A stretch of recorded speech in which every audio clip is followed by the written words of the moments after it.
ಕಾರ್ಯಕ್ರಮದ ಪ್ರಾಯೋಜಕರು ವಿಕಾಸ್ ಸೌಹಾರ್ದ ಕೋಆಪರೇಟಿವ್ ಬ್ಯಾಂಕ್. ವಿಕಾಸ್ ಬ್ಯಾಂಕ್ ಬೆಳ್ಳಿ ಹಬ್ಬದ ಸಂಭ್ರಮ. Vikas mobile app, RTGS, NEFT, IMPS, UPI, internet banking, ಕಾಲ್ಸೆಟ್ ಆಪ್ ಮುಂತಾದ ಆಧುನಿಕ ಸೌಕರ್ಯ ಹೊಂದಿದ ನವಪೀಳಿಗೆಯ ವಿಕಾಸ್ ಸೌಹಾರ್ದ ಕೋಆಪರೇಟಿವ್ ಬ್ಯಾಂಕ್. ಇದು ಕರ್ನಾಟಕದ ಹೆಮ್ಮೆಯ ಬ್ಯಾಂಕ್. ಇಂದೇ ನಿಮ್ಮ ಹತ್ತಿರದ ಶಾಖೆಗೆ ಭೇಟಿ ನೀಡಿ ಅಥವಾ ಬ್ಯಾಂಕ್ನ ವೆಬ್ಸೈಟ್ ಅನ್ನು ಸಂದರ್ಶಿಸಿ.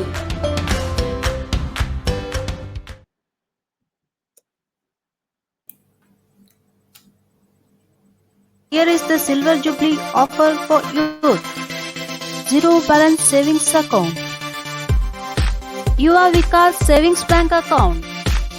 Free access to digital banking, ATM cum debit card, mobile banking, UPI, internet banking, e-statement and more digital banking services with zero minimum balance commitment. Moreover, access to branches on all 365 days. Open an account now. For more information, visit to nearest branches. ಎಲ್ಲರಿಗೂ ನಮಸ್ಕಾರಗಳು.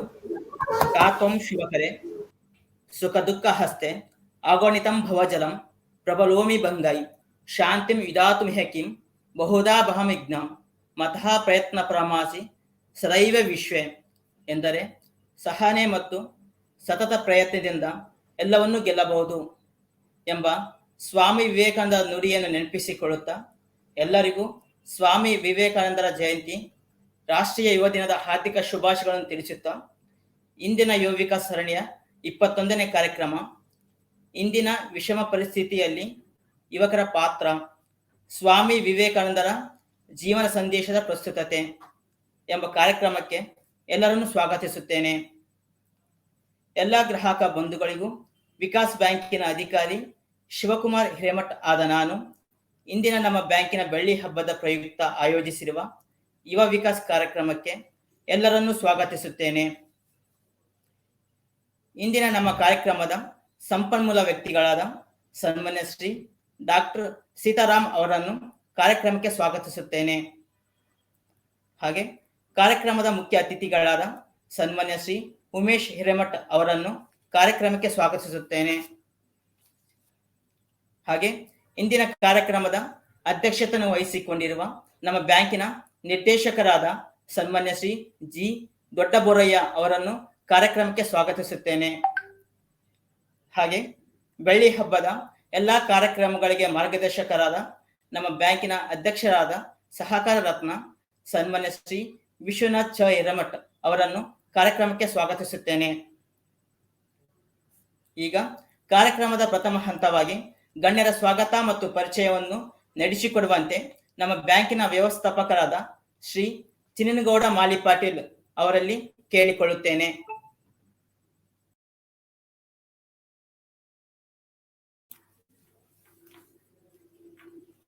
ಎಲ್ಲರಿಗೂ ನಮಸ್ಕಾರಗಳು. ವಿಕಾಸ್ ಬ್ಯಾಂಕಿನ ಬೆಳ್ಳಿ ಹಬ್ಬದ ಸಂಭ್ರಮ ಆಚರಣೆಯ ಅಂಗವಾಗಿ ಹಮ್ಮಿಕೊಂಡ ಯುವ ವಿಕಾಸ್ ಸರಣಿ 21ನೇ ಕಾರ್ಯಕ್ರಮಕ್ಕೆ ಸಂಪನ್ಮೂಲ ವ್ಯಕ್ತಿಗಳಾಗಿ ಆಗಮಿಸಿದ ಮಾನ್ಯ ಶ್ರೀ ಡಾಕ್ಟರ್ ಸೀತಾರಾಮ್ ಅವರನ್ನು ವೇದಿಕೆಗೆ ಸ್ವಾಗತಿಸುತ್ತೇನೆ. ಡಾಕ್ಟರ್ ಸೀತಾರಾಮ್ ಅವರು ವೃತ್ತಿಯಿಂದ ಆರ್ಥೋಪೀಡಿಕ್ ತಜ್ಞರಾಗಿ ಕಾರ್ಯನಿರ್ವಹಿಸುತ್ತಿದ್ದಾರೆ ಹಾಗೂ ವಿವೇಕಾನಂದ ಯೂತ್ ಮೂವ್ಮೆಂಟ್ನ ಸದಸ್ಯರು ಕೂಡ ಹೌದು. ಶ್ರೀಯುತರು ಬೆಂಗಳೂರಿನಲ್ಲಿ ಜನಿಸಿದರು. ತಮ್ಮ ಪ್ರಾಥಮಿಕದಿಂದ PUC ಶಿಕ್ಷಣವನ್ನು ಬೆಂಗಳೂರಿನಲ್ಲಿ ಮುಗಿಸಿದರು. ನಂತರ ಕುಟುಂಬದ ಮತ್ತು ನಿಕಟಪೂರ್ವ ಸಹವರ್ತಿಗಳ ನೀಡಿದ ಮೌಲ್ಯಗಳು, ಜೀವನದ ಅನುಭವಗಳು ಶ್ರೀಯುತರನ್ನು ವೈದ್ಯಕೀಯ ವೃತ್ತಿಯಾಗಿ ತೆಗೆದುಕೊಳ್ಳಲು ಪ್ರೋತ್ಸಾಹಿತು. ನಂತರ ಮೈಸೂರು ವೈದ್ಯಕೀಯ ಕಾಲೇಜಿನಿಂದ MBBS ಪದವಿಯನ್ನು ಪಡೆದುಕೊಳ್ಳುತ್ತಾರೆ. ಶ್ರೀಯುತರು ತಮ್ಮ ವೃತ್ತಿಯನ್ನು SVYMನಲ್ಲಿ ಪ್ರಾರಂಭಿಸುತ್ತಾರೆ. ಅಲ್ಲಿ ಹಲವಾರು ವರ್ಷಗಳ ಕಾಲ ಸೇವೆ ಮಾಡಿದ ನಂತರ ಮುಂದೆ ಸ್ನಾತಕೋತ್ತರ ಪದವಿಯನ್ನು ಮೂಳೆ ಮತ್ತು ಶಸ್ತ್ರಚಿಕಿತ್ಸೆಯಲ್ಲಿ post graduate institute of medical and educational research ಚಂಡೀಗಢದಿಂದ ಪಡೆಯುತ್ತಾರೆ. ಅಲ್ಲಿ 2 ವರ್ಷಗಳ ಕಾಲ ಸೇವೆ ಸಲ್ಲಿಸಿ ನಂತರ ಮರಳಿ SVYMಗೆ ಸೇರ್ಪಡೆಯಾಗುತ್ತಾರೆ. ತಮ್ಮ ಕೆಲಸವನ್ನು ಪರಿಣಾಮಕಾರಿಯಾಗಿ ಅಲ್ಲಿ ಮಾಡುತ್ತಾರೆ ಹಾಗೂ ಹಲವು ಜನರಿಗೆ, ರೋಗಿಗಳಿಗೆ ತಮ್ಮ ಸೇವೆಯ ಮೂಲಕ ಅವರಿಗೆ ದಾರಿದೀಪವಾಗುತ್ತಾರೆ. ಅಲ್ಲದೆ ಶ್ರೀಯುತರು ಮುಖ್ಯಸ್ಥರಾಗಿದ್ದಾಗ ಅಲ್ಲಿ ಹಲವಾರು ಕಾರ್ಯಕ್ರಮಗಳನ್ನು ಆಯೋಜನೆ ಮಾಡಿದ್ದಾರೆ. ಅದರಲ್ಲಿ ಪ್ರಮುಖವಾದವೆಂದರೆ ಸಂತಾನೋತ್ಪತ್ತಿ ಮತ್ತು ಮಕ್ಕಳ ಆರೋಗ್ಯ, ನೀರು ನೈರ್ಮಲ್ಯ, ವಿಕಲಚೇತನರ ಪುನರ್ವಸತಿ, HIV ಏಡ್ಸ್ ಸೇರಿದಂತೆ ವಿವಿಧ ಸಮುದಾಯ ಮಟ್ಟದ ಜನರಿಗೆ ಮಾರ್ಗದರ್ಶನ ನೀಡಿದ್ದಾರೆ. ಹಾಗೂ ಇದು ಒಂದು NGOಗೆ ಕಲಿಕೆಗೆ ವೇದಿಕೆಯಾಗಿದೆ. ಹಾಗೆಯೇ ವಿವೇಕಾನಂದ ಭಾರತೀಯ ಅಧ್ಯಯನ ಸಂಸ್ಥೆಯಲ್ಲಿ ಸಕ್ರಿಯವಾಗಿರುವ ಇವರು ಇಲ್ಲಿ ಹಲವಾರು ಯುವಕರ ಕಾರ್ಯಕ್ರಮಗಳನ್ನು ನಡೆಸುತ್ತಿದ್ದಾರೆ. ಹಾಗೂ SPYM ಸದಸ್ಯರು ಸ್ಥಾಪಿಸಿದ ಸಹೋದರಿ ಕಾಳಜಿ WILD ವೈಲ್ಡ್ ಫೌಂಡೇಶನ್ ನಲ್ಲಿ ಸುಮಾರು 400 SHG ಗುಂಪುಗಳನ್ನು ಪ್ರತಿನಿಧಿಸುವ 6,000 ಕುಟುಂಬಗಳಿಗೆ ನೆರವಾಗಿದ್ದಾರೆ. ಅಲ್ಲದೆ ರಾಜ್ಯ ಗ್ರಾಮೀಣ ಅಭಿವೃದ್ಧಿ ಸಂಸ್ಥೆ, ಆಡಳಿತ ತರಬೇತಿ ಸಂಸ್ಥೆ, ವಿವಿಧ ತರಬೇತಿ ಸಂಸ್ಥೆಗಳಿಗೆ ಸಂಪನ್ಮೂಲ ವ್ಯಕ್ತಿಯಾಗಿ ಕಾರ್ಯನಿರ್ವಹಿಸಿದ್ದಾರೆ. ಮತ್ತು ಹಲವಾರು ವಿಷಯಗಳ ಕುರಿತು ಸುಮಾರು 35ಕ್ಕೂ ಹೆಚ್ಚು ಪೇಪರ್ ಪ್ರೆಸೆಂಟೇಷನ್ ದೇಶ ವಿದೇಶಗಳಲ್ಲಿ ಪ್ರಸ್ತುತಪಡಿಸಿದ್ದಾರೆ. ಇದನ್ನು ಗುರುತಿಸಿ ಅವರಿಗೆ ಹಲವಾರು ಸಂಘ ಸಂಸ್ಥೆಗಳು ಮತ್ತು ಸರ್ಕಾರದಿಂದ ಪ್ರಶಸ್ತಿಗಳು ಲಭಿಸಿವೆ.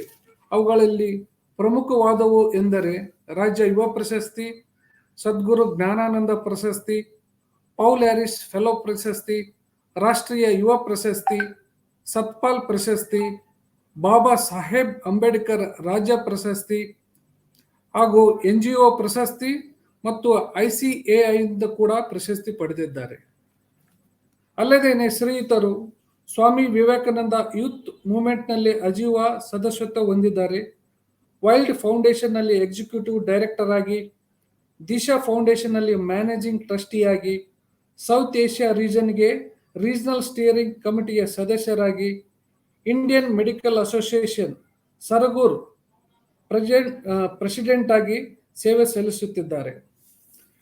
ಇವರಿಗೆ ಆಧ್ಯಾತ್ಮಿಕತೆ, ಸಂಸ್ಕೃತಿ ಪರಂಪರೆ, ಪುರಾತತ್ವ ಇತಿಹಾಸ, ವನ್ಯಜೀವಿ ಪಕ್ಷಿ ವೀಕ್ಷಣೆ, ಟ್ರೆಕ್ಕಿಂಗ್, ಖಗೋಳಶಾಸ್ತ್ರ ಇವರ ಹವ್ಯಾಸಗಳಾಗಿವೆ.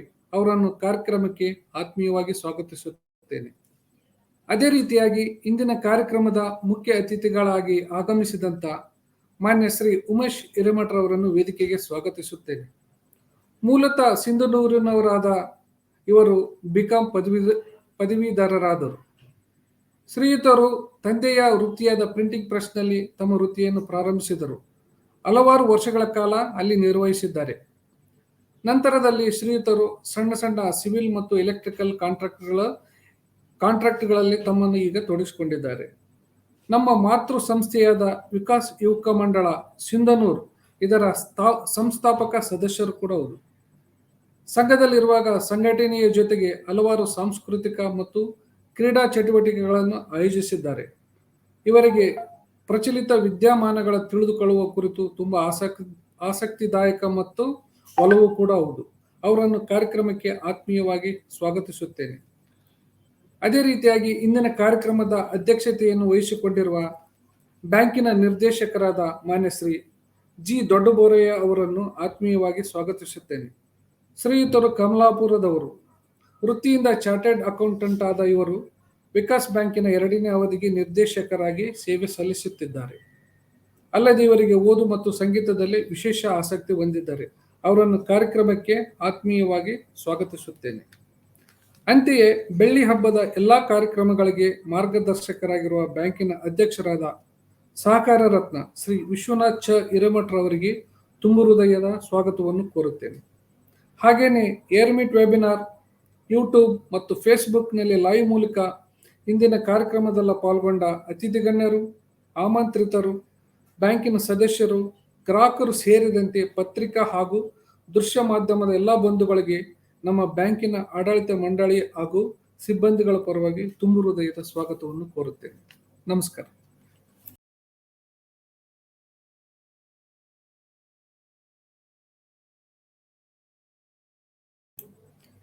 ಪರಿಚಯದೊಂದಿಗೆ ಸ್ವಾಗತವನ್ನು ನಡೆಸಿಕೊಟ್ಟ ಶ್ರೀ ಚಿನ್ನನಗೌಡ ಮಾಲಿಪಾಟೀಲ್ ಅವರಿಗೆ ಧನ್ಯವಾದಗಳು. ಇದೀಗ ಕಾರ್ಯಕ್ರಮದಲ್ಲಿ ಇದೀಗ ಕಾರ್ಯಕ್ರಮದ ಕುರಿತು ಪ್ರಾಸ್ತಾವಿಕ ನುಡಿಗಳನ್ನಾಡುವಂತೆ ನಮ್ಮ ಬ್ಯಾಂಕಿನ ವಿಭಾಗೀಯ ಮುಖ್ಯಸ್ಥರಾದ ಶ್ರೀಮತಿ ಮಧುಶ್ರೀ ಅವರಲ್ಲಿ ಕೇಳಿಕೊಳ್ಳುತ್ತೇನೆ. ಎಲ್ಲರಿಗೂ ನಮಸ್ಕಾರ. ಇವತ್ತಿನ ದಿನ ವಿಕಾಸ್ ಬೆಳ್ಳಿ ಹಬ್ಬ ಸಂಭ್ರಮಾಚರಣೆಯ ಯುವ ವಿಕಾಸ ಸರಣಿಯ ಕಾರ್ಯಕ್ರಮದ ಕುರಿತಾಗಿ ಮಾತನಾಡೋಕ್ಕಿಂತ ಮುಂಚಿತವಾಗಿ 2 ಪ್ರಮುಖ ವಿಷಯಗಳನ್ನು ನಾನಿಲ್ಲಿ ತಮ್ಮೊಂದಿಗೆ ಹಂಚಿಕೊಳ್ಳಿಕ್ಕೆ ಇಷ್ಟಪಡ್ತೇನೆ. ಮೊದಲನೇದಾಗಿ ನಮ್ಮ ಗಂಗಾವತಿ ಶಾಖೆಯ ವ್ಯವಸ್ಥಾಪಕರಾದಂಥ ಕುಮಾರಿ ಸೈಯದಾ ಫೈಜಿನ್ ಇವರ ಸಹೋದರರು ಅನಾರೋಗ್ಯದಿಂದಾಗಿ ಇವತ್ತು ಬೆಳಗ್ಗೆ ವಿಧಿವಶರಾಗಿದ್ದಾರೆ. ವಿಕಾಸ್ ಪರಿವಾರದ ಪರವಾಗಿ ಮೃತರ ಆತ್ಮಕ್ಕೆ ಶಾಂತಿ ಸಿಗಲಿ ಅಂತ ಹೇಳಿ, ಹಾಗೂ ಅವರ ಕುಟುಂಬಕ್ಕೆ ದುಃಖ ಭರಿಸ್ತಕ್ಕಂಥ ಶಕ್ತಿಯನ್ನ ಭಗವಂತ ಕೊಡ್ಲಿ ಅಂತ ಹೇಳಿ ನಾನು ಪ್ರಾರ್ಥನೆಯನ್ನ ಮಾಡ್ತಾ ಇದ್ದೇನೆ. ಹಾಗೇನೆ ಇನ್ನೊಂದು ಖುಷಿಯ ವಿಷಯವನ್ನು ಕೂಡ ನಾನು ತಮ್ಮೆಲ್ಲರೊಂದಿಗೆ ಹಂಚಿಕೊಳ್ಳಿಕ್ಕೆ ಇಷ್ಟಪಡ್ತಾ ಇದ್ದೇನೆ. ವಿಕಾಸ್ ಬ್ಯಾಂಕ್ನ ಬೆಳ್ಳಿ ಹಬ್ಬ ಸಂಭ್ರಮಾಚರಣೆಯ ಜೊತೆಗೆ ವಿಕಾಸ್ ಬ್ಯಾಂಕಿಗೆ ಮತ್ತೊಂದು ಗರಿ ಇವತ್ತಿನ ದಿನ ಬಂದಿದೆ. ಕರುನಾಡಿನ ಮುಕುಟ ಅಂತ ಹೇಳಿ ನಾವೇನು ಕರಿತಾ ಇದ್ದೀವಿ, ಹಾಗೂ ಬಿದಿರಿ ಕಲೆಯ ತವರೂರು ನಾನಕ್ ಜೀರಾ ಸಾಹೇಬ್ ಪವಿತ್ರ ನಗರಿ ಬೀದರ್ನಲ್ಲಿ ವಿಕಾಸ್ ಬ್ಯಾಂಕ್ ಇವತ್ತಿನ ದಿನ 8ನೇ ಶಾಖೆಯನ್ನ ಆರಂಭಿಸ್ತಾ ಇದೆ.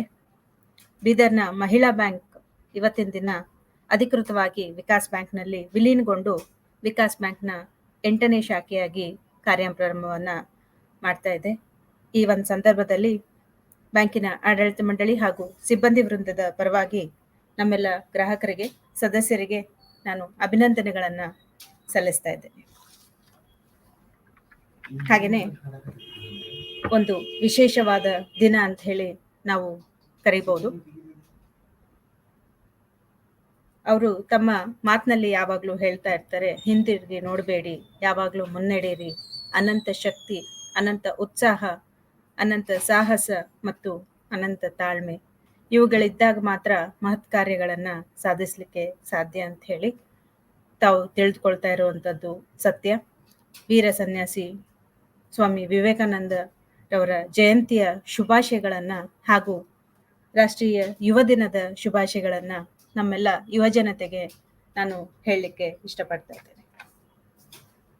ಹಾಗೇನೆ ವಿಕಾಸ್ ಬ್ಯಾಂಕು ತನ್ನ ಬೆಳ್ಳಿ ಹಬ್ಬವನ್ನ ವಿಶಿಷ್ಟವಾಗಿ ಆಚರಣೆ ಮಾಡಬೇಕು ಅಂತ ಹೇಳಿ ತಾನು ಮಾಡ್ತಾ ಇರ್ತಕ್ಕಂಥ ರೀತಿಯಲ್ಲಿನೇ ವರ್ಷದ 365 ದಿನಗಳು ಕೂಡ ವಿಕಾಸ್ ಬ್ಯಾಂಕ್ ಕಾರ್ಯನಿರ್ವಹಿಸ್ತಾ ಇದೆ. ಅದೇ ರೀತಿಯಲ್ಲಿ ವರ್ಷದ 365 ದಿನಗಳು ಕೂಡ ಕಾರ್ಯಕ್ರಮಗಳನ್ನ ಮಾಡಬೇಕು, ಬೆಳ್ಳಿ ಹಬ್ಬವನ್ನ ಒಂದಿಷ್ಟು ವಿಭಿನ್ನವಾಗಿ ಆಚರಣೆ ಮಾಡಬೇಕು ಅನ್ನುವಂಥ ಒಂದು ಮಹತ್ತರವಾದಂಥ ಆಶೆಯನ್ನ ಹೊಂದಿತು. ಅದರ ಪ್ರತಿಫಲವಾಗಿ ನಾವು ಶನಿವಾರದ ದಿನ ಉಪನ್ಯಾಸ ಮಾಲೆ ಕಾರ್ಯಕ್ರಮವನ್ನ ನಡೆಸಿಕೊಡ್ತಾ ಇದ್ದೇವೆ. ಹಾಗೆ ಭಾನುವಾರದ ದಿನ ಹೊಸಪೇಟೆ ಆಕಾಶವಾಣಿಯ ಸಹಯೋಗದೊಂದಿಗೆ ವಿಕಾಸ್ ಒಗಟೊಗಟು ಕಾರ್ಯಕ್ರಮವನ್ನ ನಡೆಸಿಕೊಡ್ತಾ ಇದ್ದೇವೆ. ಹಾಗೆ ಸೋಮವಾರದ ದಿನ ವಿವಿಡ್ ಲಿಪಿ ಆ್ಯಪ್ ಮೂಲಕ ಮತ್ತು ನೇರ ಪ್ರಸಾರದಲ್ಲಿ ಡಾಕ್ಟರ್ ನಾ ಸೋಮೇಶ್ವರ್ ಅವರು ನಡೆಸಿಕೊಡ್ತಕ್ಕಂಥ ತಟ್ಟೆ ಅಂತ ಹೇಳಿ ಕಾರ್ಯಕ್ರಮವನ್ನು ಕೂಡ ಆಯೋಜನೆ ಮಾಡಿದ್ದೇವೆ.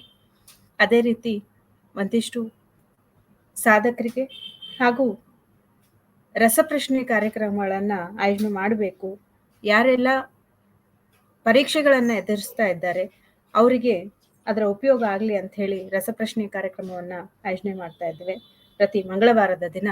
ಹಾಗೆಯೇ ಯುವ ಜನರಿಗಾಗಿ ಬುಧವಾರದ ದಿನ ಯುವ ವಿಕಾಸ ಕಾರ್ಯಕ್ರಮವನ್ನು ಆಯೋಜನೆ ಮಾಡ್ತಾ ಇದ್ದೇವೆ. ಹಾಗೆ ಸಹಕಾರಿ ಕ್ಷೇತ್ರದಲ್ಲಿದ್ದು ಸಹಕಾರಿಗಳಿಗಾಗಿ ಸಹಕಾರಿ ವಿಕಾಸ ಕಾರ್ಯಕ್ರಮವನ್ನು ಪ್ರತಿ ಗುರುವಾರ ಆಯೋಜನೆ ಮಾಡ್ತಾ ಇದ್ದೇವೆ. ಹಾಗೆ ಮಹಿಳೆಯರಿಗಾಗಿ ಒಂದಿಷ್ಟು ಕೌಶಲ್ಯಾಭಿವೃದ್ಧಿ ಮತ್ತು ಆರ್ಥಿಕತೆಯನ್ನು ನೀಡುವಂಥ ಸಲುವಾಗಿ ಮಹಿಳಾ ವಿಕಾಸ ಕಾರ್ಯಕ್ರಮವನ್ನು ಪ್ರತಿ ಶುಕ್ರವಾರ ಆಯೋಜನೆ ಮಾಡ್ತಾ ಇದ್ದೇವೆ. ಈ ರೀತಿಯಾಗಿ 7 ವಿಭಾಗಗಳನ್ನು ನಾವು ಮಾಡಿಕೊಂಡು ವರ್ಷದ 365 ದಿನಗಳು ಕೂಡ ಕಾರ್ಯಕ್ರಮವನ್ನು ಮಾಡ್ತಾ ಇದ್ದೀವಿ. ಪ್ರತಿ ಬುಧವಾರ ನಡೀತಕ್ಕಂಥ ಕಾರ್ಯಕ್ರಮ ಯುವ ವಿಕಾಸ ಕಾರ್ಯಕ್ರಮ. ಈ ಯುವ ವಿಕಾಸ ಕಾರ್ಯಕ್ರಮದಲ್ಲಿ ಯುವ ಪೀಳಿಗೆಗೆ ಕೌಶಲ್ಯಾಭಿವೃದ್ಧಿ ಆಗಿರಬಹುದು, ಉದ್ಯಮ ಆರಂಭಕ್ಕೆ ಬೇಕಾದಂಥ ಮಾಹಿತಿ ಹಾಗೂ ತರಬೇತಿ ಕಾರ್ಯಕ್ರಮಗಳು, ಮೌಲ್ಯವರ್ಧಿತ ಕಾರ್ಯಕ್ರಮಗಳನ್ನು ನಾವು ಆಯೋಜನೆ ಮಾಡ್ತಾ ಬಂದಿದ್ದೇವೆ. ಅವರಿಗೆ ಒಂದಿಷ್ಟು ಆತ್ಮಸ್ಥೈರ್ಯ ತುಂಬುವಂಥ ಕೆಲಸಗಳು ಹಾಗೂ ಮಾರುಕಟ್ಟೆಯಲ್ಲಿ ಈಗ ಇರ್ತಕ್ಕಂಥ ಅವಕಾಶಗಳು ಏನೇನು ಹಾಗೂ ಅದನ್ನು ಯಾವೆಲ್ಲ ರೀತಿಯಲ್ಲಿ ಅವರು ತಮ್ಮ ಜೀವನಕ್ಕೆ, ಜೀವನೋಪಾಯಕ್ಕೆ ಅಳವಡಿಸ್ಕೊಳ್ಬಹುದು ಅಂತ ಹೇಳಿ ಈ ಕಾರ್ಯಕ್ರಮದ ಒಟ್ಟು ಸಾರಾಂಶ ಹಾಗೂ ಒಂದು ಒಟ್ಟಾರೆ ಆಶಯ. ಇಂಥ ಒಂದು ಕಾರ್ಯಕ್ರಮಕ್ಕೆ ಇವತ್ತಿನ ದಿನ ಯುವ ದಿನಾಚರಣೆಯ ಅಂಗವಾಗಿ ನಮಗೆ ಹೊಳೆದಂಥದ್ದು ಸ್ವಾಮಿ ವಿವೇಕಾನಂದರ ಜೀವನ ಸಂದೇಶ. ಇಂಥ ಒಂದು ಸಂದರ್ಭದಲ್ಲಿ ಒಬ್ಬ ವಿಭಿನ್ನ ಸಂಪನ್ಮೂಲ ವ್ಯಕ್ತಿಗಳು ಈ ಕಾರ್ಯಕ್ರಮವನ್ನ ನಡೆಸಿಕೊಟ್ರೆ ಒಳ್ಳೇದಾಗುತ್ತೆ ಅಂತ ಹೇಳಿ ನಮಗೆ ಆಲೋಚನೆ ಬಂತು. ಈ ಸಂದರ್ಭದಲ್ಲಿ ನಾವು ಸಂಪರ್ಕಿಸಿದ್ದು ವಿವೇಕಾನಂದ ಯೂತ್ ಮೂವ್ಮೆಂಟ್ನ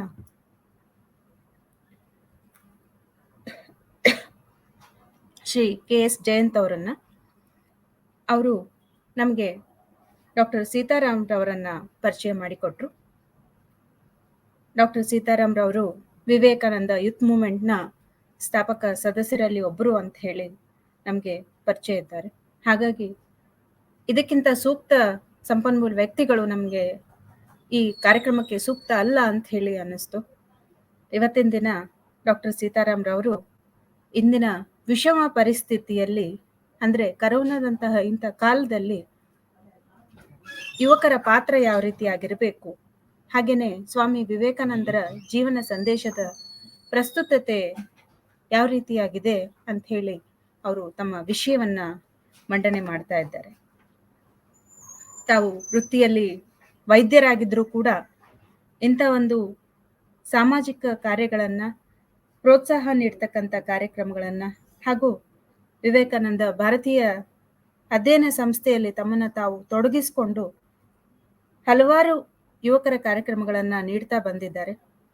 ಇಂಥ ಒಂದು ಸಂಪನ್ಮೂಲ ವ್ಯಕ್ತಿಗಳ ಜ್ಞಾನವನ್ನ, ಅವರ ಅನುಭವವನ್ನ ನಾವಿಲ್ಲಿ ಹಂಚಿಕೊಳ್ಳೋಣ ಅಂತ ಹೇಳಿ ನಾನು ಡಾಕ್ಟರ್ ಸೀತಾರಾಮ್ ಅವರನ್ನ ಕಾರ್ಯಕ್ರಮಕ್ಕೆ ಮತ್ತೊಮ್ಮೆ ಆತ್ಮೀಯವಾಗಿ ಸ್ವಾಗತ ಕೋರ್ತಾ ಇದ್ದೇನೆ. ಅದೇ ರೀತಿ ಇಂದಿನ ಕಾರ್ಯಕ್ರಮದ ಮುಖ್ಯ ಅತಿಥಿಗಳು, ನಾವು ವಿಕಾಸ್ ಬ್ಯಾಂಕ್ ಮತ್ತು ಅದರ ಬೆಳ್ಳಿ ಹಬ್ಬ ಅಂತ ಹೇಳಿ ಆಲೋಚನೆ ಮಾಡಿದಾಗ ಮೊಟ್ಟಮೊದಲೇದಾಗಿ ನಮಗೆ ನೆನಪಿಗೆ ಬರುವಂಥದ್ದು ವಿಕಾಸ್ ಬ್ಯಾಂಕ್ನ ಮಾತೃ ಸಂಸ್ಥೆ ವಿಕಾಸ್ ಯುವಕ ಮಂಡಲ. ಅಂತ ಯುವಕ ಮಂಡಲದ ಸ್ಥಾಪಕ ಸದಸ್ಯರು, ಅಧ್ಯಕ್ಷರು, ಸದಸ್ಯರು ಇವರನ್ನ ಗುರುತಿಸಿ ಅವರ ಕೊಡುಗೆಯನ್ನ ನಾವು ಗಮನಿಸಿಕೊಂಡು ಇಂದಿನ ಈ ವಿಕಾಸದ ಪ್ರಗತಿಗೆ ಅವರ ಒಟ್ಟಾರೆ ಶ್ರಮವನ್ನ ನಾವು ನೆನಪಿಸಿಕೊಂಡು ಅವರಿಗೆ ಅತಿಥಿ ಗೌರವವನ್ನ ನೀಡ್ತಾ ಬಂದಿದ್ದೇವೆ. ಇವತ್ತಿನ ದಿನ ಕಾರ್ಯಕ್ರಮದ ಅತಿಥಿಗಳಾಗಿ ಶ್ರೀ ಉಮೇಶ್ ಹಿರೇಮಠರವರು ಆಗಮಿಸಿದ್ದಾರೆ. ವಿಕಾಸ್ ಬ್ಯಾಂಕ್ನ ಮಾತೃ ಸಂಸ್ಥೆ ವಿಕಾಸ್ ಯುವಕ ಮಂಡಲದ ಸಿನ್ನೂರು ಸ್ಥಾಪಕ ಸದಸ್ಯರಲ್ಲಿ ಒಬ್ಬರು. ಹಾಗೇನೆ ಬ್ಯಾಂಕಿನ ಇಷ್ಟು ವರ್ಷಗಳ ಬೆಳವಣಿಗೆಯಲ್ಲಿ ಅವರ ಒಡನಾಟ ಬ್ಯಾಂಕಿನೊಂದಿಗೆ ತುಂಬಾ ಹತ್ತಿರವಾಗಿದೆ ಅಂತ ಹೇಳಿ ನಾನಿಲ್ಲಿ ನೆನಪಿಸ್ಕೊಳ್ತಾ, ಇವತ್ತಿನ ಕಾರ್ಯಕ್ರಮದ ಅತಿಥಿಗಳಾಗಿ ಅವರು ನಮ್ಮ ಗೌರವವನ್ನ ಸ್ವೀಕರಿಸಬೇಕು ಅಂತ ಹೇಳಿ ನಾನು ಅವರಲ್ಲಿ ಕೇಳ್ಕೊಳ್ತಾ ಶ್ರೀ ಉಮೇಶ್ ಹಿರೇಮಠ ಅವರನ್ನ ಮತ್ತೊಮ್ಮೆ ಕಾರ್ಯಕ್ರಮಕ್ಕೆ ಆತ್ಮೀಯವಾಗಿ ಸ್ವಾಗತ ಮಾಡ್ತಾ ಇದ್ದೇನೆ. ಅದೇ ರೀತಿ ಬ್ಯಾಂಕು ಬೆಳಿಬೇಕಾದ್ರೆ ನಮ್ಮೆಲ್ಲ ಆಡಳಿತ ಮಂಡಳಿಯ ಪಾತ್ರ ಕೂಡ ಅಷ್ಟೇ ಹಿರಿದು. ಹಾಗಾಗಿ ಕಾರ್ಯಕ್ರಮಗಳಲ್ಲಿ ನಮ್ಮ ನಿರ್ದೇಶಕರು, ಮಾಜಿ ನಿರ್ದೇಶಕರು ಅವರಿಗೆ ಅಧ್ಯಕ್ಷೀಯ ಸ್ಥಾನವನ್ನ ನೀಡ್ತಾ ಬಂದಿದ್ದೇವೆ. ನಮ್ಮ ಬ್ಯಾಂಕಿನ ವೃತ್ತಿಪರ ನಿರ್ದೇಶಕರಲ್ಲ ಒಬ್ಬರಾದಂಥ ಶ್ರೀ ದೊಡ್ಡಬೋರಯ್ಯ ಸರ್ ಅವರು ಇವತ್ತಿನ ಕಾರ್ಯಕ್ರಮದ ಅಧ್ಯಕ್ಷತೆಯನ್ನ ವಹಿಸಿಕೊಂಡು ಕಾರ್ಯಕ್ರಮವನ್ನ ನಡೆಸಿಕೊಡ್ಬೇಕು ಅಂತ ಹೇಳಿ ಮತ್ತೊಮ್ಮೆ ಕೇಳ್ಕೊಳ್ತಾ ಅವರನ್ನ ಕಾರ್ಯಕ್ರಮಕ್ಕೆ ಆತ್ಮೀಯವಾಗಿ ಸ್ವಾಗತವನ್ನ ಕೋರ್ತಾ ಇದ್ದೇನೆ. ಹಾಗೆ ಈ ಎಲ್ಲ ಕಾರ್ಯಕ್ರಮಗಳ ರೂವಾರಿಗಳು ಹಾಗೂ ಸರ್ಕಾರಿ ರತ್ನ ಶ್ರೀ ವಿಶ್ವನಾಥ್ ಚ ಹಿರೇಮಠರವರು ವೇದಿಕೆಯಲ್ಲಿ ಇದ್ದಾರೆ. ಬ್ಯಾಂಕಿನ ಅಧ್ಯಕ್ಷರಾದಂಥ ಶ್ರೀ ವಿಶ್ವನಾಥ್ ಚ ಹಿರೇಮಠರವರಿಗೆ ನಾನು ಕಾರ್ಯಕ್ರಮಕ್ಕೆ ಆತ್ಮೀಯವಾದಂಥ ಸ್ವಾಗತವನ್ನ ಕೋರ್ತಾ ಇದ್ದೇನೆ.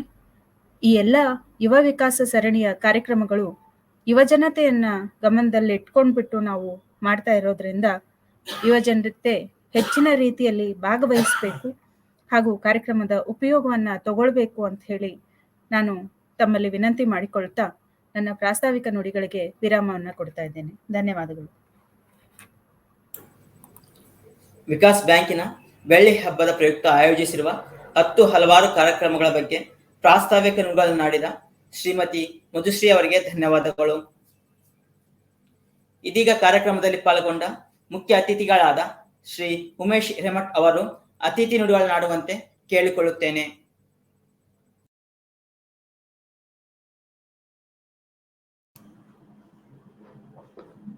ಎಲ್ಲರಿಗೂ ನಮಸ್ಕಾರ. ಇಂದಿನ ವಿಷಮ ಪರಿಸ್ಥಿತಿಯಲ್ಲಿ ಯುವಕರ ಪಾತ್ರ, ಸ್ವಾಮಿ ವಿವೇಕಾನಂದರ ಜೀವನ, ಈ ವಿಷಯದ ಕುರಿತು ಮಾತನಾಡ್ತಾ ಇರ್ತಕ್ಕಂಥ ಡಾಕ್ಟರ್ ಸೀತಾರಾಮ್ ಸರ್ ಅವರಿಗೆ, ದೊಡ್ಡ ಬರೋಯ್ಯ ಅವರಿಗೆ, ಆಮೇಲೆ ಬ್ಯಾಂಕಿನ ಅಧ್ಯಕ್ಷರಾದ ವಿಶ್ವನಾಥ್ ಹಿರೇಮಠರಿಗೆ ಮತ್ತು ಈ ಕಾರ್ಯಕ್ರಮದ ಜೊತೆಗೆ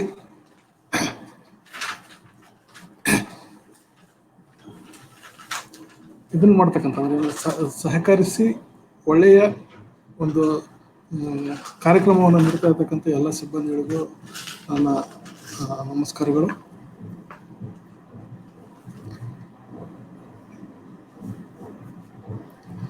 ಈ ಯುವ ವಿಕಾಸ ಕಾರ್ಯಕ್ರಮ ತುಂಬ ಚೆನ್ನಾಗಿ ಮೂಡಿ ಬರ್ತಾ ಇದೆ. ಎಸ್ಪೆಷಲಿ ಇವತ್ತು ಸ್ವಾಮಿ ವಿವೇಕಾನಂದರ ಜೀವನ ಕುರಿತು ಇರತಕ್ಕಂಥದ್ದು ಪ್ಲಸ್ ಯುವಕರನ್ನು ಉದ್ದೇಶಿಸಿ ಆಗ್ತಾ ಇರತಕ್ಕಂತಹ ಈ ಕಾರ್ಯಕ್ರಮದಲ್ಲಿ ಕೆಲವೊಂದ್ಸಲ ಯುವಕರ ನಡೆನುಡಿ, ಅವರ ಸ್ವಭಾವ, ಅವರ ನಿರ್ಧಾರ ಕೈಗೊಳ್ತಕ್ಕಂತಹ ರೀತಿ ಇವೆಲ್ಲವನ್ನು ನೋಡಿದಾಗ ತುಂಬ ಅಭಿಮಾನ ಅನಿಸುತ್ತೆ. ಮೆಚೂರ್ ಆಗಿರ್ತಕ್ಕಂಥ ನಮಗಿಂತಲೂ ಸಹ ಅವರ ನಿರ್ಧಾರಗಳು ತುಂಬ ಸ್ಟ್ರಾಂಗ್ ಆಗಿರ್ತವೆ ಅಂತ ನನ್ನ ಅನಿಸಿಕೆ. ಆ ವಿಷಯದಿಂದ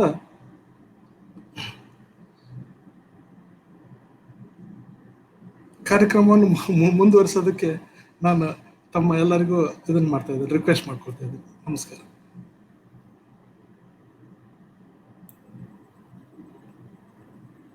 ಅತಿಥಿ ನುಡಿಗಳನ್ನಾಡಿದ ಶ್ರೀ ಉಮೇಶ್ ಹಿರೇಮಠ್ ಅವರಿಗೆ ಧನ್ಯವಾದಗಳು. ಈಗ ಕಾರ್ಯಕ್ರಮದಲ್ಲಿ ಸಣ್ಣ ವಿರಾಮ, ನಂತರ ಕಾರ್ಯಕ್ರಮ ಮುಂದುವರಿಯಲಿದೆ.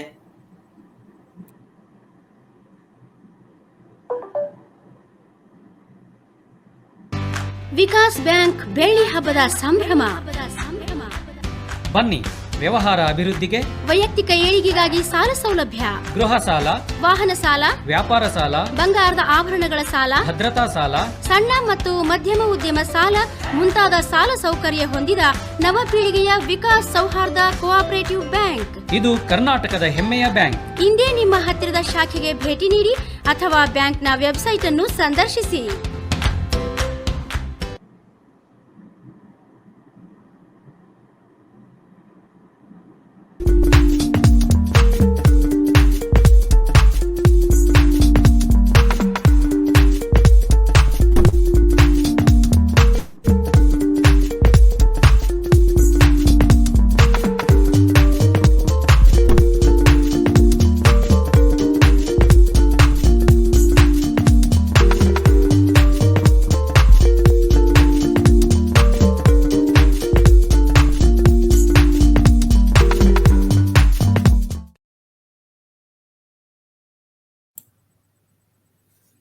ಈಗ ಕಾರ್ಯಕ್ರಮದ ಪ್ರಮುಖ ಘಟ್ಟ. ಇಂದಿನ ಕಾರ್ಯಕ್ರಮದ ಸಂಪನ್ಮೂಲ ವ್ಯಕ್ತಿಗಳಾದ ಶ್ರೀ ಡಾಕ್ಟರ್ ಸೀತಾರಾಮ್ ಅವರು ಇಂದಿನ ವಿಷಮ ಪರಿಸ್ಥಿತಿಯಲ್ಲಿ ಯುವಕರ ಪಾತ್ರ, ಸ್ವಾಮಿ ವಿವೇಕಾನಂದರ ಜೀವನ ಸಂದೇಶದ ಪ್ರಸ್ತುತತೆ ಎಂಬ ವಿಷಯದ ಕುರಿತು ಮಾಹಿತಿ ನೀಡುವಂತೆ ವಿನಂತಿಸಿಕೊಳ್ಳುತ್ತೇನೆ.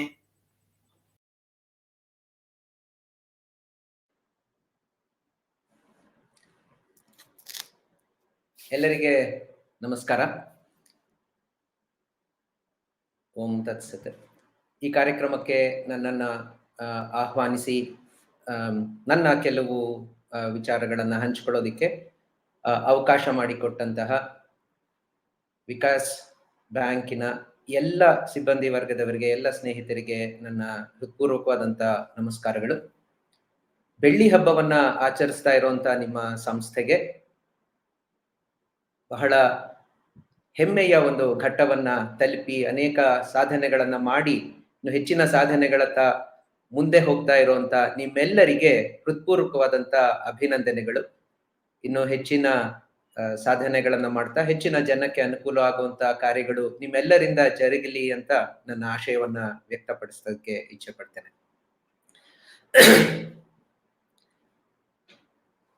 ಇವತ್ತಿನ ದಿನ ಬಹಳ ವಿಶೇಷವಾದಂಥದ್ದು.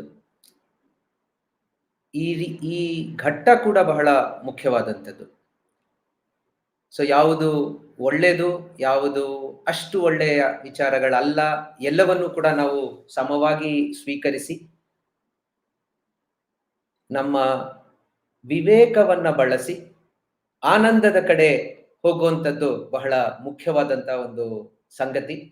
ಹಾಗೆ ಈ ಮಾರ್ಗವನ್ನ ನಮಗೆ ತೋರಿಸಿಕೊಟ್ಟಂತಹ ಜಗತ್ತು ಕಂಡ ಧೀಮಂತ ವ್ಯಕ್ತಿತ್ವಗಳಲ್ಲಿ ಒಬ್ಬರಾದಂತಹ ಸ್ವಾಮಿ ವಿವೇಕಾನಂದರ ಜನ್ಮದಿನ, ಕ್ಯಾಲೆಂಡರ್ ರೀತಿಯ ಜನ್ಮದಿನ. ನಮ್ಮ ಹಿಂದೂ ಗಣನೆಯ ಪ್ರಕಾರ 2-3 ದಿನಗಳಲ್ಲಿ ಅವರ ಜನ್ಮದಿನ ಬರೋದಿರ್ತದೆ. ಈ ಎಲ್ಲ ಜನ್ಮದಿನಗಳು ಅಥವಾ ಆ ಹಬ್ಬಗಳು ಈ ಹಬ್ಬಗಳು ಅವನ್ನೆಲ್ಲ ಆಚರಿಸೋದಿಕ್ಕೆ ಒಂದು ವಿಶೇಷವಾದಂತ ಕಾರಣ ಇದೆ ಅಂತ ನಾನು ಭಾವಿಸ್ತೇನೆ. ಯಾವುದೋ ಒಂದು ಹೊಸ ವಿಚಾರ ಅಂತ ಮಾತ್ರ ಅಲ್ಲ, ನಮಗೆ ಈಗಾಗಲೇ ತಿಳಿದಿರುವಂತಹ ಕೆಲವು ವಿಚಾರಗಳನ್ನ ಮೆಲುಕು ಹಾಕ್ತಾ ಅದರಲ್ಲಿ ಇರುವಂತ ಸತ್ಯ, ಅದರಲ್ಲಿರುವಂತ ಮುಖ್ಯ ರಸವನ್ನ ನಾವು ಹೀರ್ಕೊಂಡು ನಮ್ಮ ನಿತ್ಯ ಜೀವನದಲ್ಲಿ ಅದನ್ನ ನಾವು ಹೇಗೆ ಅಳವಡಿಸ್ಕೊಳ್ಬಹುದು ಅನ್ನೋದನ್ನ ಸ್ವಲ್ಪ ಮಟ್ಟಿಗೆ ಮನನ ಮತ್ತೆ ನಿಧಿಧ್ಯಾಸನ, ಶ್ರವಣದ ಮೂಲಕ ಪ್ರಾರಂಭ ಆಗಿ ಮನನ ನಿಧಿಧ್ಯಾಸನವನ್ನ ಮಾಡೋದಕ್ಕೆ ಒಂದು ಅವಕಾಶವನ್ನ ಕಲ್ಪಿಸಿಕೊಡೋದಕ್ಕಾಗಿ ನಾವು ಈ ಎಲ್ಲ ದಿನಗಳನ್ನ ಆಚರಣೆ ಮಾಡ್ತೀವಿ. ಈ ವರ್ಷ ವಿಶೇಷವಾಗಿ ನಿಮ್ಮ ಸಂಸ್ಥೆಯ ಕಡೆಯಿಂದ ವರ್ಷದ 350 ದಿನವೂ ಯಾವುದಾದ್ರೂ ಒಂದು ಸತ್ಸಂಗ, ಯಾವುದಾದ್ರೂ ಒಂದು ಸದ್ವಿಚಾರದ ಕುರಿತು ಚರ್ಚೆ ಮಾಡ್ತಾ ಇರುವಂತದ್ದು ಬಹಳ ಸಂತೋಷ ಆಯ್ತು. ಈ ಕಾರ್ಯಕ್ರಮ ಬಹಳ ಮೆಚ್ಚಬೇಕಾದಂಥದ್ದು. ಖಂಡಿತವಾಗಿಯೂ ಅದರ ಪರಿಣಾಮ, ಸತ್ಪರಿಣಾಮ ಹಲವಾರು ಜನರ ಮೇಲೆ ಆಗತ್ತೆ. ಅದರಿಂದ ಸಮಾಜದಲ್ಲಿ ಹಲವಾರು ಸುಧಾರಣೆಯ ಕಾರ್ಯಕ್ರಮಗಳು ಆಗತ್ತೆ ಅನ್ನುವಂಥದ್ದು ನನ್ನ ನಂಬಿಕೆ. ಈಗ ಸದ್ಯದ ಪರಿಸ್ಥಿತಿ ಅಂತಂದಾಗ ನಮ್ಗೆ ನೆನಪಾಗೋದು ಕರೋನಾ. ಮೇಡಮ್ ಈಗಷ್ಟೇ ಹೇಳಿದ್ರು, ಕರೋನಾ, ಎಲ್ಲಿ ತಿರುಗಿದ್ರು ಕರೋನಾ, ಕುಚ್ತೋ ಕರೋನಾ ಅಂತ ಹೇಳ್ತಾ ಇದ್ರು ಕೂಡ ಬರೀ ಕರೋನಾವೇ ಎಲ್ಲ ಕಡೆ ತುಂಬ ಹೋಗಿದೆ. ಹಾಗಾಗಿ ಜೀವನವನ್ನ ಹಲವು ರೀತಿಯಲ್ಲಿ ಏರ್ಪೇರ್ ಮಾಡಿರುವಂತಹ ಒಂದು ನಮ್ಮ ಒಂದು ತಲೆಮಾರಿನ ಜನ ಕೇಳರಿಯದ ಕಂಡರಿಯದ ಪರಿಸ್ಥಿತಿ. ಹಾಗಾಗಿ ಇದು ವಿಷಮ ಪರಿಸ್ಥಿತಿ, ಕ್ರೈಸಿಸ್. ಇದನ್ನ ಪ್ಯಾಂಡೆಮಿಕ್ ಅಂತ ಹೇಳ್ತಾ ಇದೀವಿ. ಜಾಗತಿಕ ಮಟ್ಟದಲ್ಲಿ ಜಗತ್ತಿನ ಸರ್ವತ್ರ ಆಗಿರುವಂತಹ ಒಂದು ಕಾಯಿಲೆ.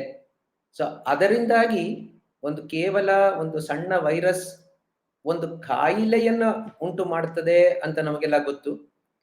ಸೊ ಆ ಕಾಯಿಲೆ ಬಂದದ್ದು ಆರೋಗ್ಯ ಸ್ಥಿತಿಯಲ್ಲಿ ಆಗುವಂತ ಒಂದು ಏರ್ಪೇರು. What started as a disease and a health problem, ಇವತ್ತಿನ ದಿನ it has now snowballed into a huge development crisis, huge human resource crisis, huge existential crisis. ಇದು ಒಂದು ರೀತಿಯ ನಮ್ಮ ಅಸ್ತಿತ್ವವನ್ನೇ ಅಲ್ಲಾಡಿಸುವಂತಹ ಜೀವನದ ಎಲ್ಲ ಆಯಾಮಗಳನ್ನ ಬುಡುಮೇಲು ಮಾಡ್ತಾ ಇರುವಂತಹ ಒಂದು ವಿಚಾರವಾಗಿ ಪರಿಣಮಿಸ್ತಾ ಇದೆ. ಹಾಗಾಗಿ ಇದು ವಿಷಮ ಪರಿಸ್ಥಿತಿ ಅಂತ ಹೇಳಿದ್ರೆ ತಪ್ಪಾಗಲಾರದು. ಅಂದ್ರೆ ವಿಷಮ ಪರಿಸ್ಥಿತಿಯನ್ನ ನಾವು ಎದುರಿಸಬೇಕಾದ್ರೆ ನಮ್ಮಲ್ಲಿ ಕೆಲವು ಬದಲಾವಣೆಗಳು ಮಾಡ್ಕೊಳ್ಬೇಕು. ಆ ಬದಲಾವಣೆಗಳಿಗೆ ಯಾವುದೋ ಹೊಸದನ್ನ ಮಾತ್ರ ನಾವು ಆಲೋಚನೆ ಮಾಡೋದಕ್ಕಿಂತ ಹಳೆಯದನ್ನ ಹಳೆಯದರಿಂದ ಕಲಿತಾ ನಾವು ಮುಂದಕ್ಕೆ ಹೋಗೋದು ಉತ್ತಮ ಅಂತ ನನಗನ್ಸುತ್ತೆ. ಸೊ ಆ ನಿಟ್ಟಿನಲ್ಲಿ ನಾನು ಕೆಲವು ವಿಚಾರಗಳನ್ನ ನಿಮ್ ಜೊತೆ ಹಂಚ್ಕೊಳ್ಳೋದಿಕ್ಕೆ ಇಷ್ಟಪಡ್ತೇನೆ. ನಾನೀಗ ನನ್ನ ಸ್ಲೈಡ್ ಶೇರ್ ಮಾಡ್ತೇನೆ. ಅದು ಕಾಣಿಸ್ತದೆ ಅಂತ ನಾನು ಭಾವಿಸ್ತೇನೆ. ಸ್ಲೈಡ್ ಕಾಣಿಸ್ತಾ ಇದೆ ಅಲ್ಲ?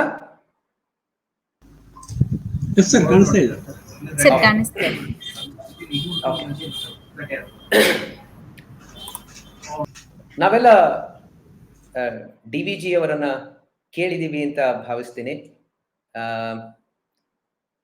ಅವರು ಬರೆದಿರುವಂತಹ ವಿಚಾರಗಳನ್ನ ನಾವು ಸ್ವಲ್ಪ ಮಟ್ಟಿಗಾದರೂ ಓದಿದ್ದೇವೆ ಅಂತ ನಾನು ಭಾವಿಸ್ತೇನೆ. ಅವರು ಬರೆದಿರುವಂತಹ ಅನೇಕ ಅದ್ಭುತ ಗ್ರಂಥಗಳಲ್ಲಿ ಮಂಕುತಿಮ್ಮನ ಕಗ್ಗ ಅನ್ನುವಂಥದ್ದೊಂದು ಬಹುಶಃ ನನ್ನ ಮೇಲೆ ಪ್ರಭಾವ ಬೀರ್ತಾ ಇರುವಂತಹ ಮುಂದೆಯೂ ಬೀರುವಂತಹ ಪುಸ್ತಕಗಳಲ್ಲಿ ಒಂದು ಅಂತ ನಾನು ಭಾವಿಸ್ತೇನೆ. ಈ ವಿಷಮ ಪರಿಸ್ಥಿತಿ ಅಂತ ಹೇಳಿದಾಗ ಅವರ ಕಗ್ಗದಿಂದ ಅದಕ್ಕೆ ಸಂವೇದಿಯಾದಂತಹ ಒಂದು ಮುಕ್ತಕ ನನಗೆ ನೆನಪಿಗೆ ಬಂತು. ಸರ್ಕಾರ ಹರಿಗೋಲು ತೆರೆ ಸುಳಿಗಳತ್ತಿತ್ತ ಸುರೆ ಕುಡಿದವರು ಕೆಲರು ಹುಟ್ಟು ಹಾಕುವರು, ಬಿರುಗಾಳಿ ಬೀಸುವುದು ಜನವೆದ್ದು ಕುಣಿಯುವುದು, ಉರುಳದಿಹುದಚ್ಚರಿಯೋ ಮಂಕುತಿಮ್ಮ. ಇವತ್ತಿನ ಪರಿಸ್ಥಿತಿಯನ್ನು ನೋಡಿದಾಗ ಇದು ಸರ್ಕಾರ ಅಂತಂದ್ರೆ ಕೇಂದ್ರದಲ್ಲಿರುವಂತಹ ನಮ್ಮ ನರೇಂದ್ರ ಮೋದಿ ಅವರ ಸರ್ಕಾರ ಅಥವಾ ಇಲ್ಲಿ ರಾಜ್ಯದಲ್ಲಿರುವಂತಹ ಯಾವುದೋ ಒಂದು ಸರ್ಕಾರ ಅಂತ ಅಲ್ಲ. ಇಲ್ಲಿ ಸರ್ಕಾರ ಅಂತಂದ್ರೆ it's the system, it is the state, ಆಡಳಿತದ ಒಂದು ವ್ಯವಸ್ಥೆ. ಆ ವ್ಯವಸ್ಥೆ ಸಮಾಜವನ್ನ ಮುಂದಕ್ಕೆ ತಕೊಂಡು ಹೋಗುವಂತ ವ್ಯವಸ್ಥೆ. ಅದು ಹರಿಗೋಲ್ನಲ್ಲಿ ಹೋಗ್ತಾ ಇರುವಾಗ ಅನೇಕ ಅಡೆತಡೆಗಳು ಅದಕ್ಕೆ ಬರ್ತದೆ. ಅದನ್ನ ಮುನ್ನಡೆಸ್ಕೊಂಡು ಹೋಗ್ತಾ ಇರುವಂತವ್ರು ತಾವು ಸರಿಯಾದಂತಹ ಮಾರ್ಗದಲ್ಲಿ ಹೋಗೋದಿಕ್ಕೆ ಲಾಯಕ್ಕಿದಾರ ಅಂತ ನೋಡದೆ ಹುಟ್ಟು ಹಾಕ್ತಾ ಇದ್ದಾರೆ. ಹೊರಗಡೆಯಿಂದ ಹಲವಾರು ಆಘಾತಗಳು ಬರ್ತಾ ಇವೆ. ಹಾಗಿದ್ರೂ ಕೂಡ ಇದು ಉರುಳದೆ ಮುಂದಕ್ಕೆ ಹೋಗ್ತಾ ಇದೆಯಲ್ಲ, ಅದೇ ಅಚ್ಚರಿ ಅಂತ ಹೇಳ್ತಾರೆ DVG ಅವರು. ಇಲ್ಲಿ ಪ್ರಾರಂಭದಲ್ಲಿ ನೋಡಿದಾಗ ಇಟ್ ಲುಕ್ಸ್ ನೆಗೆಟಿವ್, ಬಹಳ ನಕಾರಾತ್ಮಕವಾಗಿ ಎಲ್ಲ ಕೆಟ್ಟದ್ದು, ಏನಪ್ಪಾ ಇಷ್ಟೆಲ್ಲ ಇದೆ ಅನ್ನುವಂತಹ ಒಂದು ನಿರಾಶಾದಾಯಕವಾದಂತಹ ವಿಚಾರಗಳು ಬಂದರೂ ಕೂಡ ಆ ಕಡೆಯ 4ನೆಯ ಸಾಲಿನಲ್ಲಿರುವಂಥದ್ದು ಉರುಳದಿಹುದು ಅಚ್ಚರಿಯೋ ಅಂತ ಹೇಳುವಂಥದ್ದು ಅದ್ಭುತವಾದಂತಹ ಆಶಾದಾಯಕವಾದಂತಹ ವಿಚಾರವನ್ನ ಹುಟ್ಟುಹಾಕುವಂಥದ್ದು ಅಂತ ನಾನು ಭಾವಿಸ್ತೇನೆ. ಹೊರಗಡೆ ಎಷ್ಟೇ ತೊಂದರೆಗಳು ಬಂದರೂ ಕೂಡ ಅದನ್ನ ಮೆಟ್ಟಿ ನಿಲ್ತೇವೆ, ಸಮಸ್ಯೆಗಳನ್ನ ಪರಿಹರಿಸಿ ನಾವು ಮುಂದಕ್ಕೆ ಹೋಗ್ತೇವೆ ಅನ್ನುವಂತಹ ಸಕಾರಾತ್ಮಕವಾದಂತಹ ಒಂದು ಸಂದೇಶವನ್ನ ನಾವು ಪ್ರಾರಂಭದಲ್ಲೇ ಇಟ್ಕೊಂಡು ಆ ಸಂದೇಶವನ್ನ ಇಡೀ ಜಗತ್ತಿಗೆ ಸಾರಿದಂತಹ ಮಹಾನ್ ಚೇತನ ವಿವೇಕಾನಂದರನ್ನ ನೆನಪಿಸ್ಕೊಳ್ತಾ ಮುಂದಿನ ಕೆಲವು ನಿಮಿಷಗಳಲ್ಲಿ ಕೆಲವು ವಿಚಾರಗಳ ಬಗ್ಗೆ ಸ್ವಲ್ಪ ಆಲೋಚನೆ ಮಾಡೋಣ. ಮೊದಲನೇದಾಗಿ ಇದು ಪ್ಯಾಂಡೆಮಿಕ್ ಅಂತ ಏನ್ ಹೇಳಿದ್ವಿ, ಈ ಕೊರೋನಾ ಪ್ಯಾಂಡೆಮಿಕ್, ಇದು ಆಗ್ಲೇ ಹೇಳ್ದಂಗೆ ನಮ್ಮ ತಲೆಮಾರಿನವ್ರಿಗೆ ಇದು ಮೊದಲು, ಆದ್ರೆ ಇದು ಜಗತ್ತಿಗೆ ಮೊದಲೇನಲ್ಲ. ಇದಕ್ಕೆ ಮುಂಚೆ ಕೂಡ ಇದೇ ರೀತಿಯ ಪ್ಯಾಂಡೆಮಿಕ್ಸ್ ಬಂದಿದ್ವು, ಎಪಿಡೆಮಿಕ್ಸ್ ಬಂದಿದ್ವು. ಆ ಹಳೆಯ ಎಪಿಡೆಮಿಕ್ಸ್ ಇಂದ ನಾವು ಯಾವ ಪಾಠವನ್ನ ಕಲ್ತ್ಕೊಳ್ಬಹುದು ಅನ್ನೋದನ್ನ ನಾನು ಸ್ವಲ್ಪ ಇದರ ಪ್ರಾರಂಭದಲ್ಲಿ 2 ವರ್ಷದ ಹಿಂದೆ ಇದು ಪ್ರಾರಂಭ ಆದಾಗ ನಾನು ಸ್ವಲ್ಪ ಆಲೋಚನೆ ಮಾಡ್ತಾ ಹಿಂದಕ್ಕೆ ಪುಟಗಳನ್ನ ತಿರುಗಿ ಹಾಕ್ತಾ ಇದ್ದೆ ಇತಿಹಾಸದ್ದು. ಆಗ ಬಹಳ ಸ್ವಾರಸ್ಯಕರವಾದಂತಹ ಕೆಲವು ಅಂಶಗಳು ನನಗೆ ಗೋಚರ ಆಯ್ತು. ನನಗೆ ಗೊತ್ತಿಲ್ಲದೆ ಇದ್ದಂತಹ ಕೆಲವು ವಿಚಾರಗಳು. ಸೊ ಆ ವಿಚಾರಗಳ ಕುರಿತು ಕೆಲವು ಮಾಹಿತಿಯನ್ನ ನೀಡಿದ್ರೆ ಅದು ಸ್ವಾರಸ್ಯಕರವಾಗಿರುತ್ತೆ ಅಂತ ನಾನು ಅನ್ಕೊಳ್ತೇನೆ. ಸೊ ಅಲ್ಲಿಂದ ಪ್ರಾರಂಭ ಮಾಡೋಣ. ಆ ಒಂದು ಎಪಿಡೆಮಿಕ್ಗೂ ಸ್ವಾಮಿ ವಿವೇಕಾನಂದರಿಗೂ ಬಹಳ ನಿಕಟವಾದಂತಹ ಸಂಬಂಧ ಇತ್ತು ಅನ್ನೋದು ಕೂಡ ನನಗೆ ಬಹಳಷ್ಟು ಗೊತ್ತಿರಲಿಲ್ಲ. ವಿವೇಕಾನಂದರು ಈ ಪ್ಲೇಗ್ ಎಪಿಡೆಮಿಕ್ ನಲ್ಲಿ, ಬೆಂಗಾಲ್ನಲ್ಲಿ ಆದಂತಹ ಕ್ಷಾಮ ಪರಿಸ್ಥಿತಿಗಳಲ್ಲಿ ಇತ್ಯಾದಿಗಳನ್ನೆಲ್ಲ ಬಹಳಷ್ಟು ಮಾರ್ಗದರ್ಶನ ನೀಡಿದ್ರು, ಕೆಲಸ ಮಾಡಿದ್ರು ಅನ್ನೋದು ನಮ್ಗೆ ಗೊತ್ತಿದ್ರು ಕೂಡ ಈ ಸಂದರ್ಭದಲ್ಲಿ ಅದನ್ನ ನೆನಪಿಸ್ಕೊಳ್ಳುವಂಥದ್ದು ಬಹಳ ಸೂಕ್ತ ಅಂತ ಅನ್ನಿಸ್ತು. ಯಾಕೆಂದ್ರೆ ಆ ಪ್ರಸ್ತುತತೆಯ ಬಗ್ಗೆ ನಾವು ಮಾತಾಡಿದ್ವಿ, ದ ರೆಲೆವೆನ್ಸ್.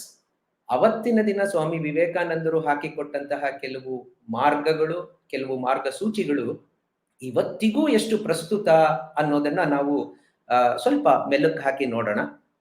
ನಂತರ ಇನ್ನು ನಮ್ಮ ಇವತ್ತಿನ ಒಂದು ಟೈಟಲ್ ಏನಿದೆ, ವಿಷಯ, ಆ ವಿಷಯದಲ್ಲಿ ಇರುವಂತಹ ಇನ್ನೊಂದು ಭಾಗ ವಿಷಮ ಪರಿಸ್ಥಿತಿ, ಅದನ್ನ ಸರಿಪಡಿಸಬಹುದಾದಂತಹ ಶಕ್ತಿ ಅಂತಂದ್ರೆ ಯುವಕರು. ಸೊ ಇವತ್ತಿನ ಯುವಕರ ಒಂದು ಪರಿಸ್ಥಿತಿಯ ಬಗ್ಗೆ ಸ್ವಲ್ಪ ಮೆಲುಕು ಹಾಕಿ ನಮ್ಮ ಸಂಸ್ಥೆ ಸ್ವಾಮಿ ವಿವೇಕಾನಂದ ಯೂತ್ ಮೂವ್ಮೆಂಟ್ ಬಗ್ಗೆ ಒಂದು ಪರಿಚಯವನ್ನ ಮಾಡ್ಕೊಳ್ಳೋದಕ್ಕೆ ಇಚ್ಛೆ ಪಡ್ತೀನಿ. ನಂತರ ನಾವು ಈ ಮಾರ್ಗವನ್ನ ಯಾವ ಮಾರ್ಗವನ್ನ ಅನುಸರಿಸಿದ್ರೆ ಬಹುಶಃ ನಮ್ಮಲ್ಲಿ ಬದಲಾವಣೆ ಸಕಾರಾತ್ಮಕ ಮಾರ್ಗದಲ್ಲಿ ಮುಂದಕ್ಕೆ ಹೋಗಬಹುದು ಅನ್ನೋದ್ರ ಬಗ್ಗೆ ನನ್ನ ಕೆಲವು ವಿಚಾರಗಳನ್ನು ಕೂಡ ಶೇರ್ ಮಾಡೋದಕ್ಕೆ ಇಚ್ಛೆ ಪಡ್ತೇನೆ. ಇತಿಹಾಸ ನಮಗೆ ಹಲವಾರು ವಿಷಯಗಳನ್ನ ತಿಳಿಸಿಕೊಡುತ್ತೆ. ನಾನು ವೈದ್ಯಕೀಯ ವಿದ್ಯಾರ್ಥಿ ಆದ್ರೂ ಕೂಡ, ವಿಜ್ಞಾನದ ವಿದ್ಯಾರ್ಥಿ ಆದ್ರೂ ಕೂಡ very much interested in history. ನಾನು ಕೆಲವು ಸರ್ತಿ ವಿಜ್ಞಾನ ವೈದ್ಯಕೀಯ ಪುಸ್ತಕಗಳನ್ನ ಓದ್ತಾ ಇದ್ರು ಕೂಡ ಅಲ್ಲಿ ಕೆಲವು ಹೆಸರುಗಳು ಬರ್ತವೆ. ಈ ಸರ್ಜರಿಯನ್ನ ಇವ್ರು ಕಂಡು ಹಿಡಿದ್ರು, ಈ ವಿಚಾರವನ್ನ ಇವ್ರು ಕಂಡು ಹಿಡಿದ್ರು ಅಂತ.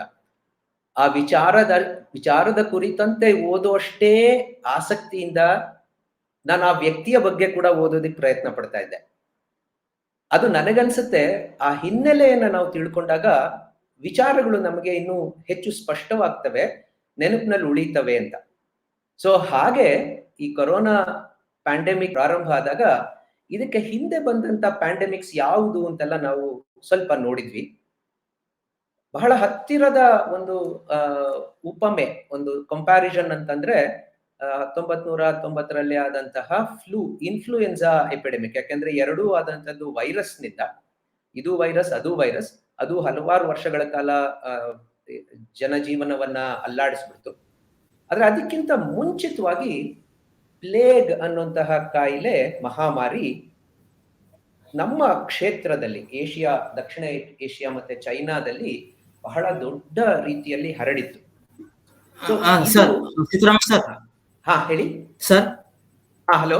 ತೊಂದರೆ, ಕ್ಷಮಿಸಿ ಸರ್, ನಿಮ್ಮ ವಾಯ್ಸ್ ತುಂಬಾ ಬ್ರೇಕ್ ಆಗ್ತಾ ಇದೆ ಸರ್. ಹೌದಾ? ಈಗಲೂ ಹಾಗೆ ಇದೆಯಾ? ವಾಯ್ಸ್ ಕ್ಲಾರಿಟಿ ಆಗಿ ಕೇಳಿಸ್ತದೆ, ತುಂಬಾ ಬ್ರೇಕ್ ಆಗ್ತಾ ಇದೆ. ಓಕೆ, ನಾನು ನನ್ನ ಸರ್ ಈಗ ಸರಿಯಾಗಿದೆ ಸರ್. ಈಗ ಸರಿಯಾಗಿ ಕೇಳ್ತಾ ಇದೆ ಸರ್. ಓಕೆ, ಮುಂದುವರಿಸಬಹುದಾ? ಮುಂದುವರಿಸಿ ಸರ್ ದಯವಿಟ್ಟು. ಹಾ, ಓಕೆ. ಸೊ ಈಗ ಎಲ್ಲಿ ಹೋಗ್ತೀವಿ? ಸ್ಲೈಡ್ ಕಾಣಿಸುತ್ತಾ? ಹಾ ಸರ್, ಸ್ಲೈಡ್ ಶೋಡಿಗೆ ಕೊಡಿ. ಹಾ, ಕಾಣ್ತಾ ಇದೆ. ಈಗ ಕಾಣ್ತಾ ಇದೆ ಅಲ್ಲ? ಕಾಣ್ತಾ ಇದೆ ಸರ್. ಸೊ ಈಗ ಹೇಳ್ತಾ ಇದ್ದಂತೆ ಈ ಪ್ಲೇಗ್ ಅನ್ನುವಂತ ಮಹಾಮಾರಿ ಅದು ತನ್ನ ಒಂದು ಪ್ರಭಾವವನ್ನ ನಮ್ಮ ಕ್ಷೇತ್ರದಲ್ಲಿ ಬೀರಿದಂತ ಸಂದರ್ಭವನ್ನ ನೆನಪಿಸ್ಕೊಳ್ಳುವಂಥದ್ದು ಹಲವು ರೀತಿಯಲ್ಲಿ ಸ್ವಾರಸ್ಯಕರ ಮತ್ತೆ ಮುಖ್ಯ ಅಂತ ಅನ್ನಿಸ್ತು. ಸೊ ಹಾಗಾಗಿ ಅದರ ಬಗ್ಗೆ ಕೆಲವು ವಿಚಾರಗಳನ್ನ ನಾನು ಶೇರ್ ಮಾಡ್ಕೊಳಕ್ ಇಚ್ಛೆ ಪಡ್ತೇನೆ. ಈ ಪ್ಲೇಗ್ ಅನ್ನುವಂಥದ್ದು ಒಂದು ಬ್ಯಾಕ್ಟೀರಿಯಾ ಇಂದ ಆಗುವಂತಹ ಕಾಯಿಲೆ. ಅದು ಆ ಹೆಸರನ್ನ ನಾವು ಬಹಳಷ್ಟು ಜನ ಕೇಳೇ ಇರ್ತೀವಿ, ಎಲ್ಲರೂ ಕೇಳಿದೀವಿ ಅಂತ ನಾನು ಭಾವಿಸ್ತೇನೆ. ಸೊ ಅದು 3 ಜಾಗತಿಕ ಮಟ್ಟದ ಬ್ಯುಬೋನಿಕ್ ಪ್ಲೇಗ್ ಎಪಿಡೆಮಿಕ್ಸ್ ಆಗಿತ್ತು. ಅದು ಬಹಳಷ್ಟು ಶತಮಾನಗಳಿಂದ ನಮ್ಮ ಮಾನವನನ್ನ ಕಾಡ್ತಾ ಇದೆ. ಕಡೆಯ ಎಪಿಡೆಮಿಕ್ ದೊಡ್ಡದಾಗಿ ಆದಂಥದ್ದು 1896ರಲ್ಲಿ. ಅದು ಚೈನಾ, ಹಾಂಗ್ಕಾಂಗ್ ಕ್ಷೇತ್ರದಲ್ಲಿ, ಯುನಾನ್ ಅನ್ನುವಂಥ ಕ್ಷೇತ್ರದಲ್ಲಿ 1860s 1870s ನಿಂದಾನೇ ಪ್ರಾರಂಭ ಆಗಿ ನಮ್ಮ ಭಾರತ ದೇಶಕ್ಕೆ ಒಂದು ಟ್ರೇಡ್ ರೂಟ್, ಅವ್ರದ್ದು ಕಾಮರ್ಸ್, ನಮ್ಗೆಲ್ಲ ಗೊತ್ತಿರೋಂಗೆ ಶತಮಾನಗಳವರೆಗೆ ನಮ್ಮನ್ನ ಆಳಿದಂತಹ ಬ್ರಿಟಿಷರು ಅವರು ಇಲ್ಲಿಗೆ ಬಂದದ್ದು ವ್ಯಾಪಾರದ ಸೋಗಿನಲ್ಲಿ. ಸೊ ಆ ವ್ಯಾಪಾರವನ್ನ ಮಾಡ್ತಾ ಮಾಡ್ತಾ ಬೇರೆ ಬೇರೆ ತಮ್ಮ ಕಪಟಗಳನ್ನ ತೋರಿಸ್ತಾ, ಧೂರ್ತತೆಯನ್ನ ಮೆರೀತಾ ನಮ್ಮನ್ನ ಆಕ್ರಮಿಸಿ ಎಲ್ಲ ಮಾಡಿದ್ರು. ಅವೆಲ್ಲ ಆ ಕತೆ ನಮಗೆಲ್ಲ ಗೊತ್ತಿದೆ, ಅದನ್ನ ನಾನು ಹೇಳೋ ಅವಶ್ಯಕತೆ ಇಲ್ಲ. ಸೊ ಆದ್ರೆ ಅವರು ಮುಖ್ಯವಾಗಿ ಮಾಡ್ತಾ ಇದ್ದಂತ ಕೆಲವು ಟ್ರೇಡ್ಸ್ ಇದ್ವು. ಅದರಲ್ಲಿ ಓಪಿಯಂ ಅನ್ನುವಂತ ಮಾದಕ ವಸ್ತುವಿನ ಒಂದು ಟ್ರೇಡ್ ಕೂಡ ಬಹಳ ಮುಖ್ಯವಾದಂಥದ್ದು. ಅದು ಚೈನಾ ಹಾಂಗ್ಕಾಂಗ್ ಮೂಲಕ, ಚೈನಾ ಹಾಂಗ್ಕಾಂಗ್ ನಿಂದ ಭಾರತದ ಮೂಲಕ ಯುರೋಪಿಗೆ ಹೋಗ್ತಾ ಇತ್ತು. ಸೊ ಹಾಗೆ ಅದನ್ನ ಕೊಂಡೊಯ್ದು ಬರ್ತಾ ಇದ್ದಂತಹ ಯಾವುದು ದೊಡ್ಡ ಹಡಗುಗಳಿದ್ವು, ಆ ಹಡಗುಗಳಲ್ಲಿ ಈ ರೀತಿಯ ಸೋಂಕು ಇರುವಂತಹ ಇಲಿಗಳು ಮತ್ತೆ ವ್ಯಕ್ತಿಗಳು ನಮ್ಮ ಭಾರತವನ್ನ ಪ್ರವೇಶ ಮಾಡ್ತಾರೆ. ಅದು 1896ರಲ್ಲಿ ಮೊದಲು ಮುಂಬೈನ ಒಂದು ಬಂದರಿನಲ್ಲಿ ಅದು ಕಾಣಿಸ್ಕೊಂಡು, ಮಾಂಡವಿ ಅನ್ನುವಂತ ಒಂದು ಸ್ಲಮ್ ರೀತಿಯ ಒಂದು ಬಹಳ ಜನಜಂಗುಳಿ ಇರುವಂತಹ ಜಾಗ, ಅಲ್ಲಿ ಅದು ಸ್ಫೋಟಗೊಳ್ಳುತ್ತೆ. ನಂತರ ಬೇರೆ ಬೇರೆ ಹತ್ತಿರದ ಜಾಗಗಳು, ಪುಣೆ ಇತ್ಯಾದಿ ಮಹಾರಾಷ್ಟ್ರದ ಬೇರೆ ಜಾಗಗಳು, ನಂತರ ಬೇರೆ ಪ್ರಾಂತಗಳು, ಅವಾಗ ಪ್ರಾವಿನ್ಸಸ್ ಅಂತ ಇದ್ರು. ಸೊ ಹಾಗೆ ಬೆಂಗಾಲ್ ಪ್ರಾವಿನ್ಸ್, ಪಂಜಾಬ್, ಸೊ ಹೀಗೆ ಎಲ್ಲ ಕಡೆ ಹರಡ್ತಾ ಬಹಳ ಶೀಘ್ರವಾಗಿ ಅದು ಎಲ್ಲ ಕಡೆ ದೊಡ್ಡ ರೀತಿಯ ಮಾರಕ ಕಾಯಿಲೆಯಾಗಿ ಪರಿಣಮಿಸಿತು. ಸೊ 1901ರ ಹೊತ್ತಿಗೆ 4 ಲಕ್ಷ ಜನ ಸತ್ತೋಗಿದ್ರು. 1905ರ ಹೊತ್ತಿಗೆ 10 ಲಕ್ಷ ಜನ ಸತ್ತು ಹೋಗಿದ್ರು. ಸೊ ಇದು ನಾವು ಈ ಹಿನ್ನೆಲೆಯನ್ನ ನೆನ್ಪಿಟ್ಕೊಳ್ವಾಗ ಒಂದು ವಿಷಯವನ್ನ ನೆನ್ಪಿಟ್ಕೋಬೇಕು. ಆವಾಗಿನ ಕಾಲದಲ್ಲಿ ಇವಾಗಿನ ರೀತಿಯ ಬಹಳ ವೇಗದ ಟ್ರಾವೆಲ್, ಬಹಳ ವೇಗದ ಪ್ರಯಾಣದ ಸೌಕರ್ಯಗಳು ಇರಲಿಲ್ಲ. ಇವತ್ತಿನ ಬೆಳಿಗ್ಗೆ ನಾನು ಒಂದು ದೇಶದಲ್ಲಿ ಇರ್ತೀನಿ, ನಾಳೆ ಇನ್ನೊಂದು ದೇಶ, ನಾಡಿದ್ದು ಇನ್ನೊಂದು ಖಂಡ. ಸೊ ಹೀಗೆ ಒಂದೇ ದಿನದಲ್ಲಿ ಬೇರೆ ಬೇರೆ ಪ್ರಪಂಚದಾದ್ಯಂತ ನಾನು ಪ್ರಯಾಣ ಮಾಡಬಹುದಾಗಿರೋದ್ರಿಂದ ಕಾಯಿಲೆಗಳು ಅಷ್ಟೇ ವೇಗವಾಗಿ ಹರಡುತ್ತೆ. ಆದರೆ ಅವತ್ತಿನ ದಿನ ಈ ಒಂದು ಸೌಲಭ್ಯ ಇಲ್ಲದೆ ಇದ್ರೂ ಕೂಡ ಕೆಲವೇ ವರ್ಷಗಳಲ್ಲಿ ಇದು ಇಡೀ ಕ್ಷೇತ್ರವನ್ನ ಆಕ್ರಮಿಸ್ಕೊಂಡ್ಬಿಡ್ತು ಅಂತಂದ್ರೆ ಆಗ ನಾವು ಊಹೆ ಮಾಡ್ಕೋಬಹುದು ಹೌ ಕಂಟೇಜಿಯಸ್ ಇಟ್ ವಾಸ್, ಎಷ್ಟು ಒಂದು ವೇಗವಾಗಿ ಅದು ಹರಡ್ತಾ ಇತ್ತು ಅನ್ನೋದನ್ನ ಗುರುತಿಸ್ಕೊಳ್ಬಹುದು. ಸೊ ಇದು ಆ ಹಿನ್ನೆಲೆಯನ್ನ ನಾವು ಯಾಕೆ ಅರ್ಥ ಮಾಡ್ಕೋಬೇಕು ಅಂತಂದ್ರೆ ಅದು it has been a sad story of exploitation and torture. ಅವಾಗಿನ ನಮ್ಮನ್ನ ಆಳ್ತಾ ಇದ್ದಂತಹ ಬ್ರಿಟಿಷರು ಈ ಒಂದು ನೆಪವನ್ನ ಇಟ್ಕೊಂಡು ಬಹಳಷ್ಟು ರೀತಿಯ ದೌರ್ಜನ್ಯಗಳನ್ನ ನಡೆಸಿದ್ರು ಅಂತ ಇತಿಹಾಸ ನಮಗೆ ಹೇಳ್ತದೆ. ಯಾವ ಒಂದು ಹಂತದಲ್ಲಿ ವಿ ವಾಂಟೆಡ್ ಹೀಲಿಂಗ್ ಟಚ್, ಒಂದು ಕೇರ್ ಬೇಕಾಗಿತ್ತೋ ಆ ಕೇರ್ ಬದಲಿಗೆ ನಮ್ಮ ಜನರಿಗೆ ಸಿಕ್ಕಿದಂಥದ್ದು ಕೇನ್ ಅಂಡ್ ಬುಲೆಟ್ಸ್. ಜೀವಕ್ಕೆ ಮೌಲ್ಯವನ್ನ ಕೊಡೋದನ್ನ ಬದಲಿಗೆ ಅವರು ಟ್ರೇಡ್ ಅಂಡ್ ಎಕಾನಮಿಗೆ ಮೌಲ್ಯವನ್ನ ಕೊಟ್ರು. ಕಾಯಿಲೆ ಇದ್ರೂ ಕೂಡ ವ್ಯಾಪಾರವನ್ನ ಮುಂದುವರಿಸ್ತಾ ಹೋದ್ರು. ಸೊ ಹಾಗಾಗಿ ಇದೆಲ್ಲ ಕಡೆ ಹರಡೋದಿಕ್ಕೆ ಬಹಳ ಶೀಘ್ರವಾಗಿ ಹರಡೋದಿಕ್ಕೆ ಪ್ರಾರಂಭ ಆಯ್ತು. ಇದನ್ನೆಲ್ಲ ನಾವು ಟ್ರೀಟ್ಮೆಂಟ್ ಕೊಡ್ತೀವಿ, ಇನ್ನೊಂದು ಕೊಡ್ತೀವಿ, ಮತ್ತೊಂದು ಕೊಡ್ತೀವಿ ಅನ್ನುವಂತ ನೆಪದಲ್ಲಿ ಬಹಳಷ್ಟು ಅಟ್ರಾಸಿಟೀಸ್, ಬಹಳಷ್ಟು ದೌರ್ಜನ್ಯಗಳನ್ನ ಸಮುದಾಯದ ಮೇಲೆ ಅವರು ಎರಗ್ತಾ ಬಂದ್ರು. ಹೀಗಾಗುವಾಗ ಪ್ಯಾರಲಲ್ಲಿ ಇನ್ನೊಂದು ಬಹಳ ಮುಖ್ಯವಾದಂತಹ ಪ್ರಕ್ರಿಯೆ ನಡೀತಾ ಬಂತು. ಅದು ಈ ಎಲ್ಲ ದೌರ್ಜನ್ಯಗಳ ವಿರುದ್ಧ ಸಿಡಿದೆದ್ದಂತಹ ಪ್ರತಿಭಟನೆ. ಆ ಪ್ರತಿಭಟನೆ ಆಗಷ್ಟೇ ಮುಂದುವರಿತಾ ಹೇಳ್ತಾ ಇದ್ದಂತಹ ಒಂದು ನಮ್ಮ ಸ್ವಾತಂತ್ರ್ಯ ಚಳುವಳಿಗೂ ಕೂಡ ಬಹಳ ಪೂರಕವಾಯಿತು. ನಮ್ಮ ರಾಷ್ಟ್ರೀಯತೆಯನ್ನ ನೆನಪಿಸುವಂತಹ, ನಮ್ಮನ್ನೆಲ್ಲ ಒಗ್ಗೂಡಿಸುವಂತಹ ಒಂದು ಶಕ್ತಿಯಾಗಿ ಅದನ್ನ ಪರಿವರ್ತನೆ ಮಾಡಲಾಯಿತು. ಸೊ ಅದನ್ನ ಮಾಡಿದಂತಹ ಕೆಲವು ಮಹಾನ್ ವ್ಯಕ್ತಿಗಳಿದ್ರು. ಅದು ನನಗನ್ಸುತ್ತೆ ನಾವೆಲ್ಲ ನೆನಪಿಸ್ಕೊಂಡು ಅವ್ರಿಗೆ ನಮನವನ್ನ ಹೇಳ್ಬೇಕು ಅಂತ. ಇದು ಯಾರು ಅಂತ ಕೇಳ್ಬೋದಾ? ಯಾರಾದ್ರೂ ಹೇಳ್ತಾರ?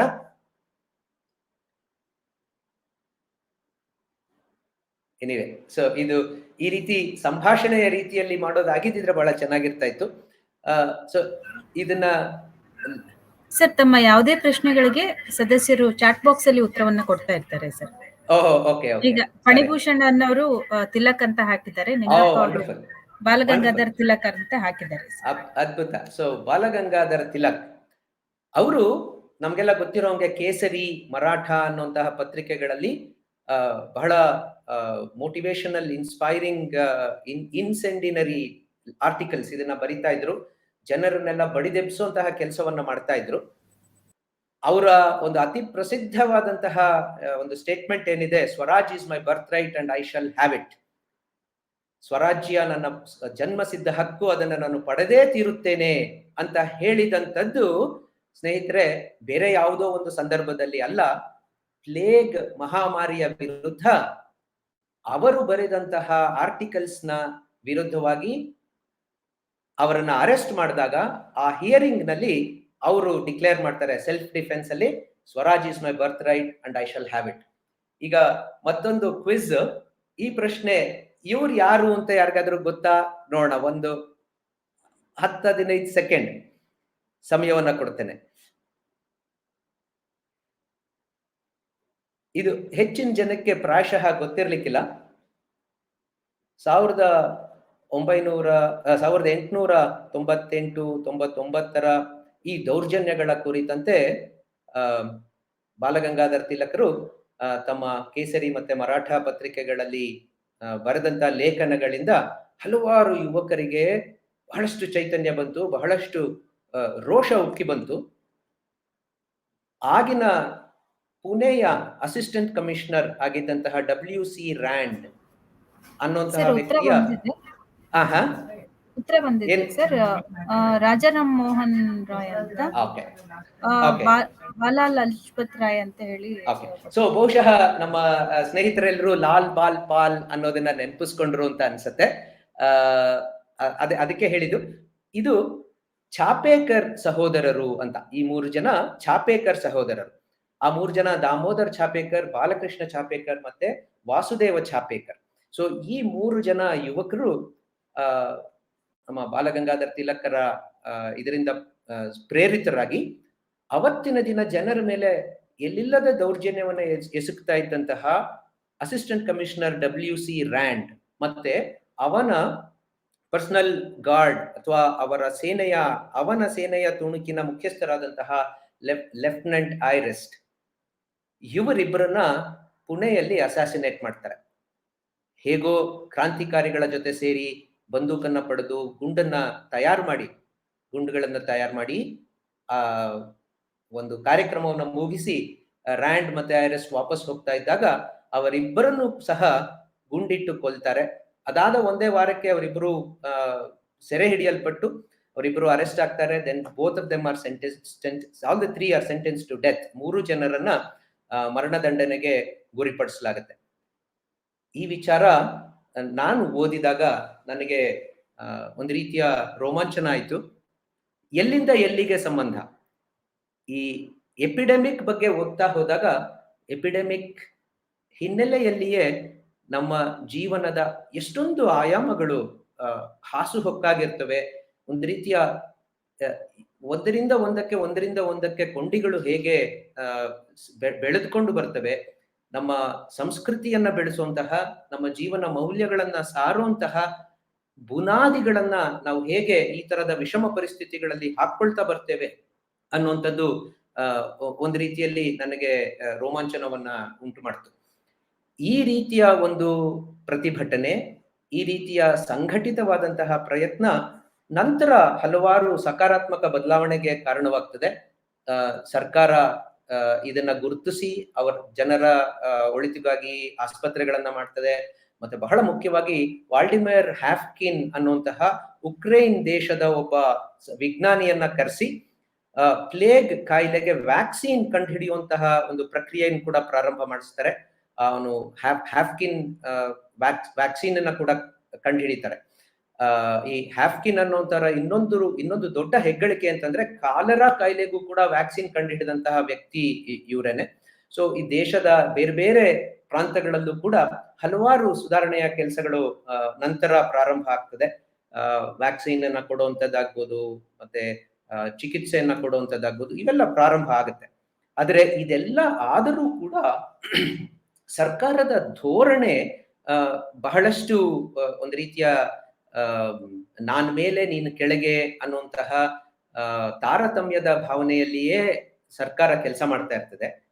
ಆಗ ನಮಗೆ ಕಾಣುವಂತಹ ಮುಂದಿನ ಒಂದು piece of the jigsaw puzzle of today's talk is Swami Vivekananda's work. Swami ವಿವೇಕಾನಂದರ ಪ್ಲೇಗ್ ಮಹಾಮಾರಿಯ ಸಂದರ್ಭದಲ್ಲಿ ಮಾಡಿದಂತಹ ಸೇವಾ ಕಾರ್ಯ ಒಂದು ನಿಜಕ್ಕೂ ಅದ್ಭುತವಾದಂತಹ ಒಂದು ಉದಾಹರಣೆ, ಒಂದು ನಿದರ್ಶನ ಅಂತ ನನ್ಗನ್ಸುತ್ತೆ. ಸ್ವಾಮಿ ವಿವೇಕಾನಂದರು ಇದನ್ನ ಪ್ಲೇಗ್ ಮ್ಯಾನಿಫೆಸ್ಟೋ ಅಂತ ಕರೀತಾರೆ. ಅದನ್ನ ಹೇಗೆ ನಾವು ನಮ್ಮ ಕೆಲಸಗಳನ್ನ ಮಾಡ್ಕೊಳ್ಬಹುದು ಅನ್ನೋದಕ್ಕೆ ಒಂದು ಉದಾಹರಣೆಯಾಗಿ ಹೇಳ್ತಾರೆ. ವಿವೇಕಾನಂದರು ಭಾರತದ ಅತಿ ದೊಡ್ಡ ಕೊಡುಗೆ ಪ್ರಪಂಚಕ್ಕೆ ಅಂತಂದ್ರೆ 2 ಅನರ್ಘ್ಯ ರತ್ನಗಳು ಅಂತ ಹೇಳೋರು, ಸೇವೆ ಮತ್ತೆ ತ್ಯಾಗ ಅನ್ನುವಂತಹ ಕಾನ್ಸೆಪ್ಟ್ಸ್, ಆ ವಿಚಾರಗಳು, ಸೇವೆಯ ಕಾನ್ಸೆಪ್ಟ್ ಮತ್ತೆ ತ್ಯಾಗದ ಕಾನ್ಸೆಪ್ಟ್ ಏನಿದೆ ಅದು ಜನಜೀವನವನ್ನ ರೂಪಿಸುವಂತಹ ರತ್ನದ ರೀತಿಯ ಒಂದು ಮೌಲ್ಯಗಳು. ಅದು ಭಾರತದ ದೊಡ್ಡ ಕೊಡುಗೆ ಅಂತ ಸ್ವಾಮಿ ವಿವೇಕಾನಂದರು ಹಲವಾರು ಸರ್ತಿ ಹೇಳ್ತಾ ಇರ್ತಾರೆ. ಸೊ ಅವರು ರಚಿಸಿದಂತಹ ಈ ಪ್ಲೇಗ್ ಮ್ಯಾನಿಫೆಸ್ಟೋ ಅಲ್ಲಿ ಸೇವೆ ತ್ಯಾಗ 2 ಬಹಳ ಪ್ರಬಲವಾಗಿ ಕಾಣಿಸ್ತದೆ. ಇನ್ನೊಂದು ಮುಖ್ಯ ಅಂತಂದ್ರೆ ಇದು ವಿಷಮ ಪರಿಸ್ಥಿತಿ, ಕ್ರೈಸಿಸ್. ಈ ಕ್ರೈಸಿಸ್ ನ ನಾವು ಆಪರ್ಚುನಿಟಿ, ಒಂದು ನಮಗೆ ಸಿಕ್ಕಿರುವಂತಹ ಒಂದು ಅವಕಾಶವಾಗಿ ನಾವು ಹೇಗೆ ಪರಿವರ್ತನೆ ಮಾಡಬಹುದು. ಈ ತರದ ಒಂದು ನಿರಾಶಾದಾಯಕವಾದಂತಹ ಪರಿಸ್ಥಿತಿಯಲ್ಲೂ ಕೂಡ ನಾವು ಹೇಗೆ ಆಶೆಯನ್ನು ಇಟ್ಕೊಂಡು ಮುಂದಕ್ಕೆ ಹೋಗ್ಬೇಕು ಅನ್ನೋದು ಈ ಕ್ಲಾರಿಯಾನ್ ಕಾಲ್ ಆಫ್ ಸ್ವಾಮಿ ವಿವೇಕಾನಂದ ಅದು ನಮಗೆ ಹೇಳ್ಕೊಡುತ್ತೆ. ಇವತ್ತಿನ ದಿನ ಬಿಲ್ಡ್ ಬ್ಯಾಕ್ ಬೆಟರ್ ಅನ್ನುವಂತಹ ಒಂದು ಸ್ಲೋಗನ್ ಎಲ್ಲಾ ಕಡೆ ಮೊಳಗ್ತಾ ಇದೆ. ಎಲ್ಲಾ ಕಡೆನೂ ಅದನ್ನ ಹೇಳ್ತಿದ್ದಾರೆ, ಬಿಲ್ಡ್ ಬ್ಯಾಕ್ ಬೆಟರ್. ಬಹಳ ಮುಖ್ಯವಾದಂಥದ್ದು. ಅದು ಸ್ವಾಮಿ ವಿವೇಕಾನಂದರ ಜೀವನದಿಂದ ನಾವು ಕಲಿಬೇಕಾದಂತಹ ಮುಖ್ಯವಾದಂತಹ ಒಂದು ವಿಚಾರ ಅಂತ ನಾನು ಅನ್ಕೊಳ್ತೀನಿ. ಆಸಕ್ತರು ಇದರ ಬಗ್ಗೆ ಇನ್ನು ಹೆಚ್ಚಿನ ಮಾಹಿತಿಯನ್ನ ಪಡ್ಕೊಳ್ಳೋದಾದ್ರೆ ವಿವೇಕಾನಂದರ ಕುರಿತಂತಹ ಕಂಪ್ಲೀಟ್ ವರ್ಕ್ಸ್ ನಲ್ಲಿ ಈ ಅಂಶಗಳೆಲ್ಲ ಇದೆ. ದಯವಿಟ್ಟು ಕೆಲವರಾದ್ರೂ ಇದನ್ನ ಓದಿ ಅದನ್ನ ಹೆಚ್ಚು ಮಾಹಿತಿಯನ್ನ ಪಡ್ಕೊಳ್ತಾರೆ ಅಂತ ನಾನು ಭಾವಿಸ್ತೇನೆ. ಓಕೆ, ಸೊ ಈ ಪ್ಲೇಗ್ ರಿಲೀಫ್ ವರ್ಕ್ ಬಗ್ಗೆ ಕೆಲವು ಅಂಶಗಳನ್ನ ನಾನು ಹೇಳೋದಕ್ಕೆ ಇಚ್ಛೆ ಪಡ್ತೇನೆ. ಇದು ಮೊದಲು ನಾನು ಆಗ್ಲೇ ಹೇಳಿದಂತೆ 1896 ಅಲ್ಲಿ ಬಾಂಬೆಗೆ ಬಂತು, ಆದ್ರೆ ಕಲ್ಕಟ್ಟಾಗೆ ತಲುಪಿದ್ದು 1898 ಅಲ್ಲಿ. ಆಗಲೇ ಸ್ವಾಮಿ ವಿವೇಕಾನಂದರು ತಮ್ಮ ಅನುಚರರ ಜೊತೆ ಈ ಕೆಲಸವನ್ನ ಪ್ರಾರಂಭ ಮಾಡಿದ್ರು. ಆದ್ರೆ ಈಗ ನೋಡಿ, ಈಗ ಕರೋನಾ ಫಸ್ಟ್ ಒಂದ್ 2 ಕೇಸ್ ಇತ್ತು, 5 ಕೇಸ್ ಆಯ್ತು, 10 ಕೇಸ್ ಆಯ್ತು, 100 ಆಯ್ತು. ಸೊ ಹಂಗೆ ವೇವ್ಸ್ ಬರುತ್ತೆ. ಸೊ ಈಗ ಒಂದ್ ಸ್ವಲ್ಪ ದಿನದ ಹಿಂದೆ ಫಸ್ಟ್ ವೇವ್ ಬಂತು, ಸ್ವಲ್ಪ ಸುಮ್ನಿತ್ತು, ಸೆಕೆಂಡ್ ವೇವ್ ಬಂತು, ಆಮೇಲೆ ಈಗ ತಿರ್ಗಾ ಥರ್ಡ್ ವೇವ್ ಶುರು ಆಗ್ತಾ ಇದೆ. ಸೊ ಹಾಗೆ 1898 ಅಲ್ಲಿ ಪ್ಲೇಗ್ ಬಂದ್ರೂ ಕೂಡ ಅದು ಬಿಗಡಾಯಿಸಿದ್ದು, ಪರಿಸ್ಥಿತಿ ಉಲ್ಬಣಗೊಂಡಿದ್ದು 1899 ನಲ್ಲಿ, ಮುಂದಿನ ವರ್ಷ. ಸೊ ಆಗ ಸ್ವಾಮಿ ವಿವೇಕಾನಂದರು ಈ ಮ್ಯಾನಿಫೆಸ್ಟೋ ಅದನ್ನ ಬಿಡುಗಡೆ ಮಾಡಿ ಅದಕ್ಕೆ ಪೂರಕವಾದಂತಹ ಸೇವಾ ಕಾರ್ಯಗಳನ್ನ ಪ್ರಾರಂಭ ಮಾಡ್ತಾರೆ. ಅದನ್ನ ಸಮುದಾಯದ ಮಧ್ಯದಲ್ಲೇ ನಿಂತು ಎಲ್ಲ ಕಾರ್ಯಕ್ರಮಗಳನ್ನ ನಡೆಸಿಕೊಟ್ಟಂತಹವರು ಇಬ್ರು ಮಹಾನ್ ವ್ಯಕ್ತಿಗಳು. ಸ್ವಾಮಿ ಸದಾನಂದ ಅಂತ, ಅವರು ವಿವೇಕಾನಂದರ ನೇರ ಶಿಷ್ಯರು, ಹಾಗೆ ಭಗಿನಿ ನಿವೇದಿತಾ. ಸೊ ಈ ಇಬ್ರು ಎಲ್ಲ ಕೆಲಸಗಳಿಗೆ ಖುದ್ದು ನಿಂತು ಮಾರ್ಗದರ್ಶನವನ್ನ ನೀಡಿದ್ರು. ಅಲ್ಲಿ ನಾವು ಮುಖ್ಯವಾಗಿ ನೋಡ್ಬೇಕಾಗಿರೋದು ಏನಂದ್ರೆ, ಸ್ವಾಮಿ ವಿವೇಕಾನಂದರ ಅದನ್ನ ಬರ್ಕೋತಾರೆ, ಯಾರು ಮಾಡ್ತಾ ಇದಾರಪ್ಪ ಇದನ್ನ ಅಂತಂದ್ರೆ ಸರ್ವೆಂಟ್ಸ್ ಆಫ್ ಭಗವಾನ್ ಶ್ರೀ ರಾಮಕೃಷ್ಣ. ನಾನ್ ವಿವೇಕಾನಂದ ಮಾಡ್ತಾ ಇದ್ದೀನಿ ಅಂತ ಎಲ್ಲೂ ಹೇಳಲಿಲ್ಲ, ಸದಾನಂದರು ಅಥವಾ ನಿವೇದಿತಾ ಮಾಡ್ತಾರೆ ಅಂತ ಹೇಳಲಿಲ್ಲ. ಅವ್ರು ಹೇಳಿದ್ದು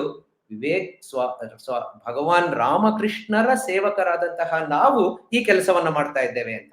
ಸೊ ನನ್ಗನ್ಸುತ್ತೆ ಎಲ್ಲ ನಾನೇ ಮಾಡಿದೆ ಅಂತ ಡಂಗೂರ ಸಾರ್ಕೊಳ್ಳುವಂತ ಇವತ್ತಿನ ಒಂದು ಪರಿಸ್ಥಿತಿಯಲ್ಲಿ ಈ ತರದ ಒಂದು ನಿರಾಹಂತೆ, ಅದು ಅಹಂಕಾರಹೀನತೆ ಬಹಳ ಮುಖ್ಯ ಅಂತ ಅನ್ಸುತ್ತೆ. So let's just look at what are the key factors of this plague manifesto, because ನನಗನ್ಸೋದು ಅದು ಇವತ್ತಿನ ಕಾಲಕ್ಕೂ ಕೂಡ ಬಹಳ ಮುಖ್ಯವಾದಂತಹ ಒಂದು ಸಂದೇಶ ಅಂತ. ಮೊಟ್ಟ ಮೊದಲನೇದಾಗಿ ಇದರಲ್ಲಿ ಕಂಡು ಬರುವಂತದ್ದು ಎಂಪತಿ. ಎಂಪತಿ ಅಂತಂದ್ರೆ ಬರೀ ಅನುಕಂಪ ಅಲ್ಲ, ಸಹಾನುಭೂತಿ. ನಿನಗೆ ಖುಷಿಯಾದಾಗ ನನಗೆ ಖುಷಿ ಆಗತ್ತಪ್ಪ, ನಿನಗೆ ಬೇಜಾರಾಯ್ತು ಅಂತಂದ್ರೆ ನನಗೂ ಬೇಜಾರು, ನೀನ್ ಒದ್ದಾಡ್ತಾ ಇದೀಯಾ ಅಂತಂದ್ರೆ ನನಗೂ ಕೂಡ ಒದ್ದಾಟ ಆಗ್ತದೆ, your suffering is my suffering ಅನ್ನುವಂಥದ್ದನ್ನ ಸ್ವಾಮಿ ವಿವೇಕಾನಂದರು ಅಲ್ಲಿ ಹೇಳ್ತಾರೆ. ಇವತ್ತಿನ ದಿನ ನಮ್ಮ ಸಮುದಾಯದಲ್ಲಿ ಅದೆಷ್ಟೋ ಜನ ಕೋವಿಡ್ಗೆ ನೇರವಾಗಿ ತುತ್ತಾಗಿದ್ದಾರೆ. ಕೋವಿಡ್ಗೆ ತುತ್ತಾದಂತಹ ಅವರ ಮನೆಯವರು ಹಲವಾರು ರೀತಿಯಲ್ಲಿ ತೊಂದರೆಯನ್ನ ಎದುರಿಸ್ತಾ ಇದ್ದಾರೆ. ಸೊ ನಮ್ಮಲ್ಲೂ ಕೂಡ ಆ ಭಾವನೆ ಜಾಗೃತವಾದ್ರೆ, ನಿಮಗಿರುವಂತ ತೊಂದರೆ ನಮಗಿದೆ ಅಂತ ನಾವು ಭಾವಿಸಿ ಅವರಿಗೆ ನಾವು ಸಹಾಯ ಮಾಡುವಂತ ಒಂದು ಹಸ್ತವನ್ನ ಕೈ ಚಾಚೋದಕ್ಕೆ ಸಾಧ್ಯ ಆದ್ರೆ ಆ ಒಂದು ಭಾವನೆನೇ ಅವರನ್ನ ಮೇಲೆ ಕೆತ್ತುತ್ತೆ ಅಂತ ನಾವು ನೋಡಿದ್ದೇವೆ.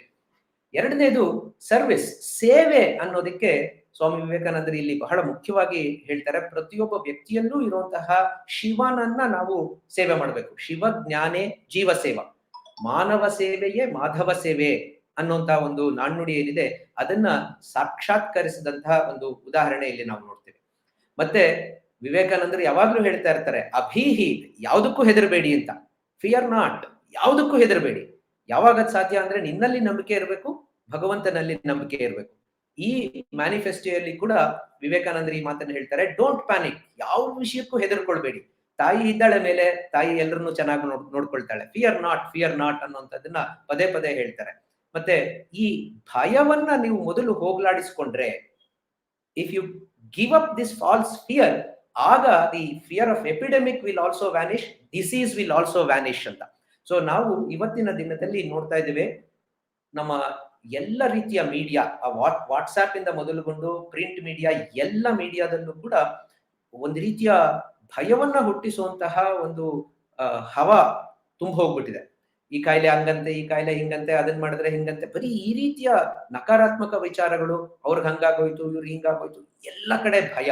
ಸೊ ಬಹಳ ಮುಖ್ಯವಾಗಿ ವಿವೇಕಾನಂದರಿಂದ ನಾವು ಈಗ ಅಳವಡಿಸ್ಕೊಳ್ಬೇಕಾದಂತಹ ಸಂದೇಶ ಅಂತಂದ್ರೆ, ಭಯವನ್ನ ಬಿಡಬೇಕು, ಧೈರ್ಯವಾಗಿ ಪರಿಸ್ಥಿತಿಯನ್ನ ಎದುರಿಸ್ಬೇಕು. ಆ ಪ್ಲೇಗ್ ಮ್ಯಾನಿಫೆಸ್ಟೋ ಅಲ್ಲೇ ಬರುವಂತಹ ಇನ್ನೊಂದು ಮುಖ್ಯ ವಿಚಾರ ಅಂತಂದ್ರೆ, ಇನ್ನೊಬ್ಬರ ಬಗ್ಗೆ ಕೆಟ್ಟದನ್ನ ಮಾತಾಡದೆ ಇರುವಂತದ್ದು. ಸರ್ಕಾರ ನನಗಿದನ್ ಮಾಡ್ಲಿಲ್ಲ, ವೈದ್ಯರು ಇದನ್ ಮಾಡ್ಲಿಲ್ಲ, ಇನ್ಯಾರೋ ಚೈನಾದವ್ರು ಇದನ್ ಮಾಡ್ಬಿಟ್ರು. ಸೊ ಈ ತರದ ಬ್ಲೇಮ್ ಗೇಮ್ ಬಹಳಷ್ಟು ನಾವು ನೋಡ್ತಾ ಇದ್ದೇವೆ. ವಿವೇಕಾನಂದರು ಹೇಳ್ತಾರೆ ಅದೆಲ್ಲ ಬಿಟ್ಬಿಡಿಪ್ಪ, ಅವೆಲ್ಲ ಬೇಡ ಬೇಡ. ನಾವು ಕಾಮ್ಲಿ ವರ್ಕ್ ಟುವರ್ಡ್ಸ್ ಅ ಸೊಲ್ಯೂಷನ್. ಸ್ಥಿಮಿತವಾದ ಮನಸ್ಸಿನಿಂದ, ಬುದ್ಧಿಯಿಂದ ಪರಿಹಾರವನ್ನ ಹುಡುಕೋ ನಿಟ್ಟಿನಲ್ಲಿ ನಾವು ಆಲೋಚನೆ ಮಾಡೋಣ, ಉಳಿದಿದ್ ಬಿಡಿ ಅಂತ. ಹಾಗೆ ಬೇಸಿಕ್ ಕಾನ್ಸೆಪ್ಟ್ಸ್ ಬಹಳ ಮುಖ್ಯ. ನಾವು ಈ ಕಾಯಿಲೆ ಪ್ರಾರಂಭ ಆದಾಗ ಜಗತ್ತಿನ ಎಲ್ಲಾ ಕಡೆ ನಾವು ಕೇಳಿ ಬರ್ತಾ ಇದ್ದಂತ ಒಂದು ವಿಚಾರ ಅಂತಂದ್ರೆ ICU ಬೇಕು, ವೆಂಟಿಲೇಟರ್ ಬೇಕು, ಆಕ್ಸಿಜನ್ ಬೇಕು, ಈ ತರದೆಲ್ಲ ದೊಡ್ಡ ದೊಡ್ಡ ವಿಚಾರಗಳು. ಆದ್ರೆ ಕಡೆನಲ್ಲಿ ಐ ಕೀಪ್ ಸೇಯಿಂಗ್ ದಿಸ್, ಕಡೆಗೆ ನಮಗೆ ನಮ್ಮನ್ನ ಹೆಚ್ಚಿನ ಜನರನ್ನ ಉಳಿಸಿದಂತಹ 2 ಮುಖ್ಯ ವಿಚಾರಗಳು ಅಂತಂದ್ರೆ, ಒಂದು ಅಂಗೈಯಗಲದ ಬಟ್ಟೆ, ಮಾಸ್ಕ್, ಮತ್ತೆ ಒಂದು ಹನಿ ಸೋಪ್. ಸೊ ಇಷ್ಟೇ, ಆ ಸೋಪ್ ಮತ್ತೆ ಬಟ್ಟೆ ನಮ್ಮನ್ನ ಉಳಿಸ್ತು. ಅದನ್ನೇ ಸ್ವಾಮಿ ವಿವೇಕಾನಂದರು ಮೊದಲಿಂದ ಯಾವಾಗ್ಲೂ ಕೂಡ ಹೇಳಿದ್ರು, prevention is more important. Simple hygiene, simple sanitation, good nutrition. ಇದನ್ನ ನಾವು ಇವತ್ತಿಗೂ ಕೂಡ ಪಾಲಿಸ್ಬೇಕು. ಹಾಗೆಯೇ ವಿವೇಕಾನಂದರ ಅವರ ಒಂದು ಅಂಡರ್ಸ್ಟ್ಯಾಂಡಿಂಗ್ ಹೇಗಿತ್ತು ನೋಡಿ, ಅವಾಗ್ಲೇನೆ ಅವ್ರು ಹೇಳಿದ್ರು, emotional well being is important, mental well being is important. ಈ ಪ್ಯಾನಿಕ್, ಈ ಭಯ ಹೆಚ್ಚು ಜನರನ್ನ ಸಾಯಿಸುತ್ತೆ ಕಾಯಿಲೆಗಿಂತ. ನಾವು ಸ್ಥಿಮಿತವಾದ ಮನಸ್ಸಿನಿಂದ ಪರಿಸ್ಥಿತಿ ಎದುರಿಸಿದ್ರೆ ಖಂಡಿತವಾಗಿಯೂ ಕಾಯಿಲೆ ಕೂಡ ನಮ್ಮ ಕಾಯಿಲೆಯನ್ನು ಎದುರಿಸೋ ಶಕ್ತಿ ದೇಹಕ್ಕೂ ಕೂಡ ಹೆಚ್ಚಾಗುತ್ತೆ. ಸೊ ಹಾಗೆ ಯಾವಾಗ್ಲೂ ಕೂಡ ಮೈಂಡ್, ನಮ್ಮ ಮನಸ್ಸನ್ನ ಒಂದು ಚಿಯರ್ಫುಲ್ ಆಗಿ ಇಟ್ಕೊಳ್ಳಿ ಅನ್ನುವಂಥದ್ದು ಆ ಮ್ಯಾನಿಫೆಸ್ಟೋ ಅಲ್ಲಿ ಇದ್ದಂತಹ ಒಂದು ಮುಖ್ಯವಾದಂತಹ ಭಾಗ. ಅಷ್ಟೇ ಮುಖ್ಯವಾಗಿ ವಿವೇಕಾನಂದರು ಮೌಲ್ಯಗಳ ಬಗ್ಗೆ ಬಹಳಷ್ಟು ಪ್ರಾಮುಖ್ಯತೆಯನ್ನ ಕೊಡ್ತಾರೆ ಆ ಮ್ಯಾನಿಫೆಸ್ಟೋ ಅಲ್ಲಿ. ಸೋಷಿಯಲ್ ವ್ಯಾಲ್ಯೂಸ್, ಸಾಮಾಜಿಕ ಮೌಲ್ಯಗಳು, ಗವರ್ನೆನ್ಸ್, ಇಂಟೆಗ್ರಿಟಿ, ಕಮಿಟ್ಮೆಂಟ್, ಇದು ಬಹಳ ಮುಖ್ಯ. ನಾವು ಎಷ್ಟು ನಿಯತ್ತಿನಿಂದ ನಮ್ಮ ಕೆಲಸವನ್ನ ಮಾಡ್ತೀವಿ, ಎಷ್ಟೇ ಸಣ್ಣ ಕೆಲಸ ಇದ್ರು ಎಷ್ಟು ಚೆನ್ನಾಗಿ ಅದನ್ನ ಮಾಡ್ತೇವೆ ಅನ್ನೋದು ಮುಖ್ಯ, ಎಷ್ಟು ಪ್ರಾಮಾಣಿಕವಾಗಿ ಮಾಡ್ತೇವೆ ಅನ್ನೋದು ಮುಖ್ಯ. ಸೊ ವಿವೇಕಾನಂದರು ಹೇಳ್ತಾರೆ, ಕೆಟ್ಟ ರೀತಿಯಲ್ಲಿ, ಅನೈತಿಕ ರೀತಿಯಲ್ಲಿ, ಇನ್ನೊಬ್ಬರಿಗೆ ತೊಂದರೆ ಕೊಡೋ ರೀತಿಯಲ್ಲಿ ನಡೆಕೊಂಡಂತಹ ಯಾವ ವ್ಯಕ್ತಿಯೂ ಕೂಡ ಭಯವಿಲ್ಲದೆ ಇರಲಾರ. ಆ ಭಯ ಅವನನ್ನ ಪ್ರತಿನಿತ್ಯ ಸಾಯಿಸ್ತಾನೆ ಇರ್ತದೆ. ಸೊ ಹಾಗಾಗಿ ಅದೆಲ್ಲ ಬಿಡಿ. ನಿಮ್ಮ ಕೆಲಸವನ್ನ ಧ್ಯೇಯ ನಿಮ್ಮ ಮನಸ್ಸಿನಲ್ಲಿ ಇಟ್ಕೊಂಡು ಸರಿಯಾದಂತಹ ಮಾರ್ಗದಲ್ಲಿ ನಿಮ್ಮ ಕೆಲಸವನ್ನ ಮಾಡಿ. ಹಾಗೆ ಪರ್ಸನಲ್ ಲೈಫ್ ಇವತ್ತಿನ ದಿವಸ ಅದು ಕೂಡ ಬಹಳ ಮುಖ್ಯ. ಯಾಕೆಂದ್ರೆ ನಾವೆಲ್ಲ ಇವಾಗ ಲಾಕ್ ಡೌನ್ ಆಗಿರೋದ್ರಿಂದ ಎಲ್ಲ ಮನೆಯಲ್ಲೇ ಇದ್ದೇವೆ. ಎಲ್ಲ ಪರಸ್ಪರ ಒಂದು ರಿಪೋರ್ಟ್ ಪ್ರಕಾರ ಈ ಲಾಕ್ ಡೌನ್ ಸಮಯದಲ್ಲಿ ಸಡನ್ ಆಗಿ ಡೈವೋರ್ಸ್ ರೇಟ್ ಜಾಸ್ತಿ ಆಗೋಯ್ತು ಅಂತ ಒಂದು ಸುದ್ದಿ ಬಂದಿತ್ತು. ಮನೆಯಲ್ಲೇ ಒಬ್ರಿಗೊಬ್ಬರಿಗೆ ವೈಮನಸ್ಯಗಳು ಹೆಚ್ಚಾಗ್ತಾ ಇವೆ ಅನ್ನೋದು ಒಂದ್ ಕಡೆ ರಿಪೋರ್ಟ್ ಆಗಿತ್ತು. ಮತ್ತೆ ಮನೆಯಲ್ಲೇ ಇದ್ದು ಏನೂ ಕೆಲಸವನ್ನ ಮಾಡದೆ ಬರೀ ತಿಂದದ್ದೇ ಆಯ್ತು, ಸೊ ಹಾಗಾಗಿ ತೂಕ ಹೆಚ್ಚಿತು, ಒಬೇಸಿಟಿ ಜಾಸ್ತಿ ಆಯ್ತು ಅನ್ನೋದು ಕೂಡ ಕೆಲವು ರಿಪೋರ್ಟ್ಸ್ ಬರ್ತಾ ಇದೆ. ಮಾನಸಿಕ ಅಸ್ವಸ್ಥತೆ ಹೆಚ್ಚುತ್ತಾ ಇದೆ ಅನ್ನುವಂಥದ್ದು ಬರ್ತಾ ಇದೆ. ಸೊ ಇದೆಲ್ಲ ನಮ್ಮ ಡಿಸಿಪ್ಲಿನ್ ಅಂಡ್ ಸೆಲ್ಫ್ ಕಂಟ್ರೋಲ್ ಇಲ್ಲದೆ ಇರುವಂತ ಪರಿಸ್ಥಿತಿಯಿಂದ ಆಗುವಂಥದ್ದು. ಹಾಗಾಗಿ ಮ್ಯಾನಿಫೆಸ್ಟೋ ಅಲ್ಲಿ ವಿವೇಕಾನಂದರು ಹೇಳಿದ್ರು, even during the pandemic, abstain from anger and lust. ಕ್ರೋಧ, ಕಾಮಗಳನ್ನ ದೂರ ಇಡಿ. ಅಷ್ಟೇ ಮುಖ್ಯವಾಗಿ ವಿವೇಕಾನಂದರಿಗೆ ಆಗ್ಲೇ ಗೊತ್ತಿತ್ತು, ಆಗ್ಲೂ ಇವೆಲ್ಲ ಆಗ್ತಾ ಇತ್ತು ಅನ್ಸುತ್ತೆ, ರೂಮರ್ಸ್, ಅಲ್ಲಿ ಹಂಗಾಗೋಯ್ತಂತೆ, ಇಲ್ಲಿ ಹಿಂಗಾಗೋಯ್ತಂತೆ, ಮೂಗಿಗೆ ನಿಂಬೆಹಣ್ಣು ರಸ ಹಾಕಿದ್ರೆ ಚೆನ್ನಾಗಾಗ್ತದಂತೆ, ಇನ್ನೊಂದು ಮಾಡಿದ್ರೆ ಚೆನ್ನಾಗಾಗ್ತದೆ. ಸೊ ಈ ರೀತಿಯ ಮಿಸ್ಕನ್ಸೆಪ್ಷನ್ಸ್ಗೆ ಯಾವತ್ತೂ ಬೆಲೆ ಕೊಡಬೇಡಿ. ಅದು ಇವತ್ತಿಗೂ ಕೂಡ ಬಹಳ ಪ್ರಸ್ತುತವಾದಂಥದ್ದು. ಇನ್ನೊಂದು ಪ್ರಿನ್ಸಿಪಲ್ ಅವ್ರು ಹೇಳಿದ್ದು ಕೊಲಾಬರೇಷನ್ ಅಂಡ್ ವರ್ಕಿಂಗ್ ಟುಗೆದರ್. ಸರ್ಕಾರದ ಜೊತೆ ಸೇರಿ ಕೆಲಸ ಮಾಡಬೇಕು, ಸಮುದಾಯದ ಜೊತೆ ಸೇರಿ ಕೆಲಸ ಮಾಡಬೇಕು ಅನ್ನೋದನ್ನ ಆ ಮ್ಯಾನಿಫೆಸ್ಟೋ ಅಲ್ಲಿ ಸ್ವಾಮೀಜಿ ಹೇಳಿದ್ರು. ಯೂನಿವರ್ಸಾಲಿಟಿ ಅಂಡ್ ನಾನ್ ಡಿಸ್ಕ್ರಿಮಿನೇಷನ್, ನಾನು ನೋಡಿದಂತೆ ಆಗಿನ ಕಾಲಕ್ಕೆ, ಒಂದು ಶತಮಾನಕ್ಕೂ ಹಿಂದಿನ ಕಾಲಕ್ಕೇನೆ ವಿವೇಕಾನಂದರು ಇದನ್ನ ಘೋಷಿಸಿದ್ರು ಅಂತಂದ್ರೆ ಅವ್ರನ್ನ ನಿಜಕ್ಕೂ ಎಷ್ಟು ಕೊಂಡಾಡಿದ್ರು ಸಾಲದು. ಒಂದ್ ಕಡೆ ನಾವು ನೋಡಿದ್ವಿ, ಸರ್ಕಾರ ಎಲ್ಲ ರೀತಿಯ ತಾರತಮ್ಯಗಳನ್ನ ತೋರಿಸ್ತಾ ಬರ್ತಾ ಇತ್ತು. ದುಡ್ಡಿದ್ದವ್ರಿಗೊಂಥರ, ದುಡ್ಡು ಇಲ್ಲದೆ ಇರೋರ್ಗೊಂಥರ, ಮಹಿಳೆಯರಿಗೊಂಥರ, ಪುರುಷರಿಗೊಂಥರ, ಬಿಳಿಯರಿಗೊಂಥರ, ಬಿಳಿಯರ ಅಲ್ಲದವರಿಗೊಂಥರ. ಸೊ ಈ ತರದ ತಾರತಮ್ಯದ ರೀತಿಯಲ್ಲಿ ಕೆಲಸಗಳನ್ನ ಮಾಡ್ತಾ ಇದ್ದಾಗ ಒಬ್ಬ ಹಿಂದೂ ಸನ್ಯಾಸಿ ಸಮುದಾಯಕ್ಕೆ ಆಶ್ವಾಸನೆಯನ್ನ ಕೊಡ್ತಾ ಇದ್ದಾರೆ, ನಿಮ್ಮ ಎಲ್ಲ ರೀತಿಯ ನಿಮ್ಮ ಧಾರ್ಮಿಕ ವಿಚಾರಗಳಿಗೆ ನಾವು ಗೌರವ ಕೊಟ್ಟು ನಿಮ್ಮನ್ನ ನಡೆಸ್ಕೊಳ್ತೇವೆ, ಯೋಚನೆ ಮಾಡಬೇಡಿ. ಅದು ಬಹಳ ಮುಖ್ಯವಾದಂತಹ ಒಂದು ಸಂದೇಶ, ನಾವು ಇವತ್ತು ನೆನ್ಪಿಟ್ಕೊಳ್ಬೇಕು. ಮತ್ತೆ ಆ ಎಲ್ಲ ಸಮುದಾಯದಲ್ಲಿ ಯಾರು ಅತ್ಯಂತ ಹಿಂದುಳಿದಂಥವ್ರೋ ಅವರನ್ನ ನಾವು ಹೆಚ್ಚು ಗೌರವಿಸ್ತೇವೆ, ಅವರನ್ನ ನಾವು ಗಮನಿಸ್ತೇವೆ ಅನ್ನೋದು ವಿವೇಕಾನಂದರ ಮ್ಯಾನಿಫೆಸ್ಟೋ ಆಗಿತ್ತು. ಟೋಟಲ್ ಕಮಿಟ್ಮೆಂಟ್ ಅಂಡ್ ಡೆಡಿಕೇಶನ್, ನಾನು ಆಗ್ಲೇ ಹೇಳ್ದಂಗೆ ಕಂಪ್ಲೀಟ್ ಸೆಲ್ಫ್ಲೆಸ್ನೆಸ್. ನಾನು ಮಾಡ್ತಾ ಇದ್ದೇನೆ ಅನ್ನುವಂತಹ ಅಹಂಕಾರ ಇಲ್ಲದೆ ನನ್ನಿಂದ ಈ ಕೆಲಸ ಆಗ್ತಾ ಇದೆಯಲ್ಲಪ್ಪ ಅನ್ನುವಂತಹ ಧನ್ಯತೆಯನ್ನ ಮೆರೆದಂತಹ ಒಂದು ಮ್ಯಾನಿಫೆಸ್ಟೋ ಇದು. ಸೊ ಅದರ ಜೊತೆಗೆ ಸ್ಪಿರಿಚುವಲ್ ಡೈಮೆನ್ಷನ್ ಕೂಡ ಸಣ್ಣ ರೀತಿಯಲ್ಲಿ ವಿವೇಕಾನಂದರು ಆ ಮ್ಯಾನಿಫೆಸ್ಟೋ ಅಲ್ಲಿ ಹೇಳ್ತಾರೆ. ಸೊ ಇದು ಈ ಎಲ್ಲ ವಿಚಾರಗಳು ವಿವೇಕಾನಂದರು ಬರೀ ಪುಸ್ತಕದಲ್ಲಿ ಅಥವಾ ಒಂದು ಪತ್ರದಲ್ಲಿ ಬರೆದದ್ದಲ್ಲ, ಅವರು ಮಾಡಿ ತೋರಿಸಿದ್ರು. ಅವರ ತಂಡ ಎಲ್ಲ ಈ ಒಂದು ಸೇವಾ ಕಾರ್ಯದಲ್ಲಿ ತಮ್ಮನ್ನ ತಾವು ತೊಡಗಿಸ್ಕೊಂಡಿದ್ರು ಅನ್ನುವಂಥದ್ದು ಇವತ್ತಿನ ವಿಷಮ ಪರಿಸ್ಥಿತಿ, ಇವತ್ತಿನ ಅದೇ ರೀತಿಯ ವಿಷಮ ಪರಿಸ್ಥಿತಿಗೆ ಬಹಳ ಪ್ರಸ್ತುತ ಅಂತ ನನಗನ್ಸುತ್ತೆ. ಸೊ ಹಾಗಾದ್ರೆ ಇನ್ನು ಮುಂದಿನ ಹಂತಕ್ಕೆ ಬರೋಣ. ಮುಂದಿನ ಭಾಗ ಯೂತ್, ಯುವಕರು. ಇಲ್ಲಿ ನಾನು 2 ಸ್ಟೇಟ್ಮೆಂಟ್ಸ್ ನ ಹಾಕಿದ್ದೇನೆ, ಅದನ್ನ ಜಸ್ಟ್ ಓದ್ತೇನೆ. ಮುಖ್ಯವಾದಂತದ್ದು ಒಂದು ಹೇಳ್ತದೆ, I see no hope for the future, the youth of today are reckless. When I was young we were taught to be respectful, but ಇವತ್ತಿನ ದಿವಸ ಜನಕ್ಕೆ ಗೌರವ ಕೊಡದೇ ಇರುವಂತಹ ಯುವಕರೇ ಹೆಚ್ಚಿದ್ದಾರೆ ಅಂತ ನಾವು ಒಂದು ಕಡೆ ನೋಡ್ತೀವಿ. ಇನ್ನೊಂದು ಸ್ಟೇಟ್ಮೆಂಟ್ ಹೇಳ್ತದೆ, ಈಗ ಪ್ರಪಂಚ ಬಹಳ ಕಷ್ಟದ ಪರಿಸ್ಥಿತಿನಲ್ಲಿ ಸಿಲ್ಕೊಂಡಿದೆ, ಯುವಕರು ತಮ್ಮ ಬಗ್ಗೆ ಮಾತ್ರ ಆಲೋಚನೆ ಮಾಡ್ತಾರೆ, ದೊಡ್ಡವ್ರ ಬಗ್ಗೆ, ಹಿರಿಯರ ಬಗ್ಗೆ, ಅವ್ರ ತಂದೆ ತಾಯಿಗಳ ಬಗ್ಗೆ ಯಾವ ಯೋಚನೆಯನ್ನು ಮಾಡಲ್ಲ, ಯಾವ ಗೌರವವನ್ನು ಕೊಡಲ್ಲ, ಅವ್ರಿಗೆ ಎಲ್ಲ ಗೊತ್ತು ಅಂತ ಒಂದು ಭಾವನೆಯಲ್ಲಿದ್ದಾರೆ. ಈ ತರ ಹುಡುಗಿರು ಕೂಡ ಬಹಳ ಒಂದು ಫಾರ್ವರ್ಡ್ ಆಗ್ಬಿಟ್ಟಿದ್ದಾರೆ, ಅವರು ಸರಿಯಾದ ರೀತಿಯಲ್ಲಿ ನಡ್ಕೊಳ್ಳೋದಿಲ್ಲ ಅಂತೆಲ್ಲ ಹೇಳಿದ್ದಾರೆ. ಬಹಳ ಸ್ವಾರಸ್ಯಕರ ಅಂತಂದ್ರೆ, ಇದು ಇವತ್ತಿನ ಪರಿಸ್ಥಿತಿ ಏನೋ ಅಂತ ಅನ್ಸುತ್ತೆ, ಆದ್ರೆ ಇದು ಹೇಳಿದ್ದು ಮಾತ್ರ ಇವಾಗಲ್ಲ. ಒಂದು ಸ್ಟೇಟ್ಮೆಂಟ್ ಹೇಳಿರುವಂತದ್ದು 8ನೇ ಶತಮಾನದಲ್ಲಿ, ಇನ್ನೊಂದು ಸ್ಟೇಟ್ಮೆಂಟ್ ಹೇಳಿರುವಂತದ್ದು 12ನೇ ಶತಮಾನದಲ್ಲಿ, ಅಂದ್ರೆ 1000 ವರ್ಷದ ಹಿಂದಿನ ಸ್ಟೇಟ್ಮೆಂಟ್ಸ್ ಇದು. ಸೊ ಇದೇನ್ ಹೇಳ್ಕೊಡುತ್ತೆ, ನಮ್ಮ ಪುರಂದರದಾಸರು ಕೂಡ ಹೇಳಿದ್ರು, ಸತ್ಯವಂತರಿಗೆ ಇದು ಕಾಲವಲ್ಲ ಅಂತ. ಸೊ ಅದು ಇವತ್ತಿನ ದಿನ ಹೇಳಿರುವಂತದ್ದಲ್ಲ, ಅದೆಷ್ಟೋ ಶತಮಾನಗಳ ಹಿಂದೆ ಹೇಳಿರುವಂತದ್ದು. ಇದು ನಮ್ಗೆ ಏನ್ ಹೇಳ್ತದಪ್ಪ ಅಂತಂದ್ರೆ, ಈ ರೀತಿಯ ನಕಾರಾತ್ಮಕವಾದ ವಿಚಾರಗಳು ಎಲ್ಲ ಸಮಯದಲ್ಲೂ ಇದ್ದೇ ಇರುತ್ತೆ, ಅದನ್ನ ಹೇಳುವಂತ ಜನ ಇದ್ದೇ ಇರ್ತಾರೆ.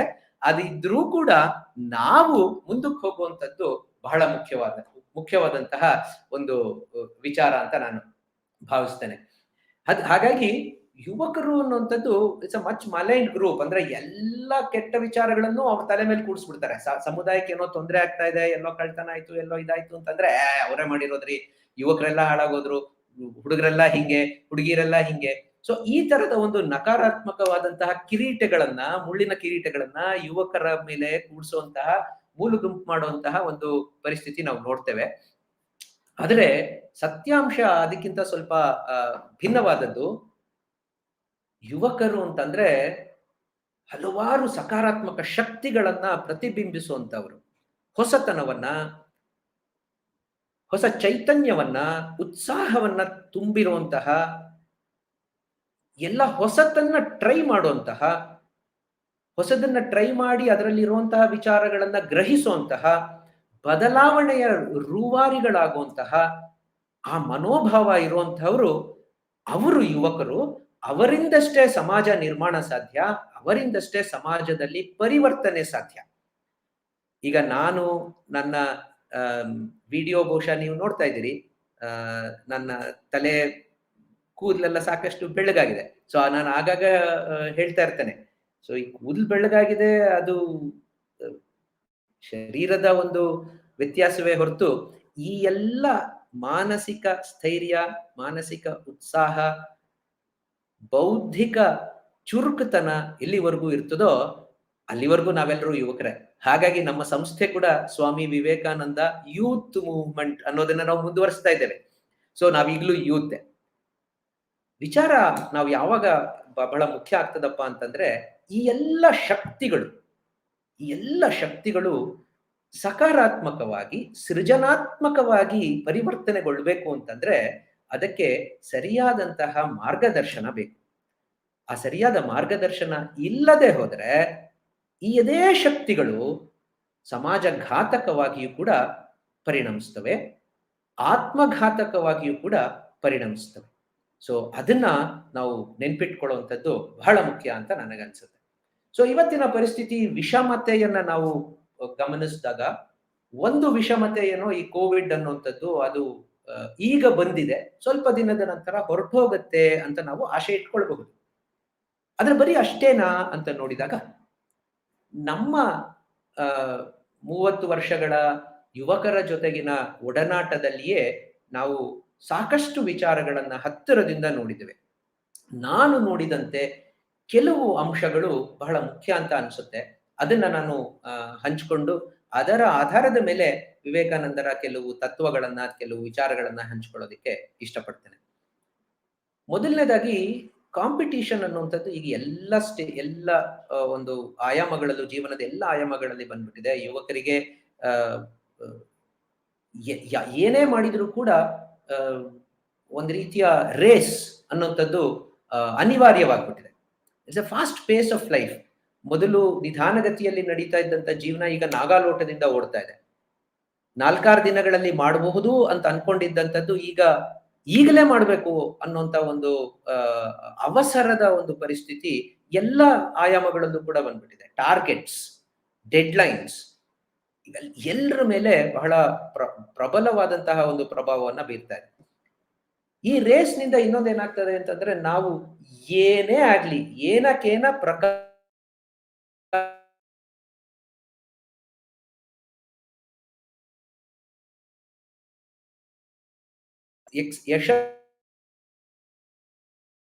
ಆಟಿಟ್ಯೂಡ್ ನಾವು ಹೆಚ್ಚುತ್ತಾ ಇರುವಂತದ್ದನ್ನ ನೋಡ್ತೇವೆ. ಮೊದಲಿರ್ಲಿಲ್ಲ ಅಂತಲ್ಲ, ಮೊದಲಿತ್ತು. ಆದ್ರೆ ಈಗ ಒಂದು ರೀತಿಯ ಅನಿವಾರ್ಯತೆ ಅಲ್ಲಿ ಬರ್ತಾ ಇರೋದನ್ನ ನಾವು ನೋಡ್ತೇವೆ. ಬಹಳ ಸ್ವಾರಸ್ಯಕರವಾದಂತ ಒಂದು ಅನುಭವ ನನಗಾಯ್ತು. ಈಗ ಕೆಲವು ವರ್ಷಗಳ ಹಿಂದೆ ನಾನು ಗುಲ್ಬರ್ಗಾ ನಗರಕ್ಕೆ ಬಂದಿದ್ದೆ. ಅಲ್ಲಿ ಒಂದು CME ಅಂದ್ರೆ ವೈದ್ಯಕೀಯ ತರಬೇತಿ ಕಾರ್ಯಕ್ರಮ ಇತ್ತು. ಅಲ್ಲಿ ಕೆಲವು ವಿಚಾರಗಳ ಬಗ್ಗೆ, HIV ಕುರಿತಾದ ವಿಚಾರಗಳನ್ನ ಮಾತಾಡೋದಕ್ಕೆ ಬಂದಿದೆ. ಅಲ್ಲಿ ನಮ್ಮ ಸ್ನೇಹಿತರೊಬ್ಬರು ಸಿಕ್ಕಿದ್ರು. ಅವರು ಬಹಳ ಒಂದು ಇಂಟ್ರೆಸ್ಟಿಂಗ್ ವಿಚಾರ ಹಂಚ್ಕೊಂಡ್ರು. ಸರ್, ಇಲ್ಲಿ ಜನ ಸ್ವಲ್ಪ ಡಿಫ್ರೆಂಟ್ ಸರ್. ಅವ್ರು ಮೈಸೂರಲ್ಲಿ ನಮ್ಮ ಜೊತೆ ಇದ್ದಂಥವ್ರು. ಏನಪ್ಪಾ, ಹೇಗೆ ಡಿಫ್ರೆಂಟು, ಯಾಕೆ ಡಿಫ್ರೆಂಟು, ಇದನ್ನ ನಾವು ಹೆಚ್ಚಾಗಿ ನೋಡ್ತಾ ಇದ್ದೀವಿ ಸರ್ ಅಂತಂದ್ರು. ಏನದು ಅಂತಂದ್ರೆ, ಅವರು ಅಲ್ಲಿ ಕಾಲೇಜಿನ ಒಂದು ಕಾಲೇಜಿನಲ್ಲಿ ಇಂಗ್ಲಿಷ್ ಪ್ರಾಧ್ಯಾಪಕರಾಗಿ ಕೆಲಸ ಮಾಡ್ತಾ ಇದ್ರು. ವಿಶೇಷವಾಗಿ 2nd PUC ವಿದ್ಯಾರ್ಥಿಗಳಿಗೆ ಅವ್ರ ಕೋಚಿಂಗ್ ಅಲ್ಲಿ ಬಹಳ ತಮ್ಮನ್ನು ತಾವು ತೊಡಗಿಸ್ಕೊಂಡಿದ್ರು. ಅವ್ರು ಹೇಳ್ತಾ ಇದ್ರು, ಸರ್ ಜನ ಬಂದು ಕೇಳ್ತಾರೆ, ಈ ಮೆಡಿಕಲ್ ಸೀಟ್ ಸಿಕ್ಕೋದು ಹೇಗೆ ಸರ್ ಅಂತ ಕೇಳ್ತಾರಂತೆ. ಇವರು ಎಲ್ಲ ವಿಚಾರ ಎಲ್ಲ ಹೇಳೋರು, ಈಗ ಪರೀಕ್ಷೆ ಬರಿಬೇಕು, ಅದರಲ್ಲಿ ಪಾಸ್ ಆದ್ರೆ ಹಿಂಗೆಲ್ಲ ಆಗುತ್ತೆ. ಜನ ಹೇಳ್ತಾ ಇದ್ರಂತೆ, ಸರ್ ಅದೆಲ್ಲ ನಮಗ್ ಗೊತ್ತು, ಅದನ್ನ ಬಿಟ್ಟು ಹೇಳಿ ಸರ್ ಅಂತ. ಅದನ್ನ ಬಿಟ್ಟು ಹೇಳಿ ಅಂತ. ಅಂದ್ರೆ ಅದು ಮಾಮೂಲಿ ಮಾರ್ಗ, ಅದು ಎಲ್ರಿಗೂ ಗೊತ್ತಿರುವಂತದ್ದು. ಅದನ್ನ ಬಿಟ್ಟು ಹೇಳಿ ಅಂತಂದ್ರೆ ಇನ್ನೇನಪ್ಪ ಅದನ್ನ ಬಿಟ್ಟು ಹೇಗಪ್ಪ ಅಂತಂದ್ರೆ, ಹೋಲಿ ಬಿಡಿ ಸರ್, ನಾವು ಮಾಡ್ಕೋತೀವಿ. ಸೊ ಹೀಗೆ ಏನಕ್ಕೇನ ಪ್ರಕಾರೇಣ ಈಗ ಸ್ಪೋರ್ಟ್ಸ್ ಕೋಟಾದಲ್ಲಿ ಯಾರಿಗೋ ಸೀಟ್ ಸಿಕ್ಬೇಕು ಅಂತಂದ್ರೆ, ಸ್ಪೋರ್ಟ್ಸ್ ಹೆಂಗಪ್ಪ ಅಂತ ಅವ್ರು ಕೇಳಿದ್ರಂತೆ. ಇವ್ರು ಹೇಳಿದ್ರಂತೆ, ನೋಡಪ್ಪ ನೀನ್ ಸ್ಪೋರ್ಟ್ಸ್ ಚೆನ್ನಾಗಾಡು, ಒಂದ್ ಮೆಡಲ್ ತಗೋ, ಒಂದ್ ಸರ್ಟಿಫಿಕೇಟ್ ತಗೋ, ಆ ಸರ್ಟಿಫಿಕೇಟ್ನೆಲ್ಲ ಸರ್ಕಾರಕ್ಕೆ ಕೊಡು, ನಿನಗೆ ಅದು ಸಿಗ್ತದೆ ಅಂತ. ಅವೆಲ್ಲ ಸರಿ ಸರ್, ಆದ್ರೆ ಅದನ್ನ ಬಿಟ್ಟು ಹೇಳಿ ಅಂತ. ಸೊ ಅದನ್ನ ಬಿಟ್ಟು ಹೇಳಿ ಅಂದ್ರೆ ಇದೇನೂ ಇಲ್ಲ, ಸ್ಪೋರ್ಟ್ಸ್ ಅಲ್ಲಿ ಏನೂ ಇಲ್ಲ, ಆದ್ರೂ ಸ್ಪೋರ್ಟ್ಸ್ ಕೋಟಾ ಬೇಕು. ಸೊ ಈ ತರದ ಒಂದು ಮೆಂಟಾಲಿಟಿ ಬಹಳಷ್ಟು ಜನರಲ್ಲಿ ದುರದೃಷ್ಟವಶಾತ್ ನಾವು ಕಾಣ್ತಾ ಇದ್ದೇವೆ. ಇನ್ನೊಂದು ಅಂತಂದ್ರೆ, what's in it for me, ಇದು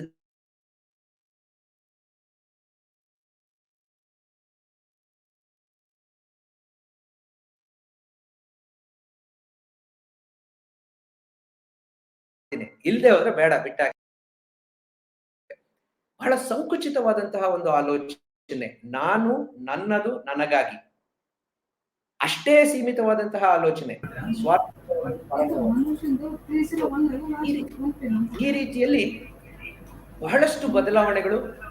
ಹಾಗಾಗಿ ನಾನು ಓವರ್ ನೈಟ್, ರ್ಯಾಗ್ಸ್ ಟು ರಿಚಸ್, ನಾನು ಓವರ್ ನೈಟ್ ನಾನು ಮಿಲಿಯನೇರ್ ಆಗ್ಬಿಡ್ಬೇಕು, ಓವರ್ ನೈಟ್ ನನಗೆ ಎಲ್ಲ ರೀತಿಯ ಸಂಪನ್ಮೂಲಗಳು ಸಿಕ್ಬಿಡ್ಬೇಕು, ನನಗೆ ಎಲ್ಲ ಬ್ಯಾಂಕ್ ಬ್ಯಾಲೆನ್ಸ್ ದೊಡ್ಡದಾಗ್ಬಿಡ್ಬೇಕು, ಕಾರ್ ತಗೊಂಡ್ಬಿಡ್ಬೇಕು, ಗಾಡಿ ತಗೊಂಡ್ಬಿಡ್ಬೇಕು, ಬಂಗ್ಲೆ ಬಂದ್ಬಿಡ್ಬೇಕು. ಇನ್ಸ್ಟೆಂಟ್ ಗ್ರಾಟಿಫಿಕೇಶನ್, ತಾಳ್ಮೆಯೇ ಇಲ್ಲ. ಸೊ ಹಾಗೆ ನಮ್ಮ ಮೊಬೈಲ್ ನಲ್ಲೇ ಈಗ ಅಂಗೈಯಲ್ಲೇ ಸಂಪೂರ್ಣ ಜಗತ್ತಿದೆ. ನಾನು ಹಿಂಗ್ ಪ್ರೆಸ್ ಮಾಡ್ತಾ ಮಾಡ್ತಾ ಎಲ್ಲವನ್ನು ತಿಳ್ಕೊಳ್ಬಹುದು ಅನ್ನೋ ರೀತಿಯ ಒಂದು ಪರಿಸ್ಥಿತಿ. ಹಾಗೆ ಜೀವನದಲ್ಲೂ ನಾನು ಎಲ್ಲ ಈಗಲೇ ಪಡ್ಕೋಬೇಕು ಅನ್ನುವಂಥದ್ದು ಹೆಚ್ಚು ಜಾಗತಿಕವಾಗಿ ಬರ್ತಾ ಇರುವಂತಹ ಧೋರಣೆ ಅಂತ ನಾವು ಗಮನಿಸ್ತೇವೆ. So there is a lot of information, ಮಾಹಿತಿ ಸಾಕಷ್ಟಿದೆ, ಆದ್ರೆ ಜ್ಞಾನ ಇಲ್ಲ. ಜ್ಞಾನ ಮಾತ್ರ ಅಲ್ಲ, ಅದನ್ನ ಆಚರಣೆಗೆ ತಂದು ಕೊಡುವಂತಹ ವಿಸ್ಡಮ್ ಅಂತ ಏನ್ ಹೇಳ್ತೀವಿ, ಅದಂತೂ ಇಲ್ಲವೇ ಇಲ್ಲ. ಬಹಳಷ್ಟು ಆಕರ್ಷಣೆಗಳು, ಬಹಳಷ್ಟು ನಮ್ಮನ್ನ ಅಡ್ವರ್ಟೈಸ್ಮೆಂಟ್ಸ್ ಸೆಳೀತವೆ. ಎಲ್ಲ ಕಡೆ ಬಣ್ಣ ಬಣ್ಣದ ವಿಚಾರಗಳು ನಮ್ಮನ್ನ ಸೆಳೀತಾ ಇರ್ತವೆ. ಅದಕ್ಕೆ ನಾವು ದಾಸರಾಗ್ತಾ ಇದ್ದೇವೆ. ಡಿಸ್ಪ್ಯಾರಿಟೀಸ್ ಅಂಡ್ ಇನಿಕ್ವಿಟೀಸ್, ಬಹಳಷ್ಟು ತಾರತಮ್ಯ ಈಗ ಸಮುದಾಯದಲ್ಲಿ ನಾವು ಹೆಚ್ಚುತ್ತಾ ಇರೋದನ್ನ ನೋಡ್ತೇವೆ. ಡಿವೈಡ್ಸ್, ಅರ್ಬನ್ ರೂರಲ್, ಟ್ರೈಬಲ್ ನಾನ್ ಟ್ರೈಬಲ್, ಡಿಜಿಟಲ್ ಡಿವೈಡ್. ಸೊ ಹೀಗೆ ಬಹಳಷ್ಟು ರೀತಿಯಲ್ಲಿ ಸಾಹುಕಾರರು ಇನ್ನೂ ಹೆಚ್ಚು ಸಾಹುಕಾರರಾಗ್ತಿದ್ದಾರೆ, ಬಡವರು ಇನ್ನೂ ಹೆಚ್ಚು ಬಡವರಾಗ್ತಿದ್ದಾರೆ. ಅವರಲ್ಲಿ ಇರುವಂತಹ ಅಂತರ ಬಹಳ ಹೆಚ್ಚಾಗ್ತಾ ಇದೆ. ಇದರಿಂದಾಗಿ ಏನಾಗುತ್ತೆ, ಸಮಾಜವೇ ಕೆಟ್ಟ ಹೋಗಿದೆ, ಸಿಸ್ಟಮ್ಮೇ ಕೆಟ್ಟ ಹೋಗಿದೆ ಅನ್ನುವಂತ ಭಾವನೆ ಬರುತ್ತೆ. ಸಿಸ್ಟಮ್ ಕೆಲಸವೇ ಮಾಡಲ್ಲ ಸರ್, ನಾವು ಅರ್ಜಿ ಹಾಕಿದ್ರು ಕೂಡ ಕೆಲಸ ಮಾಡಲ್ಲ ಸರ್ ಅನ್ನುವಂತಹ ಒಂದು ನಂಬಿಕೆ ಇಲ್ಲದ ಒಂದು ಪರಿಸ್ಥಿತಿಗೆ ನಾವು ಹೋಗ್ತಾ ಇದ್ದೇವೆ. ಅದಕ್ಕೆ ಕಾರಣ ಅಂತಂದ್ರೆ ಮೌಲ್ಯಗಳನ್ನ ನಾವೆಲ್ಲೋ ಕಳ್ಕೊಳ್ತಾ ಇದ್ದೇವೆ. ಮೌಲ್ಯಗಳನ್ನ ಆಚರಣೆಗೆ ತರುವಂತಹ ಪದ್ಧತಿನೇ ಹೊರಟೋಯ್ತೇನೋ ಅನ್ನುವಂತ ಒಂದು ಭಾವನೆ ಬರುತ್ತೆ. ಅದಕ್ಕೆ ನಾವು ಆಚೆ ಈಚೆ ಎಲ್ಲ ನೋಡಿದಾಗ ನಮಗೆ ರೋಲ್ ಮಾಡೆಲ್ಸ್, ನಮಗೆ ಯಾರ ರೀತಿಯಲ್ಲಿ ನಾನು ನನ್ನ ಜೀವನವನ್ನ ರೂಪಿಸ್ಕೊಳ್ಬೇಕಪ್ಪ ಅಂತಂದಾಗ ಸರಿಯಾದ ರೋಲ್ ಮಾಡೆಲ್ಸ್ ದುರದೃಷ್ಟವಶಾತ್ ನಮ್ಗೆಲ್ಲೂ ಕಾಣಿಸ್ತಾ ಇಲ್ಲ. ನಮ್ಗೆ ಕಾಣಿಸ್ತಾ ಇರೋರೆಲ್ಲ ಯಾರು ಸಮಾಜಘಾತಕ ಕೆಲಸಗಳಲ್ಲಿ ತಮ್ಮನ್ನು ತಾವು ತೊಡಗಿಸ್ಕೊಂಡು ಪ್ರಸಿದ್ಧರಾಗಿದ್ದಾರೋ, ಈಗ ಒಂದು ರೀತಿಯ ಸಮಾಜಕ್ಕೆ ಸ್ನೇಹಿತರು ಅನ್ನುವಂತ ಸೋಗಿನಲ್ಲಿದ್ದಾರೋ ಅಂಥವರೇ ಹೆಚ್ಚಾಗಿ ಕಾಣಿಸ್ತಾರೆ. ಪೇಪರ್ ತಿರುವು ಹಾಕಿ ನೋಡಿದ್ರೆ ಮಾಡಬಾರದ್ದೆಲ್ಲ ಮಾಡಿರುವಂತವರ ವಿಚಾರವೇ ಬರುತ್ತೆ ಹೊರತು ಸಕಾರಾತ್ಮಕವಾಗಿ ಕೆಲಸ ಮಾಡಿರುವಂತವರು ನಮಗೆ ಹೆಚ್ಚು ಜನ ಕಾಣಿಸೋದಿಲ್ಲ. ದುರದೃಷ್ಟ. ಅಂತಹ ಸನ್ನಿವೇಶದಲ್ಲಿ ನಮಗೆ ನಮ್ಮ ಕಣ್ಣೆದುರಿಗೆ ನಿಲ್ಲುವಂತಹ ಅದ್ಭುತವಾದಂತಹ ಒಂದು ಮಾದರಿ ಅಂತಂದ್ರೆ ಸ್ವಾಮಿ ವಿವೇಕಾನಂದರು. ನಾವು ಸ್ವಾಮಿ ವಿವೇಕಾನಂದರ ಮಾತುಗಳಿಂದ ಪ್ರೇರಿತರಾಗಿ ಕೆಲವು ಚಟುವಟಿಕೆಗಳನ್ನ ಮಾಡಿದ್ವಿ. ಸೊ ಅದು ಈಗ ಸಮಯದ ಅಭಾವ ಕೂಡ ಇರೋದ್ರಿಂದ ನಾನು ಬೇಗನೆ ಮುಂದಕ್ಕೆ ಹೋಗೋದಕ್ಕೆ ಪ್ರಯತ್ನ ಪಡ್ತೇನೆ. ಸೊ ನಮ್ಮ ಸಂಸ್ಥೆ 1984ರಲ್ಲಿ ಮೈಸೂರು ಮೆಡಿಕಲ್ ಕಾಲೇಜ್ನಲ್ಲಿ ಪ್ರಾರಂಭ ಆಯಿತು. ನಾವು ಆಗಷ್ಟೇ ವಿದ್ಯಾರ್ಥಿಗಳಾಗಿ ಮೆಡಿಕಲ್ ಕಾಲೇಜಿಗೆ ಸೇರಿದ್ವಿ. ಮೆಡಿಕಲ್ ಕಾಲೇಜ್ ಸೇರಿದಾಗ ಏನೋ ಮಾಡ್ಬಿಟ್ವಿ, ಏನೋ ದೊಡ್ಡ ಸಾಧನೆ ಅನ್ನುವಂತ ಒಂದು ಅಹಂ ಭಾವ ಇರ್ತದೆ, ಒಂದು ಹುಮ್ಮಸ್ ಇರ್ತದೆ, ಏನೇನೋ ಆಗ್ಬಿಡುತ್ತೆ, ಹಂಗಾಗತ್ತೆ ಹಿಂಗಾಗತ್ತೆ ಅಂತ. ಆದ್ರೆ ಅಲ್ಲಿ ಬಂದು ಅಲ್ಲಿ ನಾವು ನೈಜ ಪರಿಸ್ಥಿತಿಯನ್ನ ನೋಡಿದಾಗ ನಮಗೆ ಹಲವಾರು ವಿಚಾರಗಳು ಗೋಚರ ಆಯಿತು. ಸಮಾಜ ಸ್ನೇಹಿ ಚಟುವಟಿಕೆಗಳಲ್ಲಿ ನಮ್ಮನ್ನ ನಾವು ತೊಡಗಿಸ್ಕೊಳ್ಳೋದಿಕ್ಕೆ ವಿವೇಕಾನಂದರ ಮಾತುಗಳು, ಮಹಾತ್ಮ ಗಾಂಧಿಯವರ ಮಾತುಗಳು ನಮಗೆ ಪ್ರೇರೇಪಣೆಯನ್ನ ನೀಡ್ತು.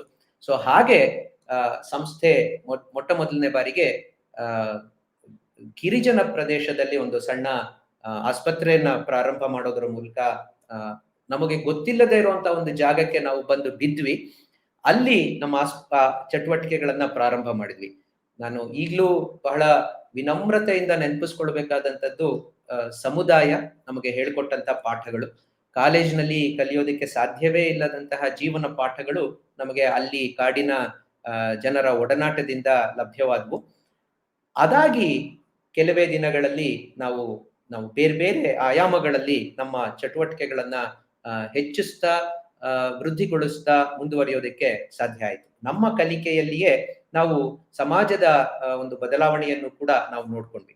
ನಾವಲ್ಲಿ ನೋಡಿದಾಗ ಮಕ್ಕಳು ನಮಗೆ ಯಾವಾಗ್ಲೂ ಬೆಸ್ಟ್ ಫ್ರೆಂಡ್ಸ್. ಅಂದ್ರೆ ನಾವಲ್ಲಿ ಹೊಸ ಜಾಗಕ್ಕೆ ಹೋದಾಗ ಯಾರೋ ಪ್ಯಾಂಟ್ ಹಾಕೊಂಡ್ ಬಂದಿದ್ದಾರೆ, ಯಾರೋ ಬೈಕಲ್ಲಿ ಬಂದಿದ್ದಾರೆ, ಜೀಪಲ್ಲಿ ಬಂದಿದ್ದಾರೆ ಅಂತ ಮಕ್ಕಳು ಓಡ್ ಬರೋರು ನೋಡೋದಕ್ಕೆ. ಸೊ ಅವರೇ ನಮಗೆ ಫಸ್ಟ್ ಫ್ರೆಂಡ್ಸ್ ಆಗಿದ್ದು. ಅವ್ರನ್ನ ನಾವು ನೋಡಿದಾಗ ಸದಾಕಾಲ ಅಲ್ಲಿ ಇಲ್ಲಿನೇ ಓಡಾಡ್ತಿದ್ರೆ ಹೊರತು ಶಾಲೆಗೆ ಹೋಗ್ತಾ ಇರ್ಲಿಲ್ಲ. ಇದು ಯಾಕಪ್ಪ ಅಂತ ನೋಡಿದಾಗ ನಮಗೆ ಗೊತ್ತಾದಂಥದ್ದು, ಅವರ ತಂದೆ ತಾಯಿಗಳು ಯಾರು ಶಾಲೆಗೆ ಹೋಗಿರ್ಲಿಲ್ಲ. ಯಾಕಂದ್ರೆ ಅವರೆಲ್ಲ ಗಿರಿಜನರು, ಕಾಡಿನಲ್ಲಿದ್ದಂಥವ್ರು, ಆಗಷ್ಟೇ ಕಾಡಿನಿಂದ ಹೊರಬಂದು ಒಂದು ವಾಸ್ತವ್ಯವನ್ನ ಹಾಡಿಗಳಲ್ಲಿ ಮಾಡಿದ್ದಂಥವ್ರು, ಯಾರು ಅಕ್ಷರ ಕಲ್ತಿರ್ಲಿಲ್ಲ.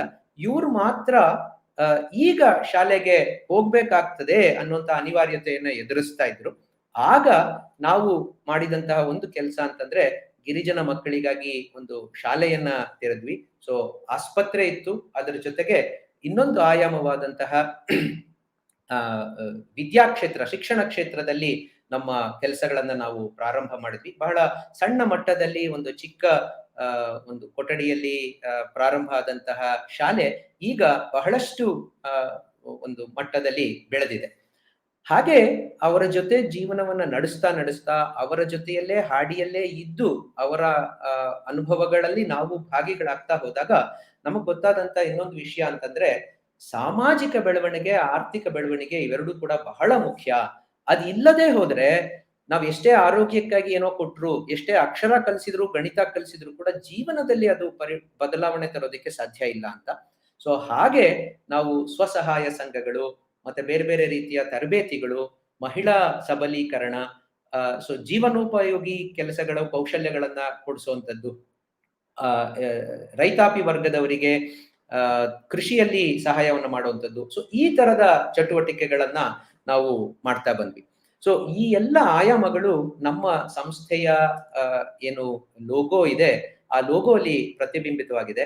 ಅಷ್ಟೇ ಮುಖ್ಯವಾಗಿ ನಮ್ಮ ಪ್ರಗತಿ ಕೂಡ ಇದೇ ನಿಟ್ಟಿನಲ್ಲಿ ಬೆಳೀತಾ ಹೋಯ್ತು. ಸಣ್ಣದಾಗಿ ಚಿಗುರಿದಂತಹ ಈ ಬೀಜ ಇವತ್ತು ದೊಡ್ಡ ವೃಕ್ಷವಾಗಿದೆ. ನಮ್ಮ ಎಲ್ಲ ಚಟುವಟಿಕೆಗಳು ಐದರ್ ಇನ್ಸ್ಟಿಟ್ಯೂಷನ್ ಬೇಸ್ಡ್, ಅಂದ್ರೆ ಒಂದು ಸಂಸ್ಥೆಯ ಮೂಲಕ ಕೆಲಸಗಳನ್ನು ನಿರ್ವಹಿಸ್ತೀವಿ, ಅಥವಾ ಸಮುದಾಯದಲ್ಲಿ ನಾವು ನಮ್ಮ ಇರುವನ್ನ ನಾವು ಪಸರಿಸ್ತಾ ಹೋಗ್ತೀವಿ. ಸೊ ಹಾಗೆ ಹಲವಾರು ಆರೋಗ್ಯ ಕಾರ್ಯಕ್ರಮಗಳು ನಡೆಸ್ತಾ ಇರುವಂತಹ ಸಂಸ್ಥೆಗಳು, ಆಸ್ಪತ್ರೆಗಳು ನಮ್ಮಲ್ಲಿವೆ. ಹಾಗೆ ಸಮುದಾಯದಲ್ಲಿ ಬೇರೆ ಬೇರೆ ಕಾಯಿಲೆಗಳನ್ನ ತಡೆಗಟ್ಟೋದಿಕ್ಕೆ ನೀರು, ನೈರ್ಮಲ್ಯ ಇತ್ಯಾದಿಯ ಮೂಲಭೂತ ಸೌಕರ್ಯಗಳನ್ನ ಒದಗಿಸೋದಿಕ್ಕೆ ಬೇರೆ ಬೇರೆ ಕಾರ್ಯಕ್ರಮಗಳನ್ನ ಮಾಡ್ತಾ ಇದ್ದೇವೆ. ಇವತ್ತಿನ ಹಂತದಲ್ಲಿ ಕೋವಿಡ್ ತಡೆಗಟ್ಟುವಿಕೆ, ಕೋವಿಡ್ ನಿರ್ವಹಣೆಯಲ್ಲೂ ಕೂಡ institutional as well as community based activities ನ ನಾವು ಮಾಡ್ತಾ ಇದ್ದೇವೆ. ಇದೇ ರೀತಿಯಲ್ಲಿಯೇ ಶಿಕ್ಷಣ ಕ್ಷೇತ್ರದಲ್ಲಿಯೂ ಕೂಡ ಹಲವಾರು ಶಿಕ್ಷಣ ಸಂಸ್ಥೆಗಳು ಮತ್ತೆ ಸಮುದಾಯದಲ್ಲಿ ಶಿಕ್ಷಣದ ಪ್ರಾಮುಖ್ಯತೆಯನ್ನ ಹೆಚ್ಚಿಸುವಂತಹ, ಸಹಭಾಗಿತ್ವವನ್ನ ಹೆಚ್ಚಿಸುವಂತಹ ಹಲವಾರು ಚಟುವಟಿಕೆಗಳು ನಾವು ಮಾಡ್ತಾ ಇದ್ದೇವೆ. ಸೊ ಮುಖ್ಯವಾಗಿ ಮಾನವ ಸಂಪನ್ಮೂಲವನ್ನ ವೃದ್ಧಿಪಡಿಸ್ತಾ ಸಮಾಜವನ್ನ ಸಬಲೀಕರಣದ ಒಂದು ಮಾರ್ಗದಲ್ಲಿ ನಡ್ಸ್ಕೊಂಡು ಹೋಗುವಂಥದ್ದು ನಮ್ಮ ಸಂಸ್ಥೆಯ ಒಂದು ಮುಖ್ಯ ಧ್ಯೇಯ. ಅದಕ್ಕೆ ಮೈಸೂರಿನಲ್ಲಿ Vivekananda institute of leadership development ಅನ್ನುವಂತ ಒಂದು ಸಂಸ್ಥೆ ಇದೆ. ಜೊತೆಗೆ ನಮ್ಮ ಬುನಾದಿ, ನಮ್ಮ ಫೌಂಡೇಶನ್ಸ್ ಆದಂತಹ ನಮ್ಮ ಪರಂಪರೆ, ನಮ್ಮ ಸಂಸ್ಕೃತಿ, ನಮ್ಮ ಸಾಂಸ್ಕೃತಿಕ ಮೌಲ್ಯಗಳು, ಇದನ್ನ ಅರ್ಥ ಮಾಡ್ಕೊಳ್ತಾ ಇದನ್ನ ಎತ್ತಿ ಹಿಡಿದು ಪಸರಿಸೋದಕ್ಕಾಗಿ Vivekananda institute of Indian studies, ಭಾರತೀಯ ಅಧ್ಯಯನ ಸಂಸ್ಥೆಯನ್ನು ಕೂಡ ನಾವು ನಡೆಸ್ತಾ ಇದ್ದೇವೆ. ವಿವೇಕಾನಂದರು ಹೇಳ್ತಾರೆ 3 ಹಂತದಲ್ಲಿ ಸೇವೆ ಮಾಡಬಹುದು ಅಂತ. ದೈಹಿಕ, ಶಾರೀರಿಕವಾದಂತಹ ಸೇವೆ, ಇಂಟೆಲೆಕ್ಚುಯಲ್ ಅಂದ್ರೆ ಬೌದ್ಧಿಕವಾದಂತಹ ಜ್ಞಾನದ ಮೂಲಕ ಮಾಡುವಂತಹ ಸೇವೆ, ಮತ್ತೆ ಕಡೆಯದಾಗಿ ಸ್ಪಿರಿಚುವಲ್, ಆಧ್ಯಾತ್ಮಿಕವಾದಂತಹ ಹಂತದಲ್ಲಿ ಮಾಡುವಂತಹ ಸೇವೆ. ಶಿವಜ್ಞಾನೇ ಜೀವ ಸೇವಾ. ಸೊ ಈ ಒಂದು ಘೋಷವಾಕ್ಯವನ್ನ ನಾವು ಧ್ಯೇಯ ವಾಕ್ಯವಾಗಿ ಇಟ್ಕೊಂಡು ಚಟುವಟಿಕೆಗಳನ್ನ ಮಾಡ್ತಾ ಇದ್ದೇವೆ. ಸೊ ಈ ಕೆಲಸಗಳನ್ನ ಮಾಡೋದಕ್ಕೆ ಮುಂದಿನ ಒಂದು ಕೆಲವು ಅಂಶಗಳನ್ನ ನಾನು ವಿವೇಕಾನಂದರ ಮಾತಿನಲ್ಲಿ ಹೇಳೋದಕ್ಕೆ ಇಚ್ಛೆ ಪಡ್ತೇನೆ. ಇದು ನಮ್ಮ ಯುವಕರಿಗೆ ಬಹಳ ಮುಖ್ಯವಾದಂತಹ ಪ್ರೋತ್ಸಾಹದಾಯಕ ದಾರಿ ದೀಪಗಳು ಅಂತ ನಾನು ಭಾವಿಸ್ತೇನೆ. ಮೊದಲನೇದಾಗಿ ಸ್ವಾಮಿ ವಿವೇಕಾನಂದರು ಕೆಲವು ಮುಖ್ಯವಾದಂತಹ ಹೊಸ ಡೆಫಿನೇಷನ್ಸ್ ನ ಕೊಟ್ರು. ಅದರ ಬಗ್ಗೆ ನಾನು ಬಹಳ ಪ್ರಭಾವಿತನಾದೆ. ಹಾಗಾಗಿ ಅದನ್ನ ನಾನು ಹಂಚ್ಕೊಳ್ಳೋದಕ್ಕೆ ಇಚ್ಛೆ ಪಡ್ತೇನೆ. ಮೊದಲನೆಯ ಡೆಫಿನೇಷನ್ ನನ್ನ ಮೇಲೆ ಪ್ರಭಾವ ಬೀರಿದ್ದು ಅವರು ಕೊಟ್ಟಂತಹ ಏಥೀಸ್ಟ್ ಅನ್ನೋ ಪದದ ಡೆಫಿನೇಷನ್. ಏಥೀಸ್ಟ್ ಅಂತಂದ್ರೆ ಕನ್ನಡದಲ್ಲಿ ನಾಸ್ತಿಕರು ಅಂತ ಹೇಳಬಹುದು. ದೇವರಲ್ಲಿ ನಂಬಿಕೆ ಇಲ್ಲದೆ ಇರುವಂತವ್ರು, ಯಾರು ದೇವರನ್ನ ನಂಬಲ್ವೋ ಅವರನ್ನ ನಾಸ್ತಿಕರು, ಏಥೀಸ್ಟ್ ಅಂತ ಡಿಕ್ಷನರಿ ಹೇಳ್ತದೆ. ಸ್ವಾಮಿ ವಿವೇಕಾನಂದರು ಅದ್ಭುತವಾದಂತಹ ಒಂದು ಡೆಫಿನೇಷನ್ ಕೊಟ್ರು. He says he is an atheist who doesn't believe in himself. ತನ್ನಲ್ಲಿ ಯಾರಿಗೆ ನಂಬಿಕೆ ಇಲ್ಲವೋ ಅವನು ನಾಸ್ತಿಕ. ದೇವರನ್ನ ಬಿಟ್ಬಿಡಿ. ಇದು ಒಬ್ಬ ಸನ್ಯಾಸಿ ಹೇಳಿದಂತಹ ಮಾತು. ನೋಡಿ ಎಂತಹ ಒಂದು ಕ್ರಾಂತಿಕಾರಿ ವಿಚಾರ. ನೀನ್ ದೇವ್ರನ್ನ ನಂಬದೇ ಹೋದ್ರೂ ಪರವಾಗಿಲ್ಲಪ್ಪ, ಇನ್ನೆಲ್ಲೋ ಕಲ್ಲಲ್ಲೋ ಗಿಲ್ಲಲ್ಲೋ ಎಲ್ಲೂ ಇಲ್ಲ, ದೇವ್ರು ನಿನ್ನಲ್ಲಿದ್ದಾನೆ. ನಿನ್ನಲ್ಲಿ ನಿನಗೆ ನಂಬಿಕೆ ಇದ್ರೆ ನೀನು ಆಸ್ತಿಕ, ನಿನ್ನಲ್ಲಿ ನಂಬಿಕೆ ಇಲ್ಲ ಅಂದ್ರೆ ನೀನು ನಾಸ್ತಿಕ. ಸೊ ಬೇರೆ ಎಲ್ಲ ವಿಚಾರ ಬಿಡು, ನಿನ್ನಲ್ಲಿ ನಂಬಿಕೆಯನ್ನ ಇಟ್ಟಾಗ ಮಾತ್ರ ನೀನು ದೇವರನ್ನ ನಂಬಬಲ್ಲೆ ಅನ್ನುವಂತಹ ಕ್ರಾಂತಿಕಾರಿ ವಿಚಾರ, ಕ್ರಾಂತಿಕಾರಿ ಡೆಫಿನೇಷನ್ ಎಥಿಸ್ಟ್ ಅನ್ನೋ ಪದಕ್ಕೆ ವಿವೇಕಾನಂದರು ಕೊಡ್ತಾರೆ. ಮುಂದಿನ ಪದ ಟ್ರೈಟರ್ ಅನ್ನುವಂತಹ ಪದ. ಟ್ರೈಟರ್ ಅಂತಂದ್ರೆ ದೇಶದ್ರೋಹಿ. ಈ ದೇಶದ್ರೋಹಿ ಅನ್ನೋ ಪದಕ್ಕೆ ನಮ್ಮ ಕಲ್ಪನೆ ಬರುವಂತದ್ದು ಏನಂದ್ರೆ, ಯಾರು ಈಗ ಮೀರ್ ಜಾಫರ್ ಒಬ್ಬ ದೇಶದ್ರೋಹಿ, ತನ್ನ ಅಥವಾ ಪೃಥ್ವಿರಾಜ್ ಚೌಹಾನನ ಒಂದು ಇದನ್ನ ಬಿಟ್ಕೊಟ್ಟಂತಹ ಜೈರಾಜ್ ಅವನು ದೇಶದ್ರೋಹಿ, ಎಲ್ಲೋ ಬಾಂಬ್ ಹಾಕುವಂತವನು ದೇಶದ್ರೋಹಿ. ಸೊ ಇದು ನಮ್ಮ ಮನಸ್ಸಿಗೆ ಬರುವಂತಹ ಡಿಕ್ಷನರಿಯ ಡೆಫಿನೇಷನ್. ಸ್ವಾಮಿ ವಿವೇಕಾನಂದರು ಹೇಳ್ತಾರೆ, ಯಾರಪ್ಪ ಟ್ರೈಟರ್ ಅಂತಂದ್ರೆ, I hold him a traitor who, having been educated at the community's expense, pays not the least heed to them. ಯಾರು ಸಮುದಾಯದ ಒಂದು ಪೋಷಣೆಯಲ್ಲಿ ತಮ್ಮನ್ನ ತಾವು ಶಿಕ್ಷಿತರನ್ನಾಗಿ ಮಾಡಿಕೊಂಡು ಮುಂದುವರೆದಿದ್ದಾರೋ ಅಂಥವ್ರು ಯಾವಾಗ ಸಮುದಾಯಕ್ಕೆ ವಾಪಸ್ ಕೊಡಲ್ವೋ, ತಮ್ಮ ಸಹಾಯವನ್ನ ಮಾಡಲ್ವೋ, ಆಗ ಅಂತಹ ವ್ಯಕ್ತಿ ಟ್ರೇಟರ್ ಆಗ್ತಾನೆ ಅನ್ನುವಂತ ಒಂದು ಡೆಫಿನೇಷನ್ ಅನ್ನ ಕೊಡ್ತಾರೆ. ಸೊ ಇದು ನಮ್ಮ ಮೇಲೆ ಬಹಳ ಮುಖ್ಯವಾದಂತಹ ಪರಿಣಾಮವನ್ನ ಬೀರ್ತು ಅಂತಂದ್ರೆ ತಪ್ಪಾಗ್ಲಾರ್ದು. ಸೊ ನಾವೆಲ್ಲರೂ ಸುಶಿಕ್ಷಿತರಿದ್ದೇವೆ. ನಮ್ಮೆಲ್ರಿಗೂ ಹೇಳಿದಂತಹ ನೇರವಾದಂತಹ ನುಡಿ ಇದು ಅಂತ ನಾವೆಲ್ಲ ಭಾವಿಸೋಣ. ನಮ್ಮಲ್ಲಿ ಹಲವಾರು ಜನ ಇವತ್ತಿನ ದಿವಸ ಕೂಡ they are living in hunger and ignorance. So it's our responsibility to pay a heed to them and respond to them. ಮೂರನೇ ಡೆಫಿನೇಷನ್ ರಿಲಿಜನ್ ಅನ್ನುವಂಥದ್ದು. ಅಂದ್ರೆ ನಾವು ಇವತ್ತಿನ ಇದರಲ್ಲಿ ಮತ ಅಥವಾ ಧರ್ಮ ಅಂತ ಏನ್ ಹೇಳ್ತೀವಿ ಅದರ ಒಂದು ಕಾಂಟ್ರವರ್ಸಿಗೆ ನಾನು ಹೋಗಲ್ಲ. ಬಟ್ ರಿಲಿಜನ್ ಅನ್ನುವಂಥದ್ದಕ್ಕೆ ಡಿಕ್ಷನರಿ ಡೆಫಿನೇಷನ್ ಇರ್ತದೆ, the belief in and worship of a god or gods. ದೇವರನ್ನ ನಂಬಿಕೊಂಡು ದೇವರಿಗೆ ಪೂಜೆ ಮಾಡುವಂತ ಒಂದು ವಿಧಾನಕ್ಕೆ ರಿಲಿಜಿಯನ್ ಅಂತ ಹೇಳ್ತಾರೆ. ಆದ್ರೆ ಸ್ವಾಮೀಜಿಯವರು ರಿಲಿಜನ್ ಅನ್ನೋದಕ್ಕೊಂದು ವಿಶೇಷ ಅರ್ಥವನ್ನ ಕೊಡ್ತಾರೆ. ಅವ್ರು ಹೇಳ್ತಾರೆ, I do not believe in a god or a religion which does not wipe the widow's tears or bring a piece of bread to the orphan's mouth. ಒಬ್ಬ ವಿಧವೆಯ ಕಣ್ಣೀರನ್ನ ಒರೆಸದಂತಹ ದೇವರಲ್ಲ, ಧರ್ಮ ಅಲ್ಲ. ಒಬ್ಬ ಹಸಿದಂತಹ ವ್ಯಕ್ತಿಯ ತಟ್ಟೆಗೆ ಬ್ರೆಡ್ ಕೊಡದೇ ಇರುವಂತಹ, ಅನ್ನವನ್ನ ನೀಡದೇ ಇರುವಂತಹ, ಅವನ ಹಸಿವಿಗೆ ಅವನ ಬಾಯಿಗೆ ಒಂದು ತುತ್ತು ಅನ್ನವನ್ನ ನೀಡದೇ ಇರುವಂತಹ ದೇವರಲ್ಲ, ಧರ್ಮ ಅಲ್ಲ ಅನ್ನುವಂತ ಮಾತನ್ನ ಹೇಳ್ತಾರೆ. ಸೊ ಈ ವಿಚಾರಗಳನ್ನ ನಾವು ನಿಜಕ್ಕೂ ಅರ್ಥ ಮಾಡ್ಕೊಳ್ಬೇಕು. ಅದರ ಆಧಾರದ ಮೇಲೆ ನಾವು ಮುಂದಕ್ಕೆ ಹೋಗ್ಬೇಕು ಅಂತ ನನಗನ್ಸುತ್ತೆ. ಮತ್ತೆ ವಿವೇಕಾನಂದರ ಟ್ರಯಾಡ್ಸ್ ಅಂತ, ನನಗೆ ಇದು ಬಹಳ ಇಷ್ಟವಾದಂಥದ್ದು. ಇದನ್ನ ನಾನು ಹೇಳಿ ಮುಗಿಸೋದಿಕ್ಕೆ ಇಚ್ಛೆ ಪಡ್ತೇನೆ. ಇದು ನಾವು ಫಾರ್ಮುಲಾಗಳು ಅಂತ ನಮಗೆ ಮ್ಯಾಥಮೆಟಿಕ್ಸ್ ಅಲ್ಲೆಲ್ಲ ಚೆನ್ನಾಗಿ ಗೊತ್ತಿದೆ.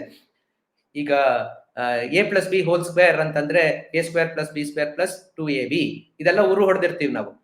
ಪೈಥಾಗರಸ್ ಥಿಯರಂ ಅಂತಂದ್ರೆ ಎಲ್ಲ ನಾವು ಊರು ಹೊಡೆದಿರ್ತೀವಿ.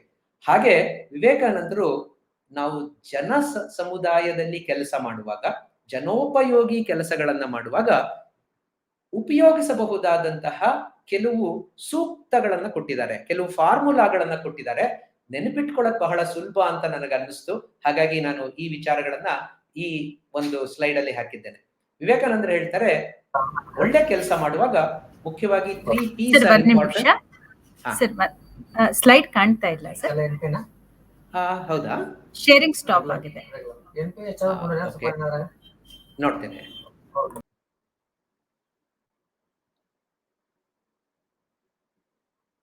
ಈಗ ಕಾಣ್ತದಾ? ಹಲೋ, ಕಾಣ್ತಾ ಇದೆ ಸರ್. ಕಾಣ್ತಾ ಇದೆ ಅಲ್ಲ? Okay. So will come back to the triads. ನಮ್ಮಲ್ಲಿ ಈ ತ್ರಿಪುಟಿ ಅಂತ ಹೇಳ್ತೇವೆ, 3 ವಿಚಾರಗಳ ಒಂದು ಸಮ್ಮಿಲಿತವಾದಂತಹ ಒಂದು ಕಾನ್ಸೆಪ್ಟ್. ಅಂದ್ರೆ ಈಗ ಜೀವ, ಜಗತ್ತು, ಪರಮಾತ್ಮ, ಈ 3. ಸೊ ಹಾಗೆ ಪ್ರಮೇಯ, ಪ್ರಮಾತೃ, ಪ್ರಮಾಣ. ಸೊ ಹೀಗೆ ಈ ತ್ರಿಪುಟಿಗಳು ನಮ್ಮ ಸಂಸ್ಕೃತಿಯಲ್ಲಿ ಬಹಳ ಪ್ರಚಲಿತವಾದಂಥದ್ದು. ಸೊ ಹಾಗಾಗಿ ಈ 3ಗಳನ್ನ ಸೇರಿಸುವಂತ ಪ್ರಯತ್ನವನ್ನ ನಾನು ಮಾಡಿದ್ದೇನೆ ವಿವೇಕಾನಂದರ ನುಡಿಗಳಿಂದ. ಮೊದಲನೆಯದು 3 P's ಅಂತ ಸ್ವಾಮಿ ವಿವೇಕಾನಂದರು ಹೇಳ್ತಾರೆ. 3 P ಅಕ್ಷರದಿಂದ ಪ್ರಾರಂಭ ಆಗುವಂತಹ ವಿಚಾರಗಳು ನಮ್ಮ ಜೀವನದಲ್ಲಿ ನಾವು ಅಳವಡಿಸ್ಕೊಳ್ಬೇಕು ಒಳ್ಳೆ ಕೆಲಸವನ್ನ ಮಾಡೋದಕ್ಕೆ ಹೊರಟಾಗ. ಮೊದಲನೇದು ಪ್ಯೂರಿಟಿ. ನಮ್ಮ ಆಂತರಿಕವಾಗಿ ನಾವು ಸ್ವಚ್ಛತೆಯನ್ನ ಕಾಪಾಡ್ಕೊಳ್ಬೇಕಂತೆ. ನಮ್ಮ ಒಂದು ಚಾರಿತ್ರ್ಯ ಯಾವಾಗ್ಲೂ ಪರಿಶುದ್ಧವಾಗಿರ್ಬೇಕು ಅನ್ನುವಂಥದ್ದು ಮೊದಲನೆಯ ಪಿ. ಎರಡನೆಯದು ನಮಗೆ ಬಹಳಷ್ಟು ಪೇಷನ್ಸ್, ತಾಳ್ಮೆ ಬೇಕು. ಇವತ್ತಿನ ಪರಿಸ್ಥಿತಿಯಲ್ಲಿ ಈಗಲೇ ಆಗ್ಬಿಡ್ಬೇಕು, ನೆನ್ನೆನೆ ಬೇಕಾಗಿತ್ತು ಅನ್ನುವಂಥದ್ದನ್ನ ಬಿಟ್ಟು ತಾಳ್ಮೆಯಿಂದ ನಾವು ವರ್ತಿಸಿದಾಗ ಹಲವಾರು ತೊಂದರೆಗಳನ್ನ ನಾವು ಸುಲಭವಾಗಿ ಎದುರಿಸಬಹುದು. ಮೂರನೇದು ಪರ್ಸಿವೇರೆನ್ಸ್. ಇವಾಗ ಮಾಡದೆ ಸಿಕ್ಲಿಲ್ಲ, ನಾಳೆ ಬಿಟ್ಬಿಡ್ತೀನಿ ಅಂತ ಇರಬಾರ್ದು. ನಿರಂತರವಾಗಿ ನಾವು ಪ್ರಯತ್ನವನ್ನ ಮಾಡ್ತಾ ಇರಬೇಕು. So the 3 P's, purity, patience and perseverance. ಇನ್ನು ಮುಂದೆ 3H ಬಗ್ಗೆ ಹೇಳ್ತಾರೆ. ಆ 3H ಅಂತಂದ್ರೆ head, heart and hands. Head to think, ಆಲೋಚನೆ ಮಾಡೋದಿಕ್ಕೆ, ಬುದ್ಧಿಶಕ್ತಿ, ಅದು ಹೆಡ್. ಹಾರ್ಟ್ ಟು ಫೀಲ್, ಭಾವನೆಗಳು ನಮ್ಮನ್ನ ಮುಂದಕ್ಕೆ ತಗೊಂಡು ಹೋಗ್ಬೇಕು. Thoughts are very powerful. So ಹಾಗಾಗಿ ನಮ್ಮ ಹೃದಯ ಬಹಳ ಮುಖ್ಯ. ಹೃದಯ ಅಂತಂದ್ರೆ ಲಪ್ ಡಪ್ ಅಂತ ಹೊಡ್ಕೊಳ್ಳುವಂತ ಶಾರೀರಿಕವಾದ ದೈಹಿಕ ಹೃದಯ ಅಲ್ಲ, ಭಾವನೆಗಳನ್ನ ಅರ್ಥ ಮಾಡ್ಕೊಳ್ಳುವಂತಹ, ಜನರಿಗೆ ಸ್ಪಂದಿಸುವಂತಹ ಭಾವನಾತ್ಮಕವಾದಂತಹ ಹೃದಯ. ಮತ್ತೆ ಹೃದಯದಲ್ಲಿ ನಾವು ಭಾವನೆಗಳನ್ನ ತುಂಬಿಕೊಂಡು ಸರಿಯಾದ ಆಲೋಚನೆಗಳನ್ನ ಮಾಡಿದಾಗ ನಮಗೆ ಹ್ಯಾಂಡ್ಸ್ ಬೇಕು ಸರಿಯಾದ ಕಾರ್ಯಗಳನ್ನ ಮಾಡೋದಿಕ್ಕೆ. ಸೊ ಸತ್ಕಾರ್ಯವನ್ನ ಮಾಡೋದಿಕ್ಕೆ ಆಲೋಚನೆ ಬೇಕು, ಭಾವನೆಗಳು ಬೇಕು, ಮತ್ತೆ ಕೆಲಸ ಮಾಡುವಂತ ಕೈಗಳು ಬೇಕು. ಸೊ ಈ 3 HS ನಮಗೆ ಬಹಳ ಮುಖ್ಯ, ಅದನ್ನ ನಾವು ಮೈಗೂಡಿಸ್ಕೊಳ್ಳೋಂತ. ಈ ಕೆಲಸವನ್ನ ಪ್ರಾರಂಭ ಮಾಡಿದ್ರೆ ನಮಗನ್ಸುತ್ತೆ ನಮಗೆ ಶಭಾಷ್ಗಿರಿ ಬೇಕು ಅಂತ. ಅಂದ್ರೆ ನಾನು ಯಾರಿಗೋ ಸಹಾಯ ಮಾಡ್ಬಿಟ್ರೆ ನಮ್ಮ ಮೊದಲನೆಯ ಒಂದು ಅಪೇಕ್ಷೆ ಏನಿರ್ತದಪ್ಪ ಅಂತಂದ್ರೆ ಅವ್ರು ಬಂದು ನನಗೆ ಥ್ಯಾಂಕ್ಸ್ ಹೇಳ್ಬೇಕು ಅಂತ. ವಿವೇಕಾನಂದ್ರ ಹೇಳ್ತಾರೆ, ಹಂಗಾಗಲ್ಲ ಕಣಪ್ಪ, ಆ ತರ ಅಲ್ಲ ಅದು. ಏನಾದ್ರೂ ನೀನ್ ಒಳ್ಳೆ ಕೆಲಸ ಮಾಡಕ್ ಹೊರಟಾಗ ಅದು 3 ಹಂತಗಳನ್ನ ದಾಟಬೇಕಂತೆ. 3 ಹಂತಗಳು. ಮೊದಲನೆಯ ಹಂತ ರಿಡಿಕ್ಯೂಲ್, ಅಂದ್ರೆ ಅಪಹಾಸ್ಯ. ಓ ನೀನ್ ಭಾರಿ ಮಾಡ್ಬಿಡ್ತೀಯಾ, ಓ ನಿನಗ್ ಭಾರಿ ಗೊತ್ತಾ ಅನ್ನುವಂತಹ ಅಪಹಾಸ್ಯದ ಮಾತುಗಳು ಮೊದಲನೇ ಹಂತದಲ್ಲಿ ಬರ್ತದೆ.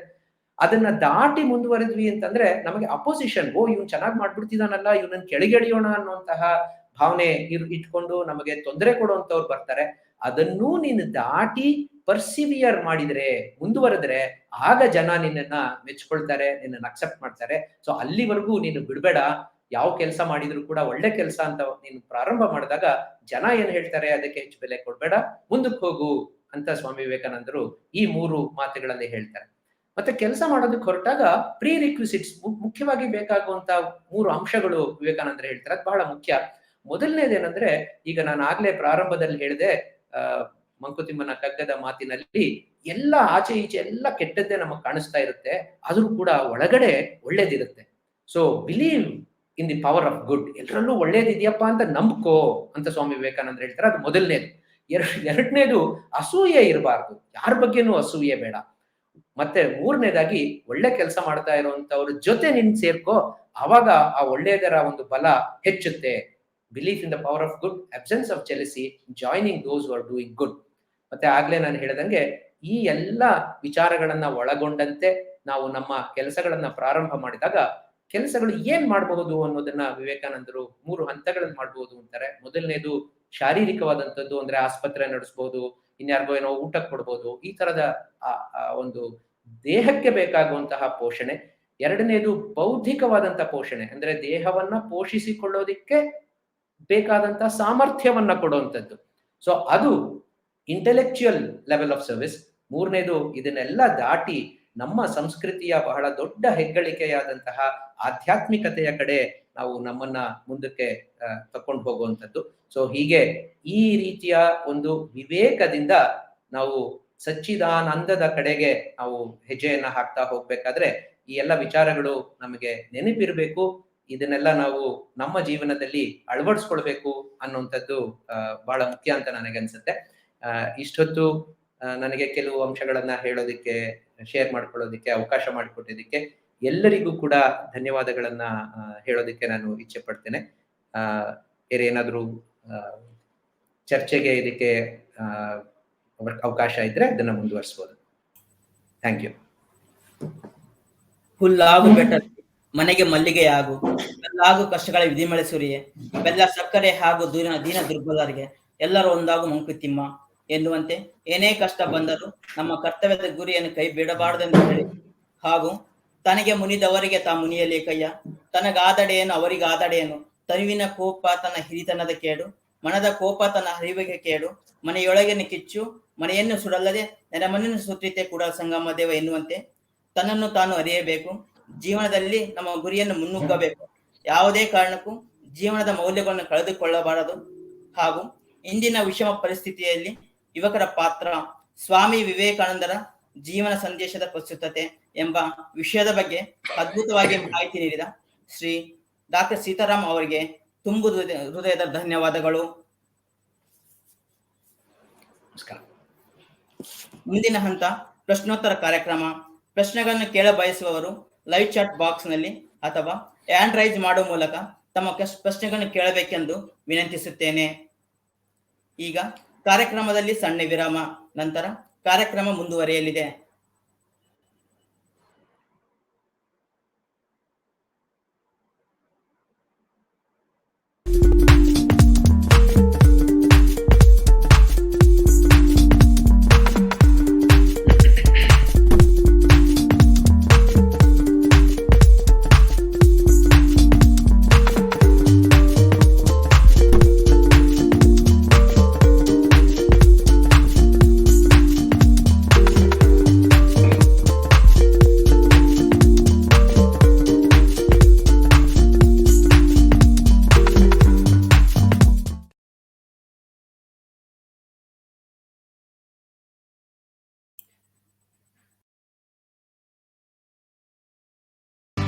ವಿಕಾಸ್ ಬ್ಯಾಂಕ್ ಬೆಳ್ಳಿ ಹಬ್ಬದ ಸಂಭ್ರಮ.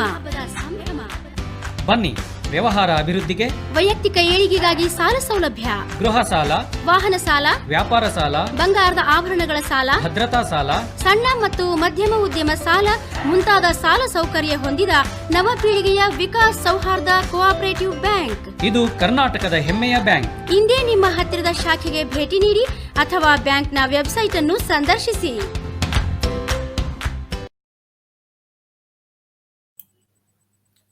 ಸರ್, ಒಂದು ಪ್ರಶ್ನೆ ಇದೆ ಸರ್. ಹಲೋ. ಸರ್, ಒಂದು ಪ್ರಶ್ನೆ ಇದೆ sir. Hi sir, nowadays youths don't believe in hard work but looking for success ಅಂತ ಕೇಳ್ತಾ ಇದ್ದೀರಾ sir? Okay. Everybody runs to temple for success ಅಂತ ಕೇಳಿದ್ದಾರೆ. ಹೌದು, ಅದು ಇವತ್ತಿನ ಇದರ ದುರದೃಷ್ಟ. ನಾನು ಮಾತಾಡ್ತಾ ಹೇಳಿದಂತೆ ಈ ಇನ್ಸ್ಟೆಂಟ್ ಗ್ರಾಟಿಫಿಕೇಶನ್ ಅನ್ನುವಂಥದ್ದು ಒಂದು ರೀತಿಯ ಅನಿವಾರ್ಯತೆಯ ಒಂದು ಹಂತ ತಲುಪಿಬಿಟ್ಟಿದೆ. ನನಗೆ ತಕ್ಷಣ ಬೇಕು, ಈಗಲೇ ಬೇಕು, ಎಲ್ಲವೂ ಬೇಕು ಅನ್ನುವಂತಹ ಒಂದು ಮನೋಭಾವ. ಅದು ನಮ್ಮಲ್ಲಿ ಒಂದು ಬಹಳ ಸುಂದರವಾದಂತಹ ಸುಭಾಷಿತ ಇದೆ. ಇದನ್ನ ನಾನು ಆಗಿಂದಾಗೆ ಹೇಳ್ತಾ ಇರ್ತೇನೆ. ಇವಾಗಿನ ವಿದ್ಯಾರ್ಥಿಗಳಿಗೆ ಸಾಮಾನ್ಯವಾಗಿ ಸಿಕ್ಕುವಂತ ಒಂದು ಕಲ್ಪನೆ ಏನಪ್ಪಾ ಅಂತಂದ್ರೆ, ನಾನು ಓದ್ತೀನಿ, ಯಾವ್ದೋ ಇಂಜಿನಿಯರಿಂಗೋ ಮೆಡಿಕಲ್ ಏನೋ ಒಂದು ಡಿಗ್ರಿ ಪಡ್ಕೊಳ್ತೇನೆ. ಆ ಪಡ್ಕೊಂಡ ನಂತರ ನನಗೆ ಕೆಲಸ ಸಿಕ್ಕತ್ತೆ. ಆ ಕೆಲಸ ಸಿಕ್ಕಿದ ತಕ್ಷಣ ನನಗೆ ಸಂಬಳ ಬರುತ್ತೆ, ನನ್ನ ದುಡ್ಡು ಬಂದ್ಬಿಡುತ್ತೆ. ಅದಕ್ಕೆ ಎಷ್ಟು ಬೇಗ ಸಾಧ್ಯವೋ ಅಷ್ಟು ಬೇಗ ನಾನು ಅದಕ್ಕೆ ಸೇರ್ಕೊಂಡ್ಬಿಡ್ಬೇಕು ಅಂತ ಒಂದು ವಿಚಾರವೇ ತುಂಬಿಸ್ಲಾಗ್ತಾ ಇದೆ ನಮ್ಮ ಇವತ್ತಿನ ಶಿಕ್ಷಣ ಪದ್ಧತಿಯಲ್ಲಿ. It's all driven towards getting a certificate and then using that certificate to get a job and job gives you money. So it's economy driven system ತರನೇ ಆಗ್ತಾ ಇದೆ. ನಮ್ಮ ಪದ್ಧತಿ ಹೇಗಿತ್ತಪ್ಪ ಅಂತಂದ್ರೆ, ನಿನಗೆ ಕೆಲಸದಿಂದ ಆ ರೀತಿ ಅಲ್ಲ ದುಡ್ಡು ಸಿಕ್ಕುವಂಥದ್ದು. ವಿದ್ಯಾ ದದಾತಿ ವಿನಯಂ ಅಂತ ನಮ್ಮ ಸುಭಾಷಿತ ಹೇಳ್ತದೆ. ನಿನಗೆ ವಿದ್ಯೆ ಡಿಗ್ರಿ ಕೊಡಲ್ಲ, ವಿನಯ ಕಲಿಸ್ತಾ ಅಂತ ನೋಡು ಮೊದಲು ಅಂತ. ವಿದ್ಯಾ ದದಾತಿ ವಿನಯಂ ವಿನಯಾತ್ಯಾತಿ ಪಾತ್ರತಾಂ ಅಂದ್ರೆ ಡಿಸರ್ವ್ಡ್ನೆಸ್. ನಿನಗೆ ನಿಜಕ್ಕೂ ಕೆಲಸ ಸಿಕ್ಕುವ ಯೋಗ್ಯತೆ ಸಿಕ್ತಾ ಅಂತ ಬೇಕು. ಆ ಯೋಗ್ಯತೆ ಇದ್ರೆ ಮಾತ್ರ ನಿನಗೆ ಕೆಲಸ. ಪಾತ್ರತ್ವಾತ್ ಧನಮಾಪ್ನೋತಿ. ಆ ಧನ ಸಿಕ್ಕುವಂಥದ್ದು ಕೆಲಸದಿಂದ ಅಲ್ಲ, ಯೋಗ್ಯತೆಯಿಂದ. ಸೊ ಆ ಯೋಗ್ಯತೆಗೆ ನಾವು ಪ್ರಾಮುಖ್ಯತೆಯನ್ನು ಎಲ್ಲಿವರೆಗೆ ಶಿಕ್ಷಣದಲ್ಲಿ ಕೊಡೋದಿಲ್ವೋ ಅಲ್ಲಿವರೆಗೂ ಪರಿಸ್ಥಿತಿ ಬದಲಾಗಲ್ಲ. ಮತ್ತೆ ಅದಕ್ಕಿಂತ ದೊಡ್ಡ ಒಂದು ಸಂದೇಶ ಕಡೆಯ ಒಂದು ಸಾಲಿನಲ್ಲಿದೆ. ಧನಾತ್ ಧರ್ಮಂ ತತ ಸುಖಂ. ಆ ದುಡ್ಡು ಬಂದ ಮಾತ್ರಕ್ಕೆ ನಿನಗೆ ಸುಖ ಸಿಕ್ಕಲ್ಲಪ್ಪ, ಆ ದುಡ್ಡನ್ನ ಸದ್ವಿನಿಯೋಗ ಮಾಡಿದಾಗ ಮಾತ್ರ ನಿನಗೆ ಸುಖ ಸಂತೋಷ ಸಿಕ್ಕುವಂಥದ್ದು ಅನ್ನೋದು ನಮ್ಮ ಪರಂಪರೆಯಲ್ಲಿ, ನಮ್ಮ ಸಂಸ್ಕೃತಿಯಲ್ಲಿ ಬೆಳೆದು ಬಂದಂತಹ ಒಂದು ಪದ್ಧತಿ. ಈಗ ದುರದೃಷ್ಟವಶಾತ್ ಅದರಿಂದ ನಾವು ದೂರ ಹೋಗಿದ್ದೇವೆ. ಈಗ ಶಿಕ್ಷಣದ ಒಂದು ಮೂವಿಂಗ್ ಫೋರ್ಸ್, ಮೊಮೆಂಟಮ್ ನಮ್ಮ ಜನರನ್ನ, ನಮ್ಮ ಮಕ್ಕಳನ್ನ ಬೇರೆ ಕಡೆ ಕೊಂಡೊಯ್ತಾ ಇದೆ. ಎಚ್ಚೆತ್ಕೊಂಡು ನಾವು ಬದಲಾಯಿಸ್ಲಿಲ್ಲ ಅಂತಂದ್ರೆ ನಮ್ಮ ಬಸವರಾಜ್ ಅವರು ಹೇಳೋಂಗೆ ನಮಗೆ ಇನ್ನೂ ಹೆಚ್ಚಿನ ತೊಂದರೆಗಳನ್ನೇ ಆಗುತ್ತೆ. ಸೊ ಹಾಗಾಗಿ ಸಂಘಟಿತವಾಗಿ ನಾವು ಮೌಲ್ಯಗಳ ಕಡೆ ಹೆಚ್ಚು ತಿರುಗಬೇಕು. ಆಗ ಎಲ್ಲರೂ ತಿರುಗಿದಾಗ್ಲೇ ಮಕ್ಕಳು ತಿರುಗೋದು. ಆಮೇಲಿಂದ ನಾವು ಮಕ್ಕಳನ್ನ ಬಯ್ಯಕ್ಕಾಗಲ್ಲ, ಯುವಕರನ್ನ ಬಯ್ಯಕ್ಕಾಗಲ್ಲ. ಅದು ಒಂದು ರೀತಿಯ ಕನ್ನಡಿ, ನಮ್ಮ ಸಮುದಾಯಕ್ಕೆ, ನಮ್ಮ ಸಮಾಜದ ಒಂದು ಪದ್ಧತಿಗಳಿಗೆ ಹಿಡಿದಂತ ಕನ್ನಡಿ. ಸಮಾಜ ಸರಿಯಾಗಿದ್ದಾಗ ಮಾತ್ರ ಇದು ಕೂಡ ಸರಿ ಇರ್ತದೆ. ಸೊ ನಮ್ಮೆಲ್ಲರ ಸಂಘಟಿತವಾದಂತಹ ಜವಾಬ್ದಾರಿ.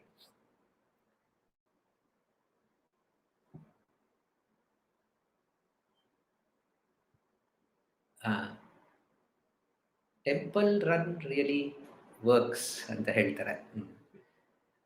ಅದು ಈ ಟೆಂಪಲ್ ರನ್ ರಿಯಲಿ ವರ್ಕ್ಸ್ ಅಂತ ಬಸವರಾಜ್ ಅವ್ರು ಕೇಳ್ತಾರೆ.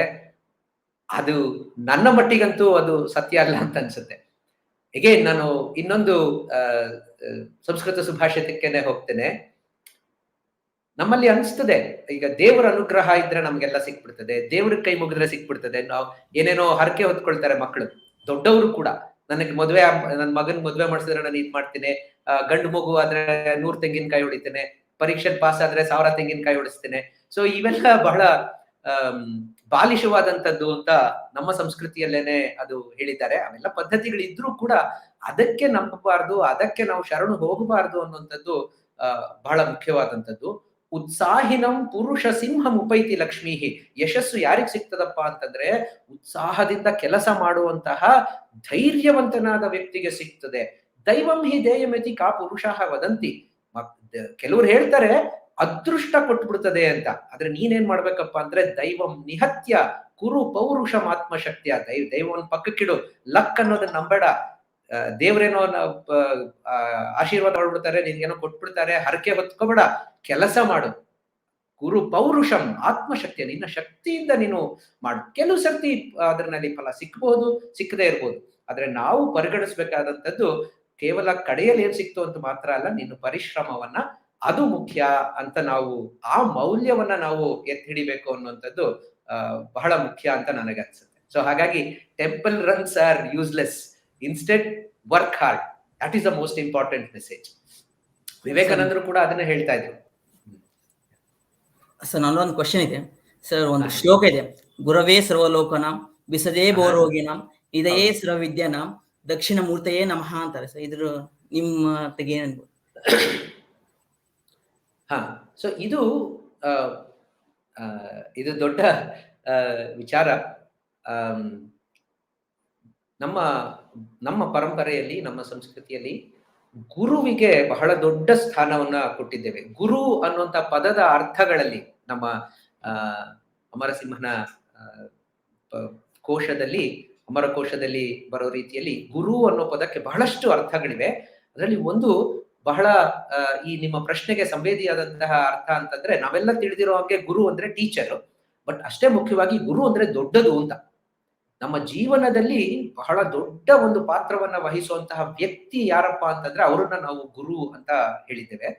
ಸೊ ಹಾಗೆ ವರ್ಣ ಮಾತ್ರಂ ಕಲಿಸಿದಾತಂ ಗುರು, ನಮ್ಗೆ ಏನೋ ಒಂದು ಸಣ್ಣ ವಿಚಾರವನ್ನ ಕಳಿಸಿಕೊಟ್ಟಂತ ವ್ಯಕ್ತಿ ಕೂಡ ನಮಗೆ ಗುರುವಾಗ್ತಾನೆ ಅನ್ನೋಂತ ಒಂದು ನಂಬಿಕೆಯಲ್ಲಿ ನಮಗೆ ಕಾಣಿಸುವಂತಹ ಅಸ್ಥಿ, ಚರ್ಮ, ಮಾಂಸ, ಮೇಧಸ್ಸುಗಳನ್ನ ಒಳಗೊಂಡಂತಹ ವ್ಯಕ್ತಿ ಯಾರು ನಮಗೆ ಹೇಳ್ಕೊಟ್ಟಿದಾರೋ ಅವರಲ್ಲಿಯೇ ನಾವು ದೇವರನ್ನ ಕಾಣಬೇಕು. ಎಲ್ಲ ಗುರುಗಳಿಗೆ ಆದಿ ಗುರುವಾದಂತಹ ದಕ್ಷಿಣಾಮೂರ್ತಿಯನ್ನ ನಾವು ಆ ವ್ಯಕ್ತಿಯಲ್ಲೇ ಕಾಣಬೇಕು ಅನ್ನುವಂತಹ ಒಂದು ಉದಾತ್ತವಾದಂತಹ ಒಂದು ವಿಚಾರ ಆ ಶ್ಲೋಕದಲ್ಲಿ ಅಡಕವಾಗಿದೆ. ಸೊ ಈ ಗುರು ಅನ್ನುವಂಥದ್ದು ನಮ್ಮ ಸಂಸ್ಕೃತಿಯಲ್ಲಿ ಬಹಳ ಸುಂದರವಾಗಿ ವರ್ಣಿತವಾಗಿರುವಂತಹ ವಿಚಾರ. ಸೊ ಆ ಪ್ರಶ್ನೆ ನೀವು ಕೇಳಿದ್ ಬಹಳ ಸ್ವಾರಸ್ಯ ಅಂತ ನನಗೆ ಅನ್ನಿಸ್ತು, ಬಹಳ ಮುಖ್ಯ ಅಂತ ಅನ್ನಿಸ್ತು. ಮುಂದೆ ಒಂದ್ಸತಿ ಇದರ ಬಗ್ಗೆ ಚರ್ಚೆ ಮಾಡೋ ಅವಕಾಶ ಸಿಕ್ಲಿ ಅಂತ ನಾನು ಅನ್ಕೊಳ್ತೇನೆ. ಧನ್ಯವಾದಗಳು ಸರ್. ಸರ್, ಚಿನ್ನ ಪಾಟೀಲ್ ಅವರು ಮುಂದಿನ ಕ್ವಶನ್ ಕೇಳ್ತಾ ಇದ್ದಾರೆ. Sir, Vivekananda has given enormous information to youths, but youths are fail to grab the information. What is the reason? Yeah, so ಈ ರೀಸನ್ ಬಗ್ಗೆ ಕೂಡ ನಾನು ಬಹಳ ಸೂಕ್ಷ್ಮವಾಗಿ, ಬಹಳ ಸಣ್ಣದಾಗಿ ನಾನು ಹೇಳಿದ್ದೆ. ನಮ್ಮಲ್ಲಿ ಇವಾಗ ಮಾಹಿತಿಯ ಕೊರತೆ ಇಲ್ಲ. ವಿವೇಕಾನಂದರ ಕಾಲದಲ್ಲೂ ಕೂಡ ಮಾಹಿತಿಯ ಕೊರತೆ ಇರಲಿಲ್ಲ, ಸಾಕಷ್ಟು ಮಾಹಿತಿ ಅವ್ರಿಗೆ ಸಿಗ್ತಾ ಇತ್ತು. ಆದ್ರೆ ನಮ್ಮಲ್ಲಿ ಎಲ್ಲೋ ಒಂದ್ ಕಡೆ ಕೆಲವು ಕಂದರಗಳನ್ನ ನಾವು ನಿರ್ಮಿಸ್ಕೊಂಡ್ಬಿಡ್ತೇವೆ.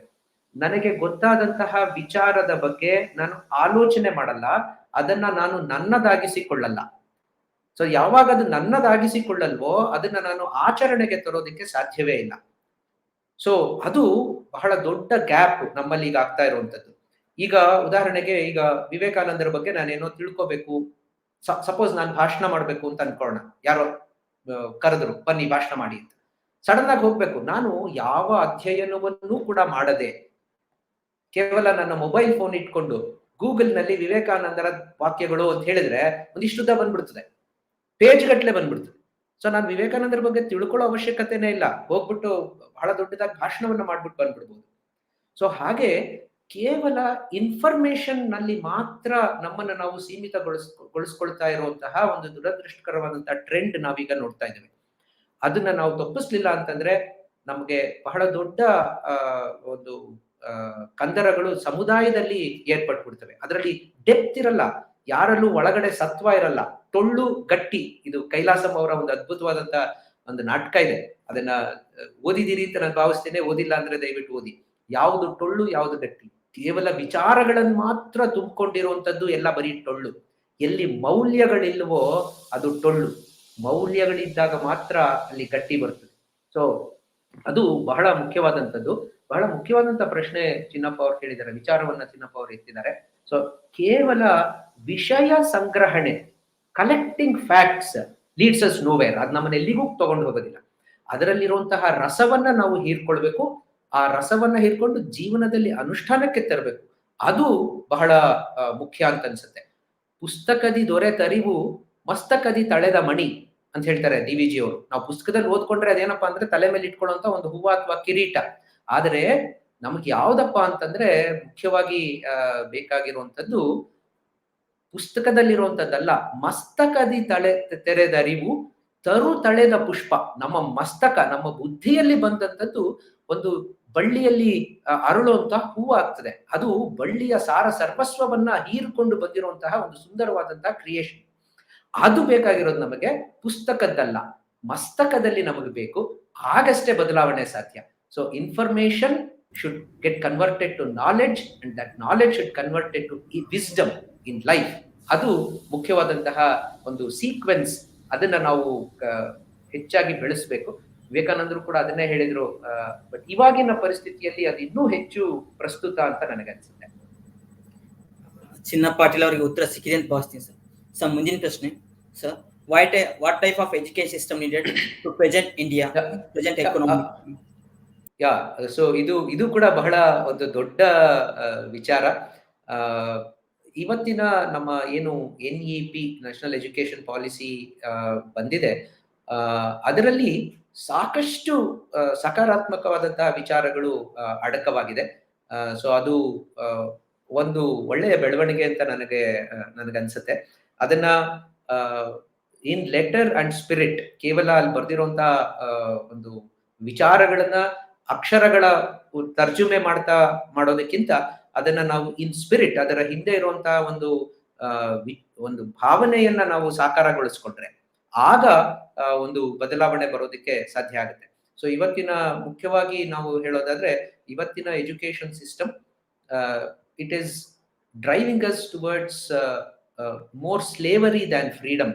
ನಮ್ಮನ್ನ ಒಂದು ರೀತಿಯ ದಾಸ್ಯಕ್ಕೆ ತಗೊಂಡು ಹೋಗ್ತಾ ಇದೆಯಾ ಹೊರತು ಒಂದು ರೀತಿಯ ಒಂದು ಲಿಬರೇಷನ್ಗೆ ನಮಗದನ್ನ ತಗೊಂಡು ಹೋಗ್ತಾ ಇಲ್ಲ.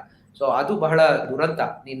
ನಾವು ಇದನ್ನ ಕ್ರಿಯೇಟಿವಿಟಿ, ಸೃಜನಾತ್ಮಕವಾದಂತಹ ವಿಚಾರಗಳನ್ನ ಬೆಳೆಸುವಂತಹ, ಬಿತ್ತುವಂತಹ ಕೆಲಸ ಶಿಕ್ಷಣ ವ್ಯವಸ್ಥೆಯಲ್ಲಿ ಹೆಚ್ಚಾಗಿ ಆಗ್ತಾ ಇಲ್ಲ. ನಾವು ಅದನ್ನ ವಿಶೇಷವಾಗಿ ಗಮನಿಸ್ಕೊಳ್ಬೇಕು.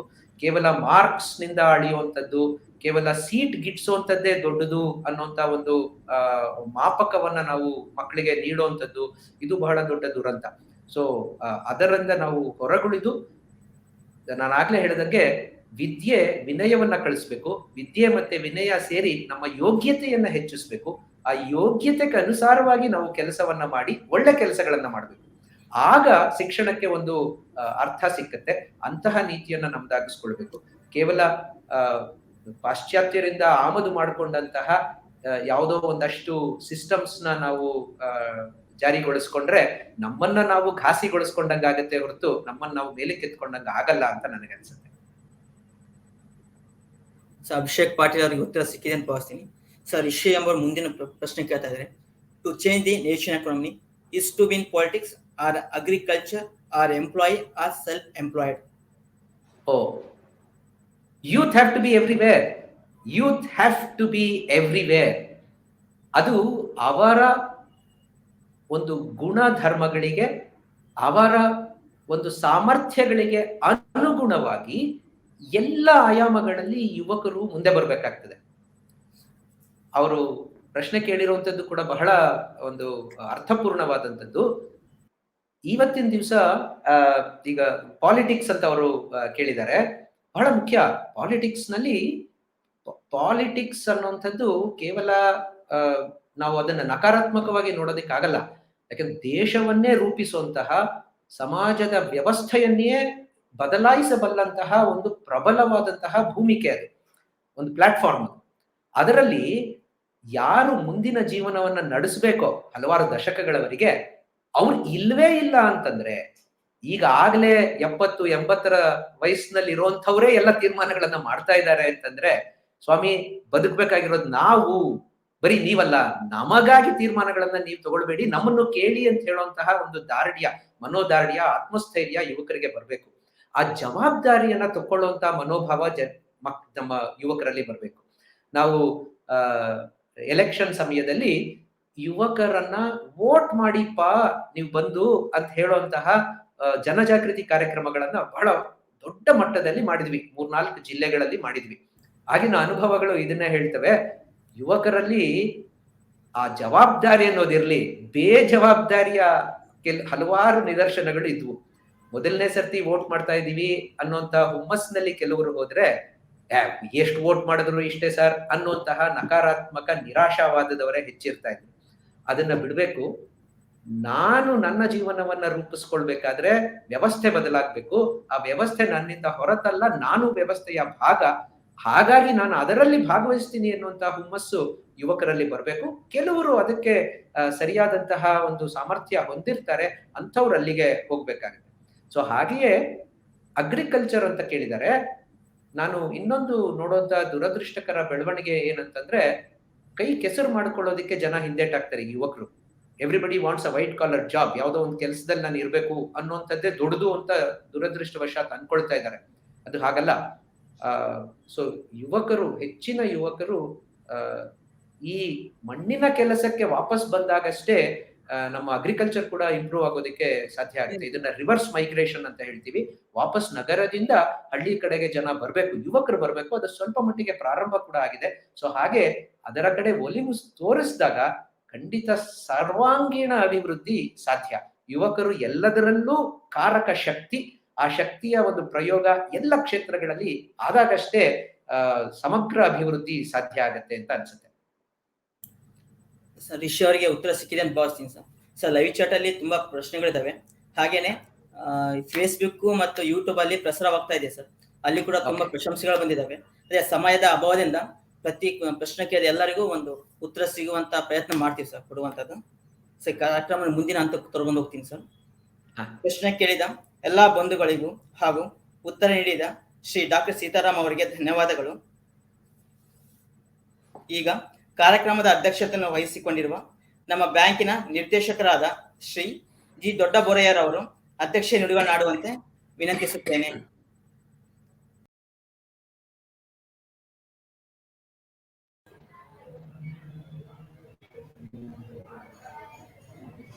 ಹಲೋ ಹಲೋ ಸರ್, ಕೇಳ್ತಾ ಇದೆ ಸರ್. ಕೇಳ್ತಾ ಇದೆ ಸರ್.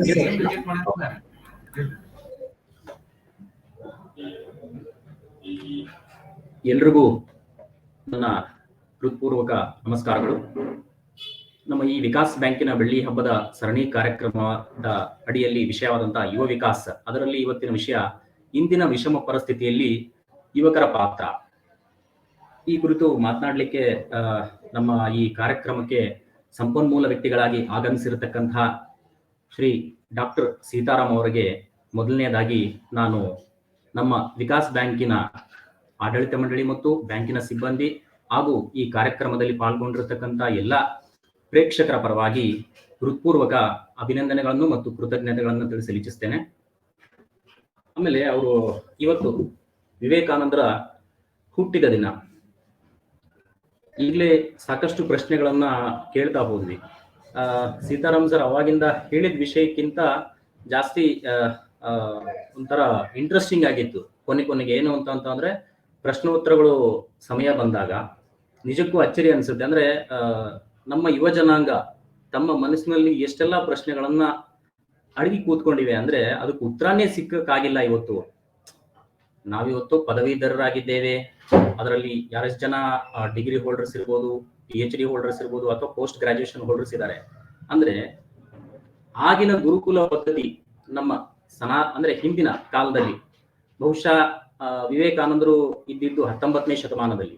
ಆ 19ನೇ ಶತಮಾನದ ಎಜುಕೇಶನ್ ಸಿಸ್ಟಮಿಗೂ ಮತ್ತೆ ಇವತ್ತಿನ ಈ ನಮ್ಮ ಶಿಕ್ಷಣ ಪದ್ಧತಿಗೂ ಯಾವ ರೀತಿ ಎಷ್ಟು ವ್ಯತ್ಯಾಸ ಇದೆ ಅಂದ್ರೆ, ಅವಾಗಲೇ ಕೆಲವೊಂದ್ ಕಡೆ ನಾನು ನೋಡ್ತಾ ಇದ್ದೆ, 14ನೇ ವಯಸ್ಸಿಗೆ ಒಬ್ಬ ಯುವಕ ಅಥವಾ ಯುವತಿ ತನ್ನ ಜೀವನವನ್ನು ರೂಪಿಸ್ಕೊಳ್ಳೋ ಸಾಮರ್ಥ್ಯವನ್ನ ಹೊಂದಬೇಕಾಗಿತ್ತು.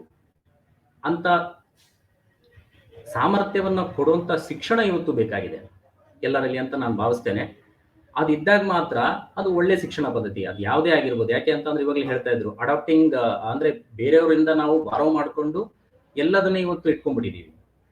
ಯಾಕಂದ್ರೆ ನಮ್ಮ ಭಾರತ ದೇಶ ಇಟ್ ವಾಸ್ 100 ವರ್ಷಗಳ ಕಾಲ ಬ್ರಿಟಿಷರ ಕೈಯಲ್ಲಿತ್ತು, ಪೋರ್ಚುಗೀಸರ ಕೈಯಲ್ಲಿತ್ತು. ಹಂಗೆ ಡಿಫ್ರೆಂಟ್ ರೂಲರ್ಸ್ ಕೈಯಲ್ಲಿ ಬಂದ್ಬಿಟ್ಟು ಏನಾಯ್ತು, that is it is like ನಮ್ಮ ಒಂದು ಸಿಸ್ಟಮ್ ವ್ಯವಸ್ಥೆ ಹೆಂಗಾಗಿದೆ ಅಂತಂದ್ರೆ ಮಿಶ್ರ ಪದ್ಧತಿ. ಒಂದು ಏಕ ಪದ್ಧತಿಯಲ್ಲಿ ಅಂದ್ರೆ ಮನುಷ್ಯನ ಏಳಿಗೆಗಾಗಿ ಈ ಮಾನವೀಯತೆಯ ಮೌಲ್ಯಗಳನ್ನ ಇಂಥ ವಿಷಮ ಪರಿಸ್ಥಿತಿಯಲ್ಲಿ ವಿವೇಕಾನಂದರು ಅವಾಗ ನಾವು ಹೇಳ್ತಾ ಇದ್ರು ಆಗ್ಲೇ ಪ್ಲೇಗಿಂಗ್ ಬಗ್ಗೆ. ರಿಯಲಿ ನಮಗೆ ಅದೇನ್ ಅನ್ಸುತ್ತೆ ಅಂತಂದ್ರೆ ರಿಲೆವೆನ್ಸ್ ಆಫ್ ವಿವೇಕಾನಂದ, ಅಂದ್ರೆ ಅವರ ವಿವೇಕಾನಂದರು ಇಂಥ ಪರಿಸ್ಥಿತಿಯಲ್ಲಿನೂ ಸಹಿತ ಅವರ ಮಾತುಗಳು ಎಷ್ಟು ಅವರ ಟೀಚಿಂಗ್ಸ್ ಆಗಿರ್ಬೋದು, ಎಷ್ಟು ಸಮಯ ಪ್ರಜ್ಞೆ ಇಲ್ಲಿಗೂ ಸಹಿತ ನಾವು ಅಪ್ಲಿಕೇಬಲ್ ಮಾಡ್ಬೋದು ಅನ್ನೋದನ್ನ ಬಹಳ ವಿವರಿಸಿ ಹೇಳಿದ್ರು ಸೀತಾರಾಮ್ ಸರ್. ನನಗೆ ಯಾಕೆಂತಂದ್ರೆ ಐ ಗಾಟ್ ಶಾಕ್ಡ್. ಯಾಕೆಂತಂದ್ರೆ ಆ ಪ್ಲೇಗ್ ಇರೋ ಸಂದರ್ಭದಲ್ಲಿ ಕೂಡ ಅವರು ಮ್ಯಾನಿಫೆಸ್ಟೋ ಅಂತ ಬುಕ್ನ ರಿಲೀಸ್ ಮಾಡಿ ಅಲ್ಲಿ ನಮ್ಮ ಸಮಾಜಕ್ಕೆ ಒಳಿತನ್ನ ಹೇಗೆ ಮಾಡ್ಬೋದು. ಯಾಕೆ ಅಂತಂದ್ರೆ ಅವ್ರ ಕೋರ್ಟಲ್ಲಿ ಹೇಳ್ತಾರೆ, pure love has no motive, it has nothing to gain. ಅಂದ್ರೆ ಒಂದು ಪರಿಶುದ್ಧವಾದಂತಹ ಪ್ರೀತಿ, ಅದಕ್ಕೆ ಯಾವುದೇ ಪ್ರೇರಣೆನೂ ಬೇಕಿಲ್ಲ, ಅದಕ್ಕೆ ಮತ್ತೆ ಅದು ಗಳಿಸೋದು ಏನೂ ಇಲ್ಲ. ಅಂದ್ರೆ ಇಂಥ ಒಂದು ಮನಸ್ಥಿತಿಯನ್ನ ನಾವೆಲ್ಲರೂ ಹೊಂದಿದಾಗ ಮಾತ್ರ ವರ್ಣ ಭೇದ, ಜಾತಿ ಅಥವಾ ಯಾವುದೇ ಲಿಂಗಭೇದ ಇಲ್ದೇನೆ ಬದುಕೋದನ್ನ ಕಟ್ಕೊಳ್ಳೋದಕ್ಕೆ ಮಾತ್ರ ಉಪಯೋಗಿಸ್ಕೊಂಡ್ರೆ ನಿಜವಾಗ್ಲೂ ಜೀವನ ಎಂಥ ವಿಷಮ ಪರಿಸ್ಥಿತಿಯಲ್ಲಿ. ಯಾಕೆಂತಂದ್ರೆ ಕೋವಿಡ್ ಪ್ಯಾಂಡಮಿಕ್ ಅನ್ನೋದು it is just a virus ಬಂತು, ನಮ್ಮನ್ನೆಲ್ಲರನ್ನ ಇಲ್ಲಿ ಈಡು ಮಾಡುತ್ತೆ, ಇದೇ ಹೊಸ್ತಾ ಅಲ್ಲ. ಮಾನವ ಕುಲಕ್ಕೆ ಹಿಂದಿನಿಂದ ಅನಾದಿ ಕಾಲದಿಂದಲೂ ಯಾವುದೋ ಒಂದು ರೀತಿ ಬರುತ್ತೆ. ಡೈನೋಸರ್ಸ್ ಯುಗ ಇರ್ಬೋದು, ಅಲ್ಲಿಂದ ಅವು ವ್ಯಾನಿಷ್ ಆಗೋದಕ್ಕೆ certain reason. That was also pandemic due to any reason. It may be ಅದು ವೈರಸ್ ಇಂದ ಆಗಿರ್ಬೋದು, ರೋಗನ ಅಥವಾ ಕಾಲಮಾನ ಪದ್ಧತಿಯಲ್ಲಿ ಅದರ ಪರಿವರ್ತನೆ ಆಗಿರ್ಬೋದು. ಎಲ್ಲದನ್ನಲ್ಲಿನೂ ಸಹಿತ ಜೀವ ತನ್ನ ನೆಲೆಯನ್ನ ಕಂಡುಕೊಳ್ಳೋದಕ್ಕೆ ಫಿಟ್ಟೆಸ್ಟ್ ಆಗಿರ್ಬೇಕು. ವಿವೇಕಾನಂದರು ಅದನ್ನೇ ಹೇಳಿದ್ರು. ಇವಾಗ್ಲೂ ಸಹಿತ ಕೆಲವೊಬ್ಬರೆಲ್ಲ ಪ್ರಶ್ನೆ ಕೇಳ್ತಾ ಇದ್ರು, ವಾಟ್ ಈಸ್ ಗಾಡ್ ಅಂದ್ರೆ ವಿವೇಕಾನಂದರು ಹೇಳಿದ್ ಒಂದೇ, ನಮ್ಮಲ್ಲಿ ಇರತಕ್ಕಂತ ಪರಿಶುದ್ಧವಾದ ಪ್ರೀತಿಯಿಂದ ಎಲ್ಲರನ್ನ ನಾವು ನೋಡ್ಕೊಳ್ಳೋದಕ್ಕೆ ಸಮರ್ಥರಾಗಿದ್ರೆ ನಾವೇ ದೇವರಾಗ್ತೀವಿ. ಅದರಲ್ಲಿ ಏನಿದೆ? ಯಾಕೆಂದ್ರೆ ಎಲ್ಲರಲ್ಲೂ ದೇವರನ್ನ ಕಾಣುವಂತಾನೆ ನಮ್ಮ ಭಗವದ್ಗೀತೆಯಲ್ಲಿ ಹೇಳಿದೆ. ಅಂದ್ರೆ ನಾನೊಬ್ನೇನಾ ನೀನೊಬ್ನೇನಾ ಅಲ್ಲೇನು ಇಲ್ಲ. There is no difference between you and me. ಆ ಇನ್ಡಿಫರೆನ್ಸಿಯೇಷನ್ ಮಾಡೋದನ್ನೇ ನಾವು ಕಲೀಲಿಲ್ಲ ಅಂತಂದ್ರೆ ಮುಂದೆ ಏಳಿಗೆ ಕಷ್ಟ. ಇತ್ತೀಚಿನ ದಿನಗಳಲ್ಲಿ ಈ ಯುವಕರಲ್ಲಿ ನಾವೇ ಈಗ ನಮ್ಮ ಒಂದು ಪ್ರಾಕ್ಟಿಕಲ್ ಆಗಿ ಅಂದ್ರೆ ಹೇಳ್ಕೋಬೇಕಾದ್ರೆ ಎಕ್ಸಾಮ್ ಅನ್ನ ಕಂಡಕ್ಟ್ ಮಾಡಿದ್ವಿ ನಾವು ಇವಾಗ ಆನ್ಲೈನ್ ನಲ್ಲಿ. We have conducted exam for 600 students. ಒಂದು 100 ಜನನ ಅಲ್ಲಿಂದ ಆಯ್ಕೆ ಮಾಡಿಕೊಂಡು ತಗೊಂಡು ಕುಂದ್ರಿಸಿದಾಗ ನಾವು ಅವ್ರನ್ನ ಇಂಟರ್ವ್ಯೂ ಮಾಡ್ತಾ ಹೋದ್ವಿ. ಇಂಟರ್ವ್ಯೂ ಮಾಡಿದ್ಮೇಲೆ ದೇರ್ ಆರ್ ಮೆನಿ ಯೂತ್ಸ್, ಅಲ್ಲಿ ಬಿಟೆಕ್ ಮಾಡಿದವರು ಇದ್ದಾರೆ, ಎಂಟೆಕ್ ಮಾಡಿದವರು ಇದ್ದಾರೆ, ಎಲ್ಲರೂ ಇದ್ದಾರೆ. ದೇರ್ ಆಲ್ ಲೈಕ್ ಫಸ್ಟ್ ಕ್ಲಾಸಿಗೆ ಫಸ್ಟ್ ಇದ್ದಾರೆ, ಕೆಲವೊಬ್ರು ಜಿಲ್ಲೆಗೆ ಫಸ್ಟ್ ಬಂದಿದ್ದಾರೆ, but still they are unemployed. ಅಂದ್ರೆ ಅವರ ಜೀವನ ಹಾದಿಯನ್ನು ಅವರು ಕಂಡುಕೊಳ್ತಾ ಇಲ್ಲ ಅಂತಂದ್ರೆ ಇಟ್ಸ್ ಓನ್ಲಿ ಅದೇನದು ಅವರ ಅಸಮರ್ಥತೆ. ಅವರ ಅಸಮರ್ಥತೆಯಿಂದಾಗಿ ಅವರು ಇಲ್ಲಿವರೆಗೂ ಬಂದಿದ್ದಾರೆ ಹೊರತಾಗಿ ಇದು ಶಿಕ್ಷಣದ್ದು ಮತ್ತೊಂದು ಇನ್ನೊಂದು ಅಲ್ಲ. ಅದನ್ನ ಕಂಡುಕೋಬೇಕಾಗಿರೋರು ಯಾರು? ಅದಕ್ಕೆ ವಿವೇಕಾನಂದರು ಯಾವಾಗ್ಲೂ ಹೇಳ್ತಾರೆ, mostly it is a famous quote, arise awake and stop not until your goal is reached. ಅಂದ್ರೆ ನಾವು ಅದನ್ನ ಅಳವಡಿಸ್ಕೊಳ್ಳೋದಕ್ಕೇನೆ ರೆಡಿ ಇಲ್ಲ ಅಂತಂದಾಗ ಓದ್ತೀವಿ, ಇನ್ಫಾರ್ಮೇಶನ್ ಇದೆ, ಎಲ್ಲ ಇದೆ ಇವತ್ತಿನ ಜಗತ್ತಲ್ಲಿ, ಆದ್ರೆ ನಾನು ಯಾವ್ದನ್ನ ಆರಿಸ್ಕೋಬೇಕು ಅನ್ನೋದೇ ನಮಗೆ ಗೊತ್ತಿಲ್ಲ ಅಂತಂದ್ರೆ ಆಗಿನ ಕಾಲದಲ್ಲಿನೂ ಇದೇ ಪರಿಸ್ಥಿತಿ ಇರ್ತದೆ. ಆದ್ರೆ ಅವಾಗ ಜಾಸ್ತಿ ಒಂಥರ ಮೆಚೂರ್ಡ್ ಥಿಂಕಿಂಗ್, ಅಂದ್ರೆ ಆ ಮಟ್ಟ, ಸಾಮರ್ಥ್ಯದ ಮಟ್ಟ, ಗುಣಮಟ್ಟ, ಬುದ್ಧಿಮಟ್ಟ ಅವನ್ನ ಹೇಳ್ತಿರ್ತಾರೆ, ಓದ್ ಒಕ್ಕಾಲಿರ್ಬೇಕು, ವಿದ್ಯೆ ಮುಕ್ಕಾಲಿರ್ಬೇಕು ಅಂತ ಹೇಳಿ. ಈ ಪರಿವರ್ತನೆಯಲ್ಲಿ ಯುವಕರು ಹೋಗ್ಬೇಕು ಅಂತ ನಾನು ಆಶಿಸ್ತೇನೆ. ಇಷ್ಟು ಹೇಳಿ ನನ್ನ ಮಾತನ್ನ ಮುಗಿಸ್ತೇನೆ. ಮುಗಿಸೋದಕ್ಕಿಂತ ಮುಂಚೆ ಈ ಕಾರ್ಯಕ್ರಮದಲ್ಲಿ ನೆರೆದಿರ್ತಕ್ಕಂಥ ನಮ್ಮ ಬಂದು ಈ ಕಾರ್ಯಕ್ರಮಕ್ಕೆ ಬಂದು ತಮ್ಮ ಅಮೂಲ್ಯವಾದ ಸಮಯವನ್ನು ಕೊಟ್ಟಂತಹ ಡಾಕ್ಟರ್ ಸೀತಾರಾಮ್ ಅವರಿಗೆ ನನ್ನ ಧನ್ಯವಾದಗಳನ್ನು ತಿಳಿಸ್ತೇನೆ. ಹಾಗೆ ಇವತ್ತಿನ ಮುಖ್ಯ ಅತಿಥಿಗಳಾಗಿ ಬಂದಿರತಕ್ಕಂಥ ಉಮೇಶ್ ಹಿರೇಮಠರಿಗೆ ನಾನು ಧನ್ಯವಾದಗಳನ್ನು ತಿಳಿಸ್ತೇನೆ. ಆಮೇಲೆ ನಮ್ಮ ಬ್ಯಾಂಕಿನ ಈ ವಿಕಾಸ್ ಬೆಳ್ಳಿ ಹಬ್ಬದ ಸರಣಿ ಕಾರ್ಯಕ್ರಮದ ರೂವಾರಿಯಾಗಿರ್ತಕ್ಕಂಥ ನಮ್ಮ ಬ್ಯಾಂಕಿನ ಅಧ್ಯಕ್ಷರಾಗಿರ್ತಕ್ಕಂಥ ವಿಶ್ವನಾಥ ಹಿರೇಮಠರಿಗೂ ನಾನು ಧನ್ಯವಾದಗಳನ್ನು ತಿಳಿಸ್ತೇನೆ. ಹಾಗೂ ನಮ್ಮ ಬ್ಯಾಂಕಿನ ಸಿಬ್ಬಂದಿಗಳಿಗೆ ಧನ್ಯವಾದಗಳನ್ನು ತಿಳಿಸ್ತಾ ಇನ್ನ ಅಧ್ಯಕ್ಷತೆಯ ನುಡಿಗಳನ್ನ ಇಲ್ಲಿಗೆ ಮುಗಿಸ್ತೇನೆ. ಧನ್ಯವಾದಗಳು. ಜೈ ಹಿಂದ್, ಜೈ ಸಹಕಾರಿ. ಸರ್ವಜ್ಞನೆಂಬುವನು ಗರ್ವದಿಂದಾದವನೇ, ಸರ್ವೊಳಗೂಡಿ ನುಡಿ ಕಲಿತು ಜ್ಞಾನದ ಪರ್ವತವಾದ ಸರ್ವಜ್ಞ ಎಂಬಂತೆ ಯಾರೂ ಪರಿಪೂರ್ಣರಲ್ಲ. ಜೀವನದಲ್ಲಿ ಕಲಿಯುವುದು ಬೆಟ್ಟದಷ್ಟಿದೆ. ಎಲ್ಲರೂ ಕಲಿಯಲು ಸಿದ್ಧರಾಗಬೇಕು ಹಾಗೂ ಪ್ರೋತ್ಸಾಹ ಇರಬೇಕೆಂದು ತಮ್ಮ ಅಧ್ಯಕ್ಷ ನುಡಿಗಳನ್ನಾಡಿದ ಶ್ರೀ ಜಿ ದೊಡ್ಡಬೊರಯ್ಯರವರಿಗೆ ಧನ್ಯವಾದಗಳು. ಈಗ ಕಾರ್ಯಕ್ರಮದ ಅಂತಿಮ ಘಟ್ಟವಾದ ವಂದನಾರ್ಪಣೆಯನ್ನು ನಡೆಸಿಕೊಡುವಂತೆ ನಮ್ಮ ಬ್ಯಾಂಕಿನ ಹಿರಿಯ ಅಧಿಕಾರಿಯಾದ ಶ್ರೀ ನಾಗರಾಜ್ ಕಲ್ಮಠ್ರವರಲ್ಲಿ ಕೇಳಿಕೊಳ್ಳುತ್ತೇನೆ.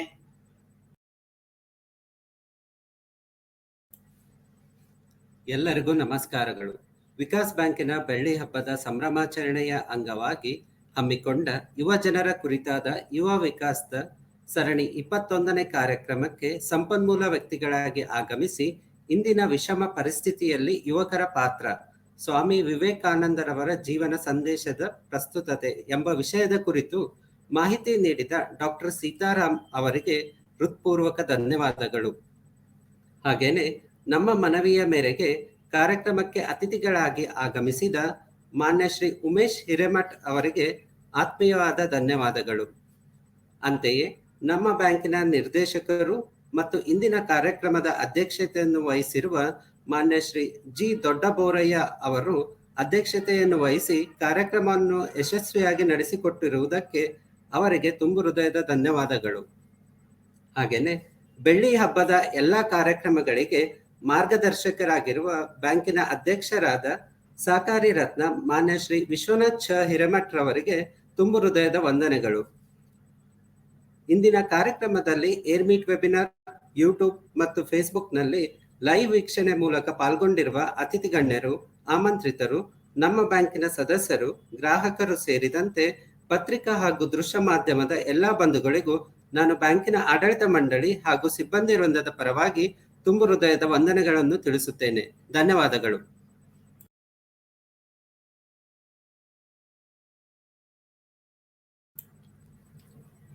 ವಂದನಾರ್ಪಣೆಯನ್ನು ನಡೆಸಿಕೊಟ್ಟ ಶ್ರೀ ನಾಗರಾಜ್ ಕಲ್ಮಠ್ ಅವರಿಗೆ ಧನ್ಯವಾದಗಳು. ಆತ್ಮೀಯ ಬಂಧುಗಳೇ, ಮುಂದಿನ ಬುಧವಾರದಂದು ಇದೇ ಸಮಯ ಅಂದರೆ ಸಮಯ 5ರಿಂದ 6:30 ಕಾರ್ಯಕ್ರಮದಲ್ಲಿ ಭೇಟಿಯಾಗೋಣ. ಎಲ್ಲರಿಗೂ ಸಹಕಾರಿ ವಂದನೆಗಳು. ನಾಳಿನ ಕಾರ್ಯಕ್ರಮ ಸಹಕಾರಿಗಳಿಗಾಗಿ ಸಹಕಾರಿಗಳ ವಿಕಾಸ ಮಧ್ಯಾಹ್ನ 3:30ಕ್ಕೆ ತಪ್ಪದೇ ವೀಕ್ಷಿಸಿ ಎಂದು ವಿನಂತಿಸಿಕೊಳ್ಳುತ್ತೇನೆ. ಎಲ್ಲರಿಗೂ ನಮಸ್ಕಾರಗಳು.